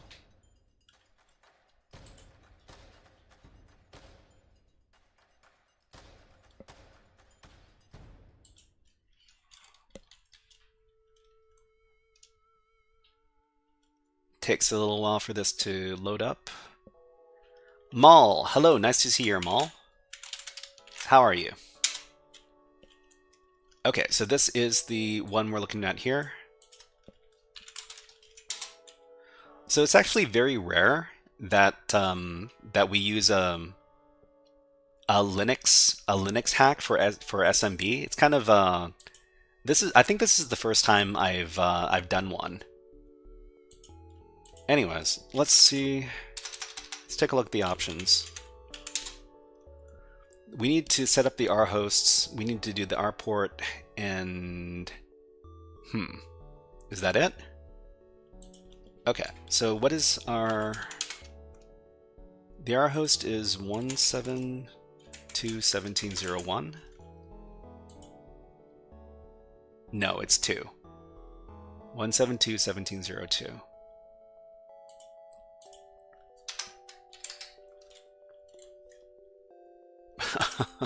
Hold on, I forgot to type in our hosts. Okay. So I don't think we need to set up anything else. And then we just run the thing.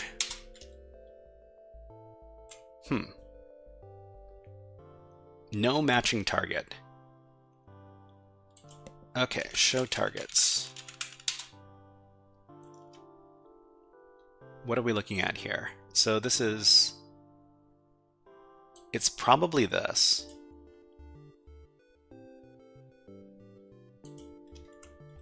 Set target. You know, if we're going to be mucking around with this, we should probably also do some brute force attacks. Just so that we've got something going on in the background. Okay, so we're just going to name this new tab brute force.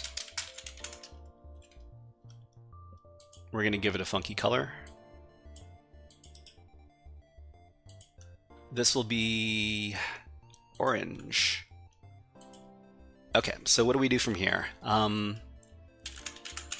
going to use ncrack, which is a brute forcing tool.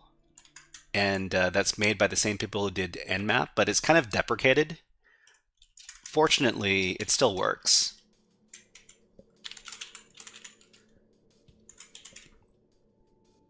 Okay.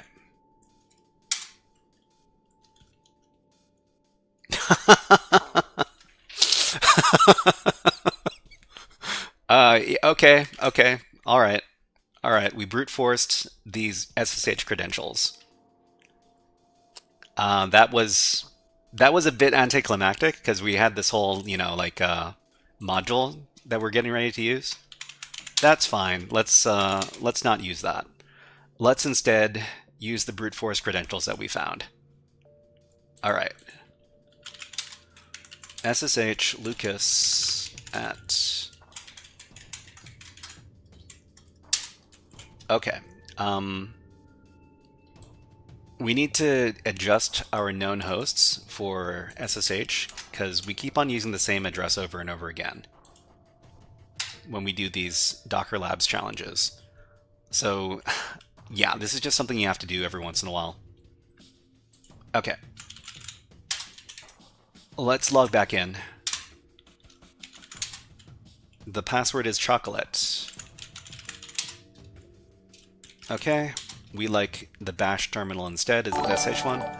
Maul, thank you very much for subscribing on YouTube. Welcome, welcome. You are now a HackerFrog. Let's give you a Hack the Planet. Hack the planet! Hack the planet! Shut up and get it! Okay, so we just broke into the server with the brute forced password. Let's go ahead and call Scary Hacker Voice Man to talk about how we broke in. Just a second. Gotta call Mr. Scary Hacker Voice Man over.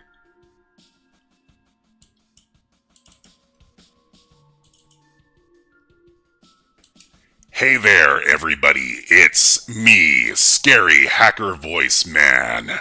Scary Hacker Voice Man comes out every time we break into a server, and we just broke into this one. Well, Mr. Paradise Administrator, it seems like your users are using very weak passwords. That is a big mistake. We brute forced the users after finding their usernames with the enum for Linux tool, and then we broke in as the Lucas user with their password, which was really weak. Maybe you knew about the security flaws in your system, or maybe you decided to accept the risk. Well, you accepted the risk. And now we're in.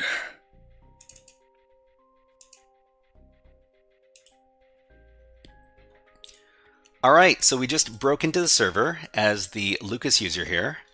And the first thing we like to do after we break into a server is find out if the current user has sudo permissions, which means that they're able to run certain commands as other users or as the root user. So this is part of what is called privilege escalation. And privilege escalation means we're trying to upgrade our user permissions from a regular user to the super user. So this user, Lucas, can run the following command as the Andy user, which is this one right here, bin sed. So sed is a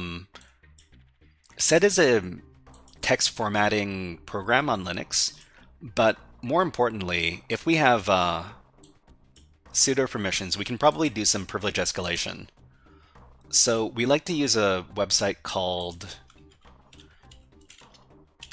GTFOBins to check for privilege escalation vectors with common Linux binaries like sed. So we can just look this up, and sed has an entry over here at GTFOBins.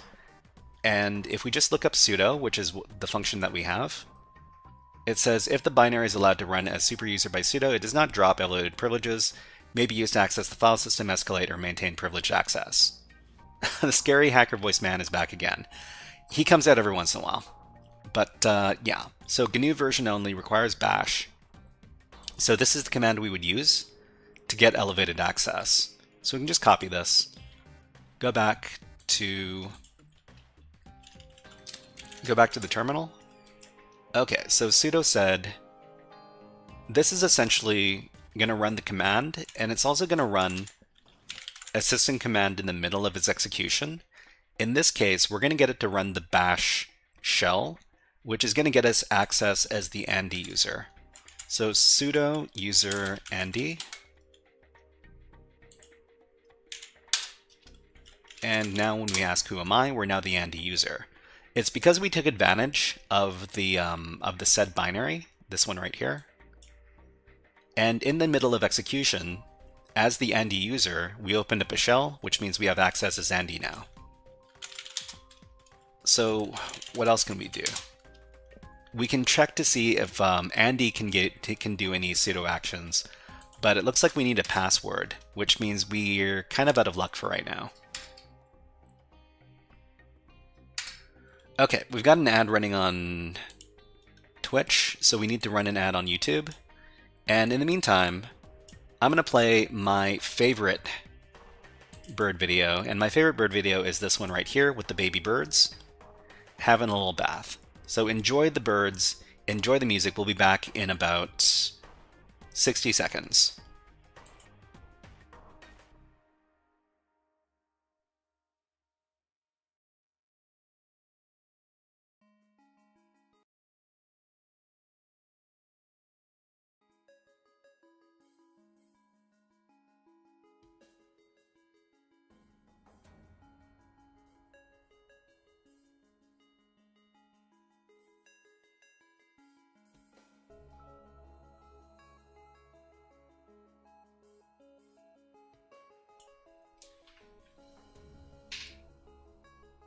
So I hope everybody's having a great summer vacation. If you're a student, if you're if you're not a student, and well, I hope you're having a great summer as well.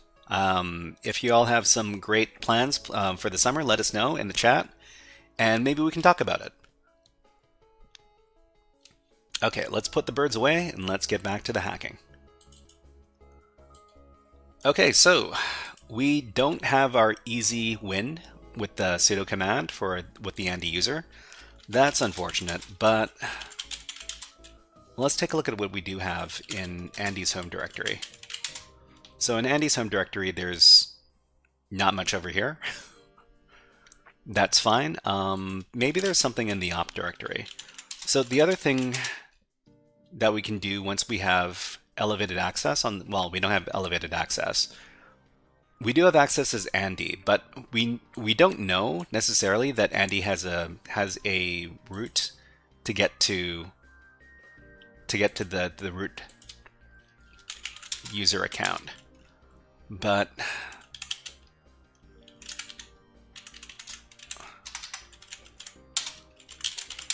let's see what's, oh, that's really weird. There's it looks like there's a web page in here. There's a web page on the server, but it's not being served. That's kind of weird. And it looks like there's some sort of secret directory in here as well. So I don't know Spanish. Est un secreto? Este es... How do you know it's not being served? Well, I mean, we couldn't see it from the outside. But we could probably take a look at what's in here. Okay, so there's port 445, 139, 22, 44. Yeah, these are not, none of these are web ports. Is this the same Docker? Yeah, it's the same Docker. The Primal Instinct says, how do you know it's not being served? Well, I mean, we couldn't see it from the outside. There might be some secrets in the website that we could use. And I'm just going to go over to Google Translate to make sure. Well, this is some Spanish stuff in here. This is a secret. Okay, well, I mean, if it says it's a secret, we should probably check it out. So we're going to enter that directory and message for Lucas.txt. Para is for, right? Or is para from? Could the Spanish speakers let us know, is para for or from? But let's read the thing anyways. Permission denied. We can't read this. Para is for. Okay. So this is owned by the data user. This is owned by the www data user. That's weird. Wait. What kind of file is this? This is a regular file, no read permission. Regular file, no read permission. Message for Lucas. Message for Lucas. There's no, we can't read this. We need to find a web server. I mean, is there a local web server? I mean, can we start up the web server?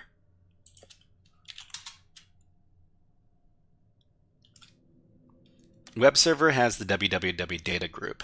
I mean, we don't have the www data group. We could probably check to see if Lucas has the group. Lucas doesn't have any special groups either. So we're kind of, I mean, this doesn't really help us too much. Let's move into Lucas's home directory. There's nothing really here either. But web does, so if we launch it, we have access to the file. So, I mean, I'm not sure if we can start up the Apache service as either of these users. Okay, so there's 445, 22, 139, but we already know what these are hosting.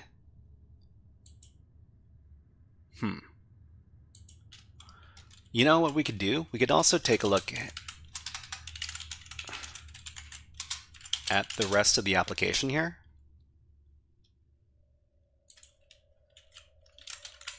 So we're the Lucas user right now. There's a message for Lucas. Men sa para Lucas. Yeah, permission denied. We can't read this thing. I mean, although we really want to. But there's the rest of the application here as well. So there's a booking.html, there's a login.php. We could start looking in here for some passwords. The other thing I'm curious about is what files Andy has access to. Because we used lsbin.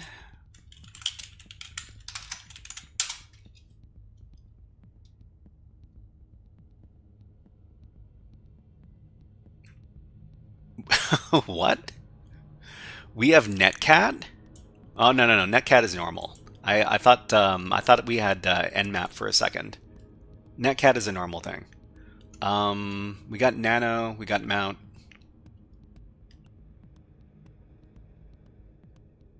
Yeah, none of this is screaming out to me. What does a robot.txt file and index.html indicate? So we should probably take a look at that.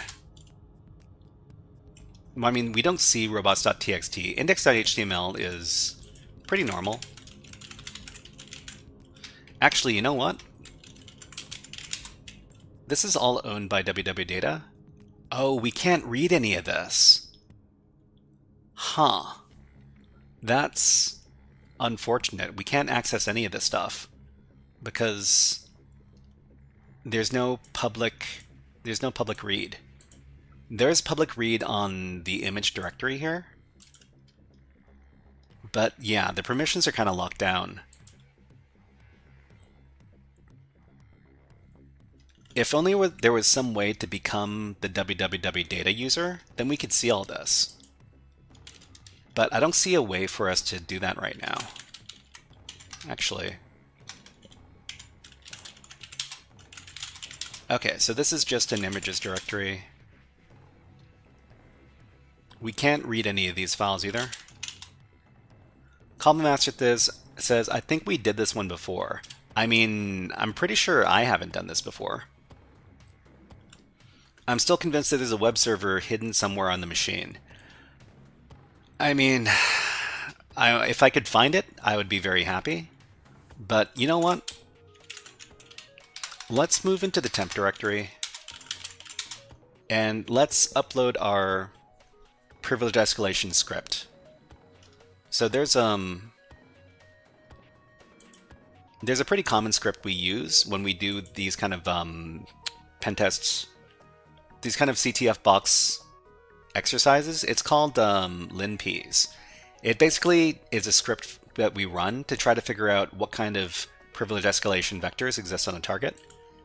And before I do that, I'm just going to become the Andy user again, because, well, for some reason they give us the ability to become Andy. So I'm going to try taking advantage of that.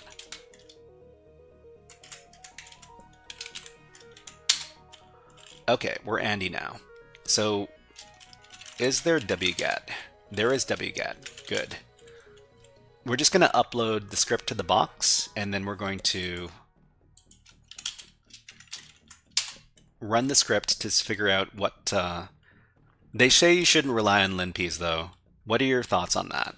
I think you should try to do as much manual enumeration as you can before you run linps. But if you're, if you're running out of options, you can run linps. If you're just starting out, then definitely try to do as much manual enumeration as you can. But sometimes people get lazy. Okay, so Python. Okay, let's download that thing. wget. And I think it's called linps fat. Okay, so let's make linps fat executable.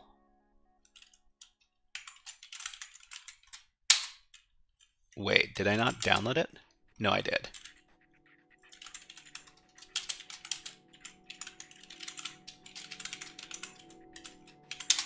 Okay, then let's run the script. So, yeah, okay, let's run the script.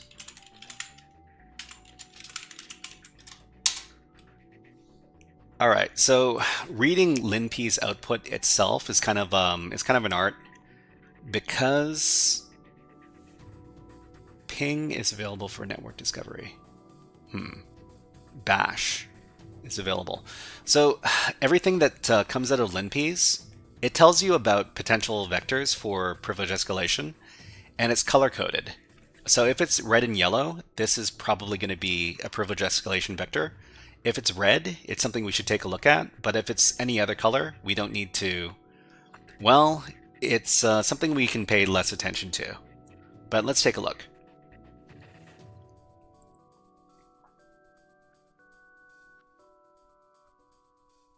Okay, the pseudo version is potentially vulnerable, but it's probably not the intended path.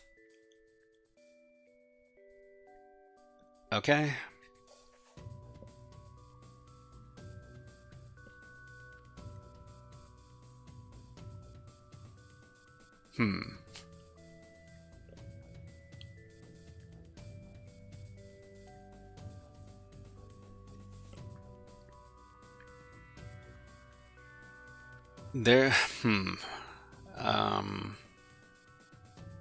Running processes.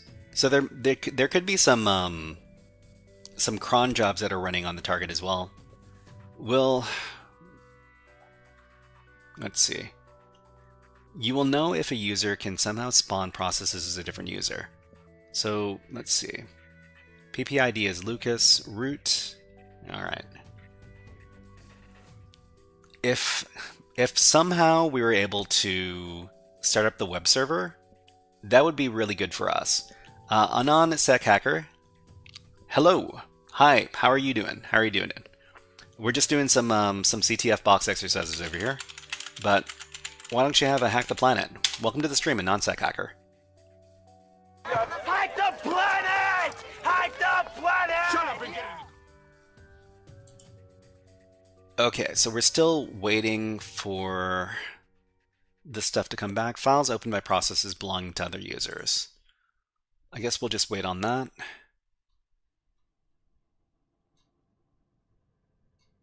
Give it a wait. So, I mean, the stuff that we found in the webroot directory, it's really suspicious. And I have a feeling that we definitely are going to be using that as a privilege escalation vector, but I'm not too sure exactly how yet.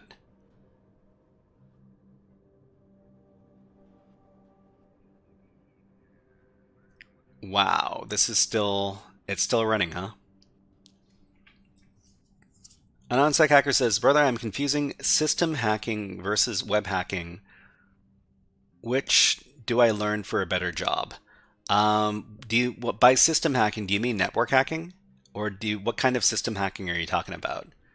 So web hacking, I mean, web hacking is a much more in-demand skill set than network hacking. So by network hacking, we mean doing hacking against stuff like Windows machines, Active Directory.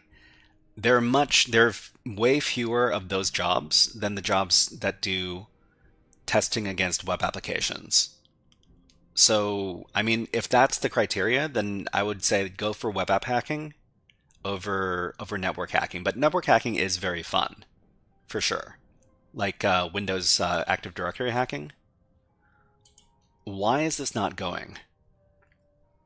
System hacking means Linux and Windows machines Active Directory. Yeah. Web app hacking is you're going to get hired way easier if you know a lot about web app hacking than if you know a lot about Active Directory hacking, Linux hacking. But that is not to say that it is not really fun to do Linux and Windows hacking.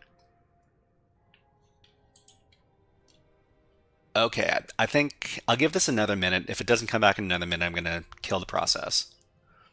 But, from the outside, we did all of our scans. We didn't find anything. 139, 445, 22. Yeah.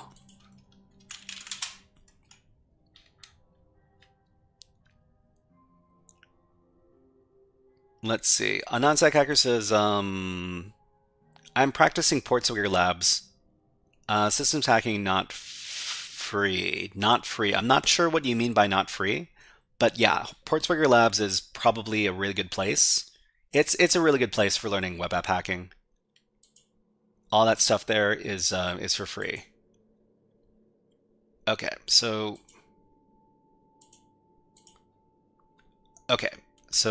still, man, still not. All right. We aborted early, but that's okay.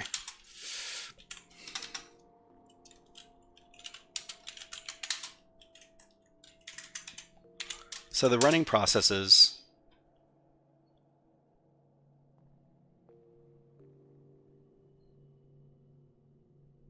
Start.sh.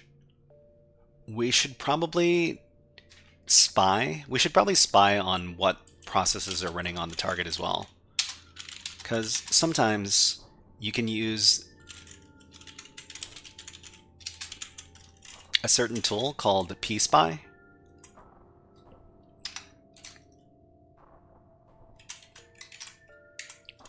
to get some further information about this.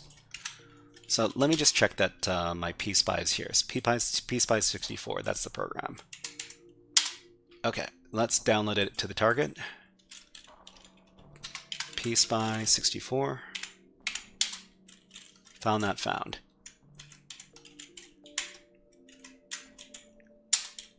Okay, and then we make that executable. Then we run pspy 64. And we're going to output the results to spy.txt. Just run that for a little while. A non-psych hacker says, system hacking limited labs for free. Yeah, I mean, there is a lot that you can learn if you're willing to go off of Hack the Box. It's basically Hack the Box and TryHackMe. Those are the places where you pay for that stuff. But if you want to learn about hacking Windows systems, you have to be creative. If you want to learn in particular about Windows, there are a couple of platforms I can recommend. There's Volnix.com. And Volnix.com has a number of Windows boxes that you can take a look at. And there's also hackmyvm.eu. And hackmyvm.eu also has a number of Windows boxes that you can hack against. If you're looking for places where you can hack Linux stuff, it's pretty much all over the place. Melody Miller is now a HackerFrog. Welcome, welcome, Melody Miller. I think you've been here before, but let's give you a fun redeem. How about a War Games? We're in. Shall we play a game? How about global thermonuclear war? So over at HackMyVM, there's also a number of Windows boxes here as well. So if you take a look at the Windows, they've got something like 10 boxes that you can do over here. Oh, Melly Miller says first time. Oh, okay. But yeah, welcome to the stream. And we're just doing some hacking over here. We got initial access to this box over here. We're just trying to figure out how to hack smarter. Wow, hack smarter, not harder. And welcome to the stream, Raiders. Let's give a fun video redeem to everybody here. How about all the things? Drink all the booze and hack all the things.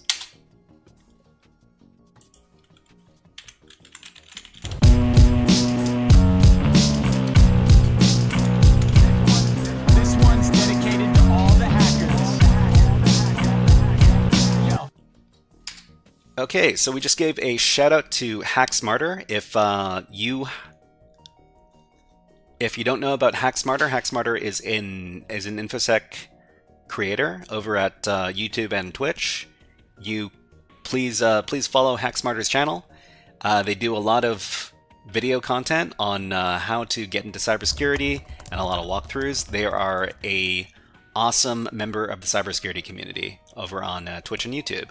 Crypto King, thank you very much for the follow, and wow, so many follows in the last little bit. Crypto King, Temifu Wap, LT Login Barney, and yeah, thank you very much for all the follows, everybody. And White Knight 636,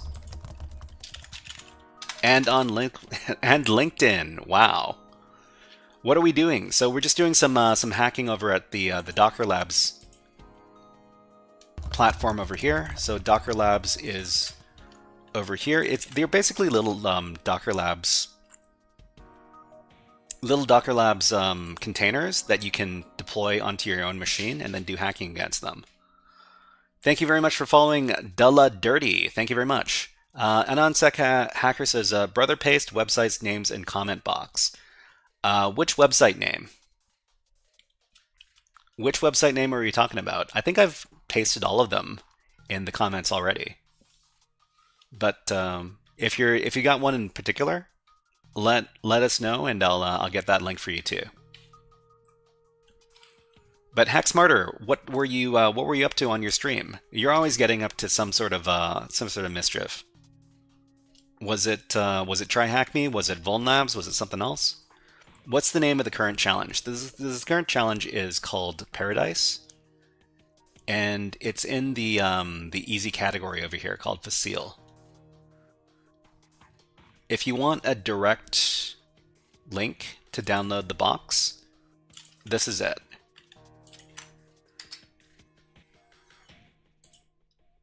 Okay, so what were we doing? We need to figure out if there's anything running on the target with at timed intervals. I don't think there's anything here. We found all sorts of suspicious stuff in the web root.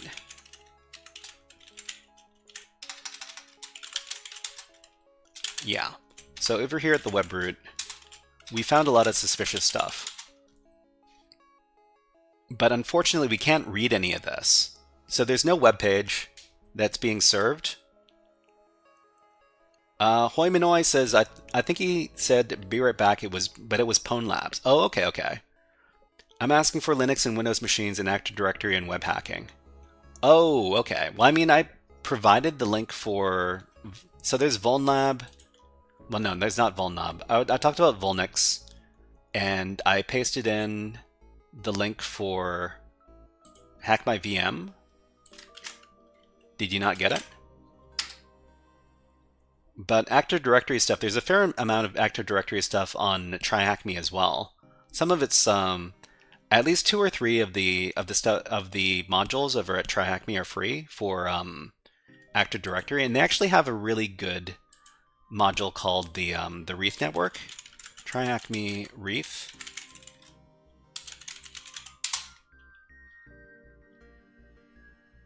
Which is also free. If you can get the 1-week streak, you can access that one for free.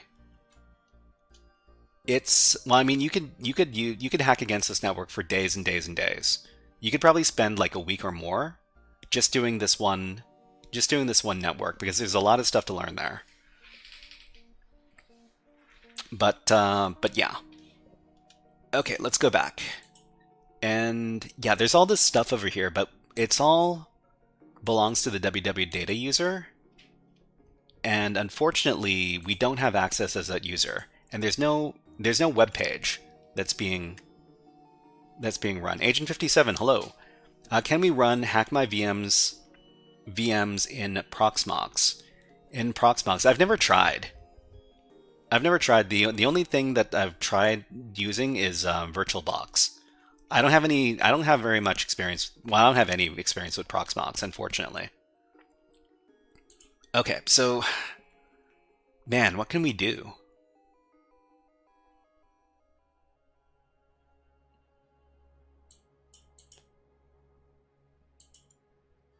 I really want to start up a web server, but we can't. I'm pretty sure we can't start up a web server as a regular user.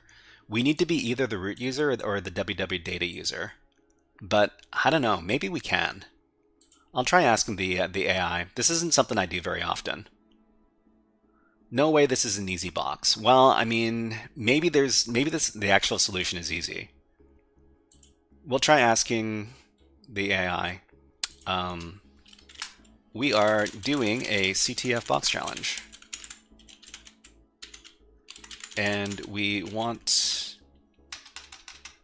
with Linux. And we want to start the Apache web server. But we don't have access to either the root account or the www data account.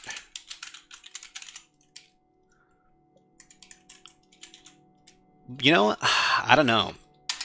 There might be some weird misconfiguration on the Apache binary that lets us run the web server. So check if Apache is already running.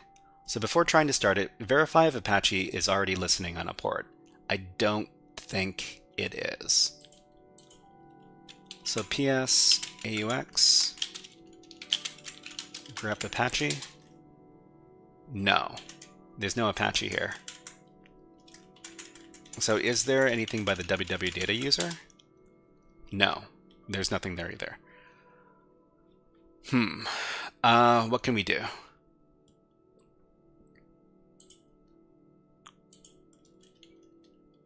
Okay, start Apache on a non-standard port if you have partial permissions. Well, I mean, I don't think we do.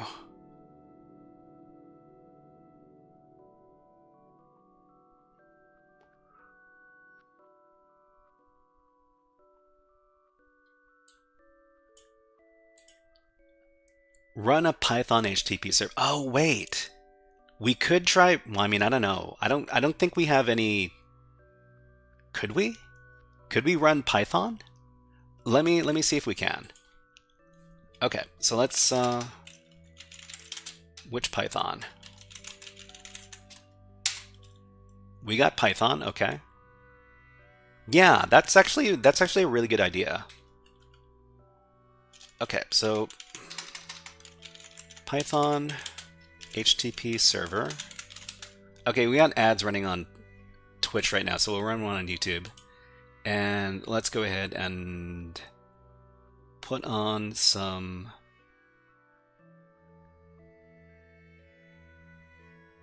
birds. Okay, so please enjoy. We will be back in about 60 seconds. We're just waiting for all the ads to run past. Enjoy the birds, enjoy the music. We'll be back in 50 seconds.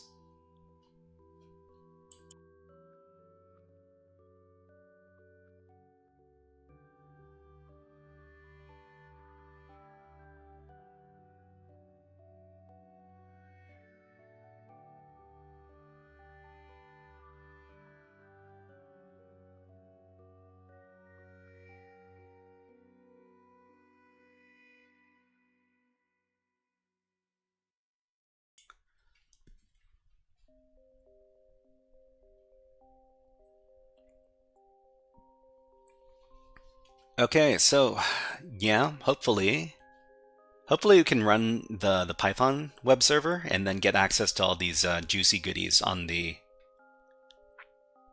Most probably Docker failed to bind to port 80 to container 80 due to perms. I mean, I don't think that's the case because, I mean, most of the time there is port 80 open on these Docker containers. Anyways, let's go ahead and, aw, man. Let's put the birds away. Let's get back to the hacking. Okay, so Python, HTTP server. We'll try running on 80. We probably can't. We probably can't run it on 80 without.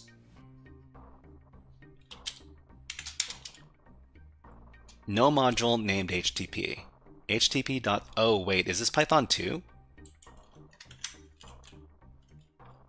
Python dash dash version. This is Python 2. Okay, we need to use a different syntax. So what is it called? Python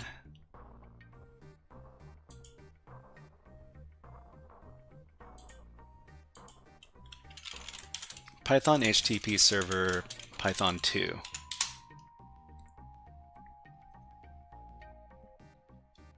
Okay, simple HTTP server module. Python M simple HTTP server port number. Okay. Python M simple HTTP server 80. Serving HTTP on port 80. I mean, is it really? Let's go ahead. Well, we could probably access this from my web server, from the web browser now.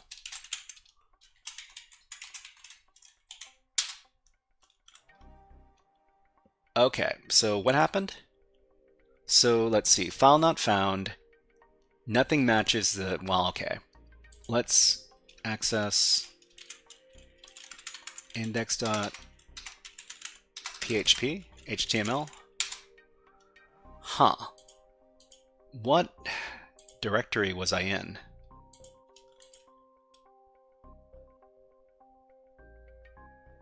File not found.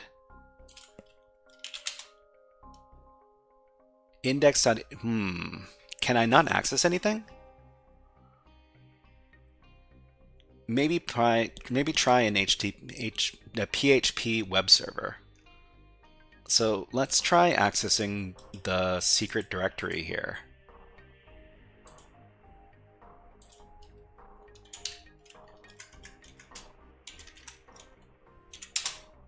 Yeah, we can read this. Okay, cool. What? What do you mean we can't access it? Is it because of the permissions? It might be because of permissions.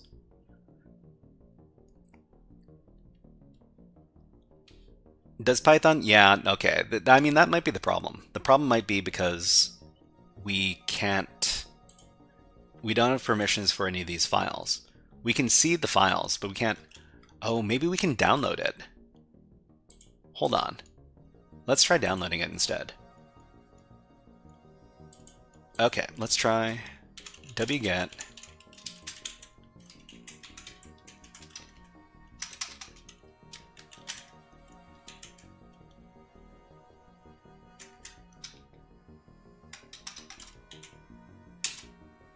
okay, file not found. Yeah, no, we don't have read permissions. Does Python even have www data permissions? It doesn't. It doesn't.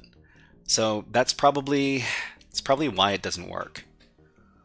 I mean, I thought we were being really smart, but it turns out that's not the case. That's unfortunate. What can we do? Okay, let's go back. Yeah, I mean, there are all these files in here, but we can't access any of them.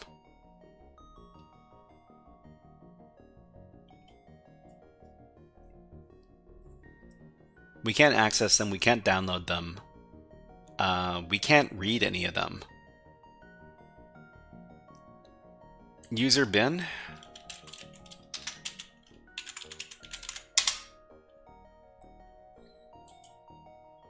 Is there PHP in here? Yeah, there's PHP. I mean, if we were to try getting some sort of web access or getting a reverse shell via the web app, we're not going to be the www data user. We're just going to be whatever user we're using right now, the end user. Try using Python 3. I don't think, well, I mean, do we have Python 3?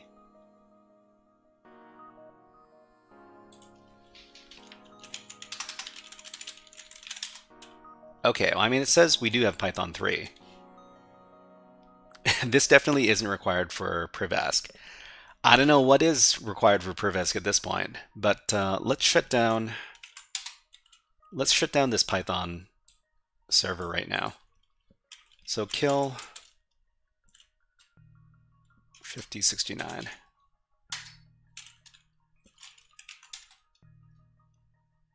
Okay, so we terminated it. Let's try.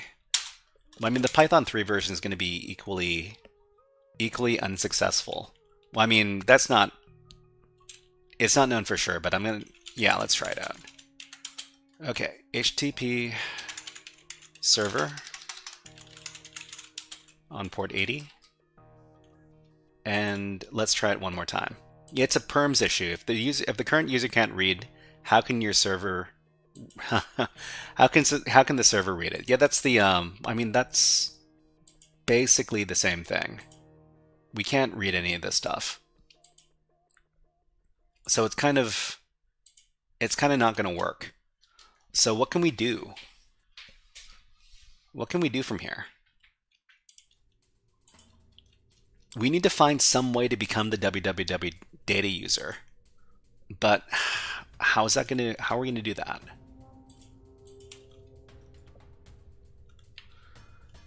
SUID binaries, that's a good idea. Let's go look for some. So find perm 4000 dev null.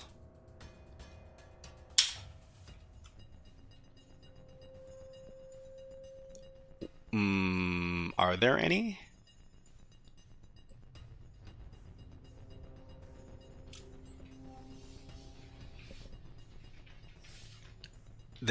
I'm not getting anything back. Hold on. Okay, so let's terminate the Python server. Okay, the Python server is already down. Loads a little slow. Let's run the command again. Find perm 4000. Okay. Ping.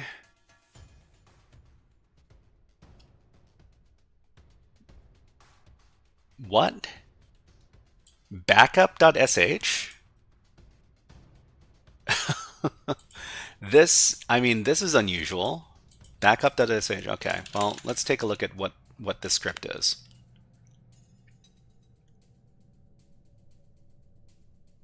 You were doing SUID binaries. Yeah, it's pretty common when you're doing some of these. Okay, so backup, vulnerable backup script. Let's see the user permissions on this, because it might be hilarious. Okay, so it's owned by root. It's executable, it's readable, it's not writable. It's in user local bin. White Knight, hello, nice. Golly geez. So it's doing copy. Copy everything from, oh wait, what is the backup directory?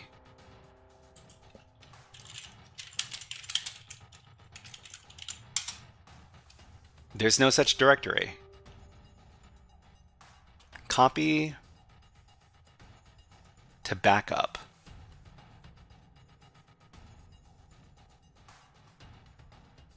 If okay, I can't read bash very well.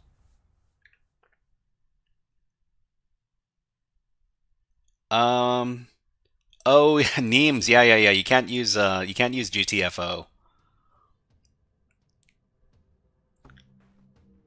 You can't, yeah, unfortunately. No worries. I'll allow that for you. There you go. Okay, let's see. You have everything in backup right now. I mean, we can run the script, right? If we run the script, the backup directory should exist. It's just that the backup directory doesn't exist right now. So if we just run the script,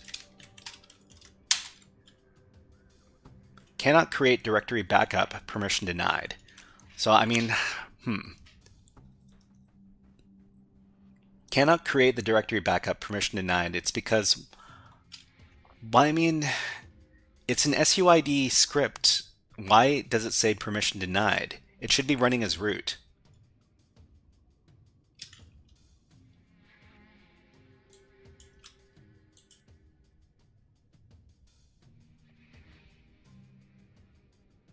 So it's also making reference to cronvuln.sh. Cronvuln.sh. This file doesn't exist either.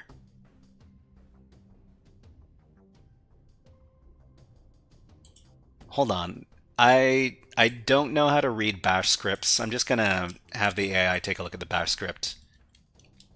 I'm not too sure what some of the parts of the bash script are doing. Let's see what it's doing. Okay. What is the bash script doing?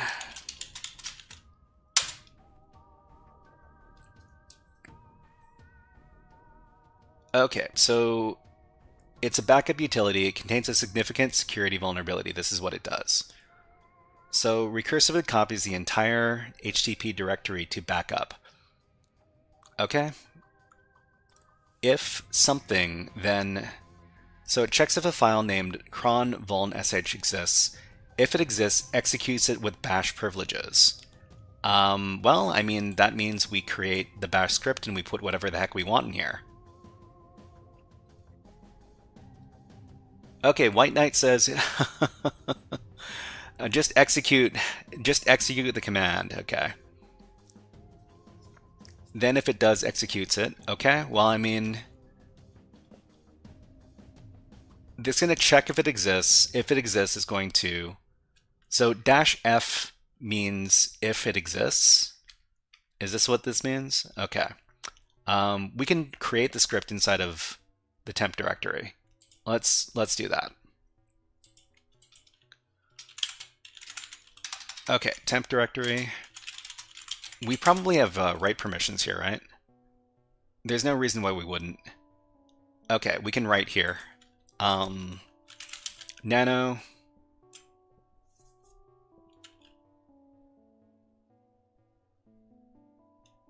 Nano what?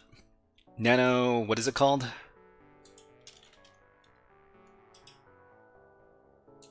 This. Okay, we're going to create the file, and what should the script do? Just for fun, let's make it, let's see, shebang bin bash,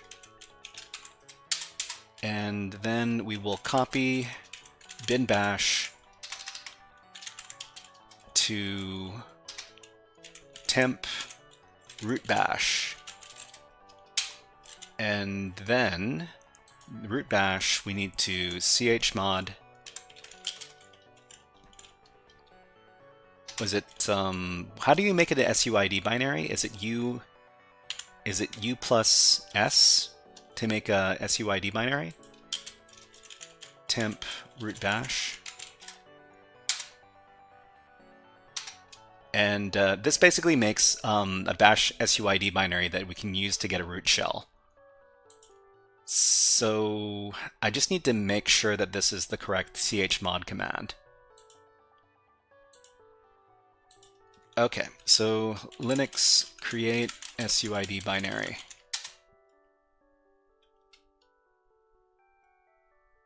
So chmod,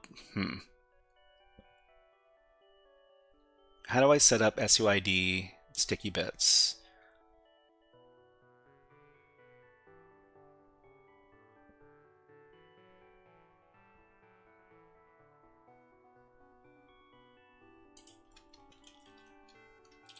Chmod, is it S plus U? Or is it U plus S? Okay, it looks like it's U plus S. Okay, so U plus S, and then, I mean, that's it. That's all we need to do. Okay, let's, all right. So the, we just need to make this executable, and then we need to run that weird script, the backup script. So where was the backup script?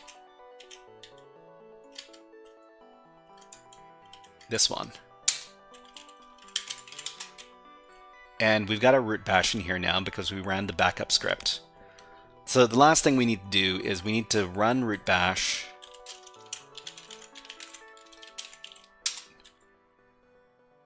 Why didn't that work? Why is it owned by Andy? Oh no.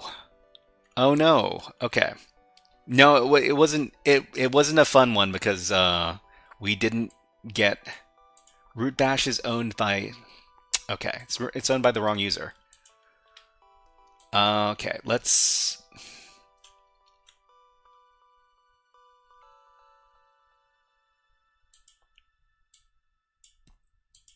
Is it because it's running with? Man. I thought I was being really clever.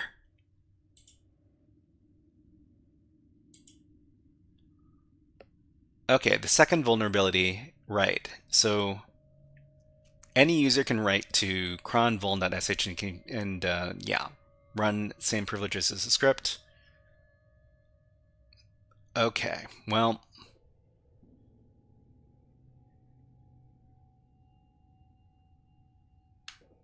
man, I thought I had it. It doesn't execute. I mean, it's run by the backup script, but is it because the backup script doesn't run normally? It's really weird. So, let's take a look at that backup script one more time. Why is my terminal frozen?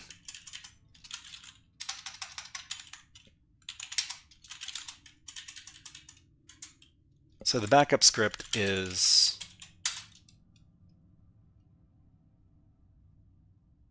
do we need to run the backup script in a different way?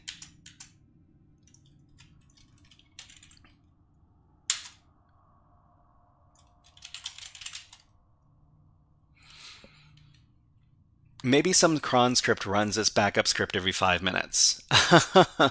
Simon Ripe says, a hangout, time to do some nmap exercises. Need to master the basics. Yeah, of course, of course.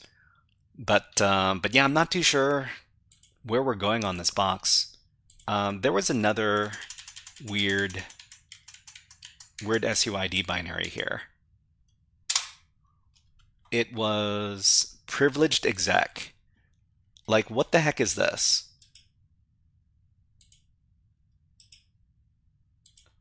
It seems like there's a bunch of rabbit holes on this box. Okay, so this is also owned by root, but this is a binary.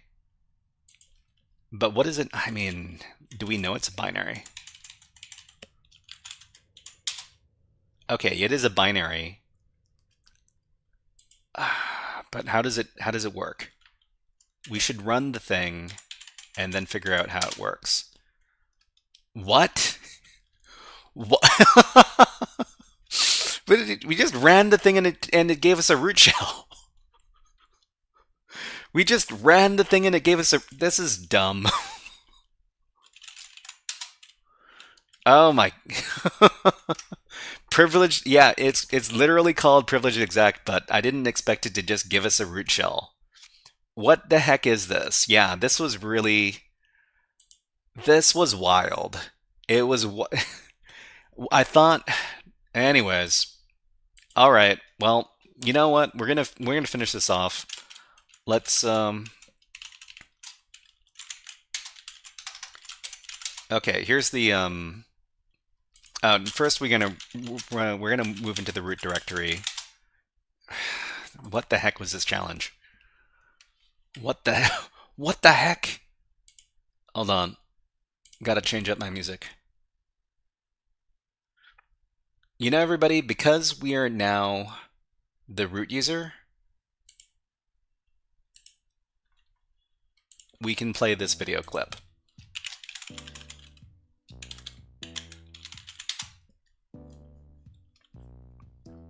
What are you? I'm system root. Okay, we're system root now. The last thing we're going to do is we're going to do some web page defacement. That's a giveaway vulnerability. Yeah, well, okay. So first of all, I really want to see what the heck is going on in here. So I'm going to, I don't know, I'm going to start up the Apache server. So how do we start up the Apache server? I really want to find out. So is it systemctl start Apache? There's no systemctl. Okay, so can we actually start up? Well, okay. I guess what we can do is we can make the entire directory publicly accessible. Apache 2. So Apache 2, systemctl start Apache 2. I mean, I think systemctl is not, it doesn't exist. So, okay. How do we start? Well, I mean, we can just do the Python one.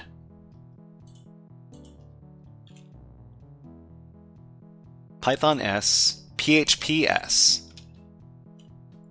PHP S. Does this work? Document root is var www.html. I mean, if we just browse over to the thing, is it going to give us access?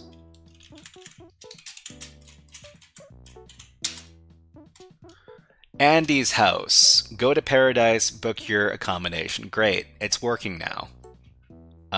Well, image gallery. So this whole Paradise thing, this was a hoax. This doesn't even exist. This is a giant ruse. And there was the secret directory called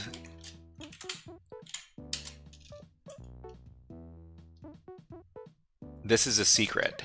This is a secret. It says the requested resource was not found on the server. I mean, it should exist.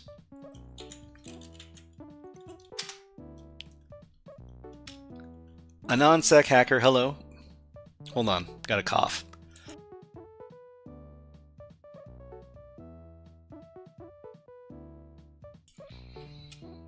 Okay. We can read these files. Because we're the root user, we can read all these secret files.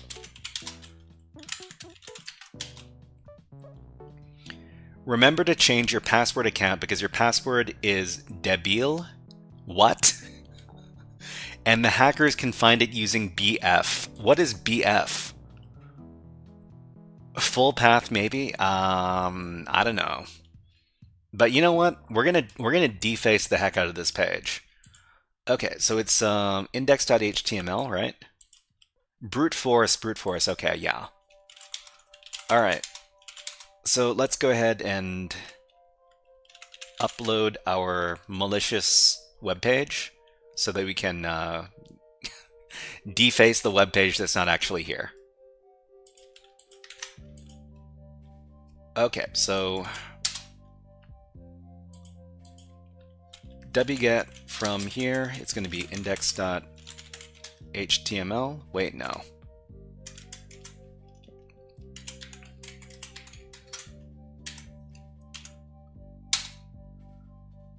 File not found. File not found.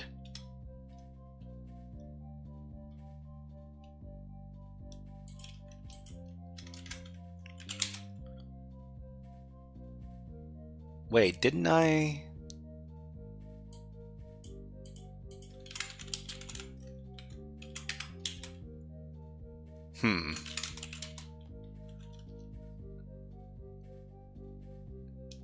Didn't I...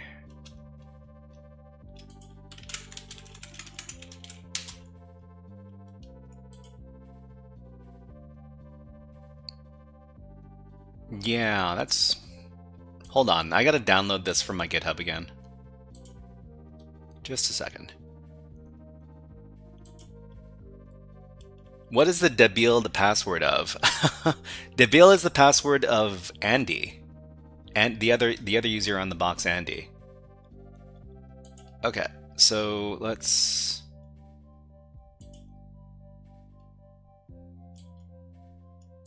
Alright, so this is a HackerFrog tradition to do web page defacement.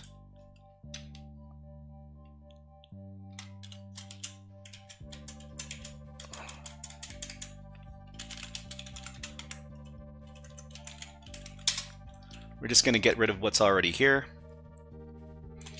So it was a message from Lucas and not for Lucas. I mean...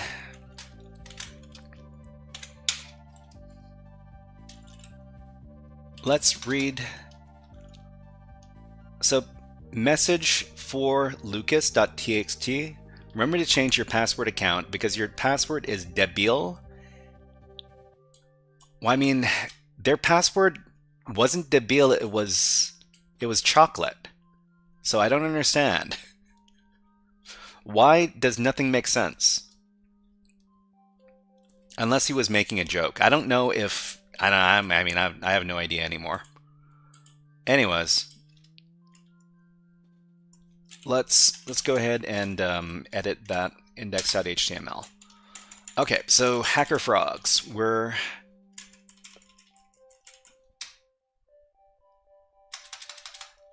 Hello, Paradise admin. We hacked your server in the name of the HackerFrogs. We found your usernames on Samba. Then we easily brute forced an SSH password, then logged in.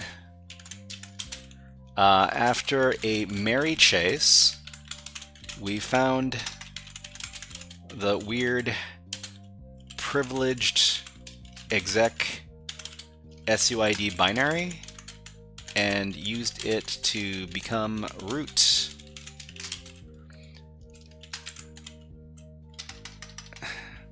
Have a great day, and better luck next time.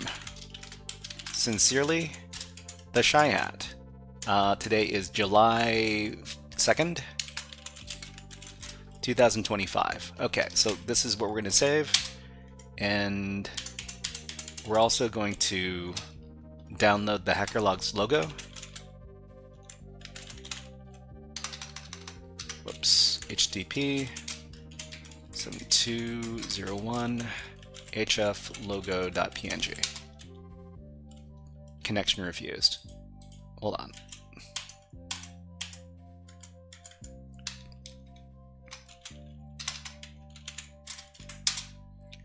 Okay, now we will download the HackerFrogs logo.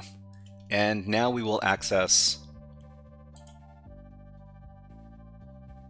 the web page.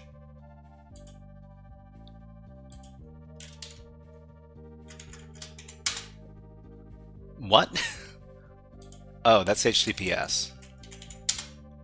Oh, can't connect. Can't connect because we need to start up PHP again.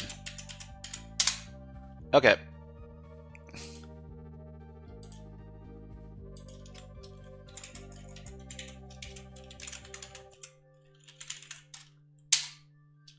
Done. Oh, debil means feeble. Okay. So, hello, Paradise admin. We hacked your server in the name of the HackerFrogs. We found your usernames on Samba. Then we easily brute forced an SSH password, then logged in. After a merry chase, we found the weird privileged exec's SUID binary and used to become root. Have a great day and better lucks next time. Sincerely, the Shy Hat. July 2nd, 2025. Okay, done. Wow. And just in time, so you do get, well, we had to create our own completion message. Anyways, yeah, we're gonna be calling it here because although I do appreciate everybody, and we do stream 3 times a week. We do a Monday stream, we do a Wednesday stream, and we do a Friday stream. So we just finished our Wednesday stream. What are we doing on Friday? So we're going to be looking at a new game for, what is this? It's assembly language programming. It's called Exapunks, and this is the game where you have to RTFM, so read the manual and figure out how this assembly language works. So we're going to be doing that first. We're going to be doing some Python programming at the Temperance CTF Labs at hackmyvm.eu. We're going to be doing some stack-based buffer overflow practice over at Hack the Box. And we're also going to be doing some network hacking over at echoCTF Red. Reading manuals. Okay. Well, you know, not everybody likes it, but sometimes you got to do it. But let's go ahead and see if we can find some awesome people to raid at InfoSec streams. So BlazeBits is on. So we're going to share the love over to BlazeBits' channel. Let's see what they're doing right now. So BlazeBits is another InfoSec streamer, just like our good friends Hack Smarter and who else raided me today? We got quite a few raids today. But what are they doing right now? So they're doing Hack the Planet, cybersecurity news and Q&A. So we're going to send everybody over there. And let me get that set up. Oh, when you arrive on BlazeBits' channel, if you could give this raid message, I would really appreciate it. It's hip hop hack, OS frog, hip hop hack. Just like this.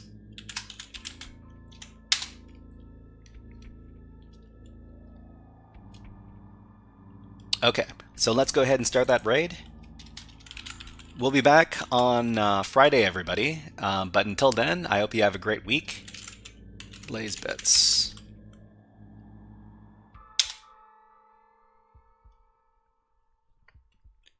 Alright, everybody. We're going to be going on over there in just a second.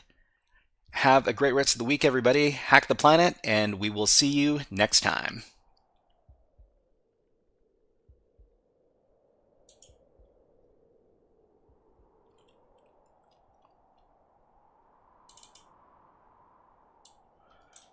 Okay, so for everybody on YouTube, we're just gonna make sure that we end the stream with Scary Hacker Voice Man over here playing, so that we can get some people in here by who are interested in the thumbnail.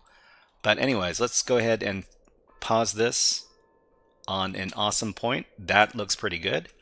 Okay, so everybody on YouTube, we will see you next time, and